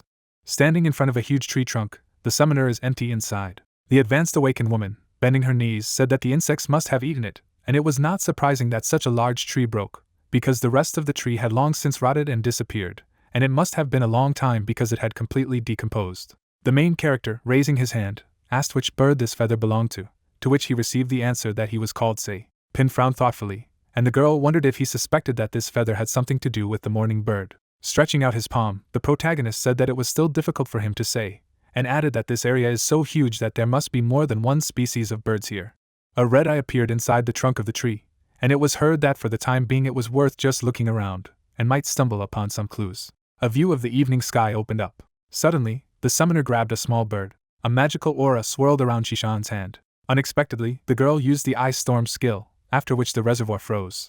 The bird flew through the air. Suddenly, the guys took off. The awakened caught animals. Members of the cleanup team were roasting meat. One of the warriors, sitting by the fire, asked where the promised easy and simple task was, and noticed that they had not yet seen a trace of the morning bird. The knight, chewing on his food, said that many innocent birds had died for nothing, and he felt very sorry for them, and the advanced awakened said that he didn't seem to have done anything, and wondered if it turned out that roasted meat and sympathy were in the stomach at the same time. The girl looked out from behind a tree, and at the same time the guy clarified who said this, and also noticed that if it were not for the gas masks of their humble servant, they would all have been poisoned long ago. Frowning seriously, Pin said that whoever was hiding there should come out, because they had noticed her long ago. The young man asked if it was an enemy, to which the lady replied that it didn't look like it, and Shozhong turned around and wondered if he was the only one who didn't feel anything. Man approached the stranger and told her that they had no ill intentions, and then wondered where he was from, and why he wasn't home yet since it was too late. The child raised his eyebrows in surprise. The awakened woman raised her hand to her mouth when she heard if they were the heroes who had come to kill the morning bird. The main character, sitting on the reptile, thanked for guiding them. His classmate, with her mouth wide open, clarified that those who remained for protection would really be able to hold back the counterattack of the crying birds. Smiling, the protagonist explained that he had cut off the wings of half of the male crying birds, and they wouldn't dare to return to Shuyuan village yet, and besides, the only threat in this area was snakes now, but this was Yanlong, so they didn't need to worry too much. Raising his eyebrows, the summoner exclaimed that this one must not forget with the snakes. Suddenly, Situ hovered in the air near the guys and said that something was wrong, because the layout of this lair was exactly the same as it was 100 years ago when he was here. But they were passing it too fast, and then Pin asked if he meant that this place was deliberately succumbing. Turning his gaze to the side, the man said that it was waiting for them to let their guard down. Suddenly, the snake raised its head and hissed. Looking up, the main character wondered if it was a blood tree. A moment later, a huge tree trunk appeared. Unusual creatures were sitting on the branch. Holding a lantern in his hand, the protagonist decided to evaluate them. The eyes of the female crying birds glowed red, and at the same time the system reported their characteristics, and the guy noticed that the others were not visible, and the question was heard whether these two were scouts. The young man replied that it was a 33rd level female, and the talent was the same, and the males had a weak point in the throat bone, and at the same time, Shishan frowned seriously and said that it was a matter of 2 blows. One of the creatures flapped its wings. The snake looked up sharply. The reptile then lifted its body. Suddenly, the awakened ones appeared behind the weeping birds. The guys attacked the opponents at the same time. The mutated beast opened its mouth wide in pain. The summoner pulled them with chains. A moment later, the cleanup team members landed on the ground, and Jingyao said that she had inspected everything and added that only these two were nearby. Stretching out his palm, Pin said what the entrance here meant, and also explained that the serpent was too huge, and therefore let him wait for them outside. The girl said that there was a lot of space under this tree, and her classmate, clenching his fists, said that time was of the essence, and they needed to separate, after which he asked her partners to stick together and keep an eye on each other, and if they faced danger, then let them not be heroic, and should contact him. It seemed as if the hand of the main character was burning with a bright flame. Looking ahead, the protagonist wondered if it was a whispering wind. Frowning seriously, the guy exclaimed that it didn't look like the wind, and realized that it was breathing. A moment later, the young man lay down on the ground. The summoner closed his eyes from the bright light. Pin's expression was surprised. The main character noticed the chicks of crying birds. A cracked egg could be seen, and at the same time the protagonist thought that this breath was coming from here. Looking at the sleeping cub, the young man muttered that this face was almost indistinguishable from a human's. The young man lowered his gaze, and his partner told him that he had found the villagers, and it looked like they were just unconscious. Raising his palm, the summoner asked to lead them out gradually, to which he received a positive answer. Standing in front of the baby weeping birds, Pin feared that these inhabitants were victims prepared for these chicks. Taking out a sharp scythe, the main character thought that it doesn't matter how similar they are to humans, because in the end this is just a relationship between a hunter and a prey. Waving his weapon, the protagonist muttered that every extra second of life was another innocent soul who died here. Holding a blue ball in his hand, the guy said that he would come to their aid now. The young man parted his lips in bewilderment when he heard a loud scream. Lowering her eyebrows, Shishan said that it was no wonder that they had found the inhabitants so easily. A huge number of unusual creatures appeared, and then the girl said that it turned out that they wanted to cover them all at once, and Jingyao exclaimed that she should hold on, because they could not let them get their way.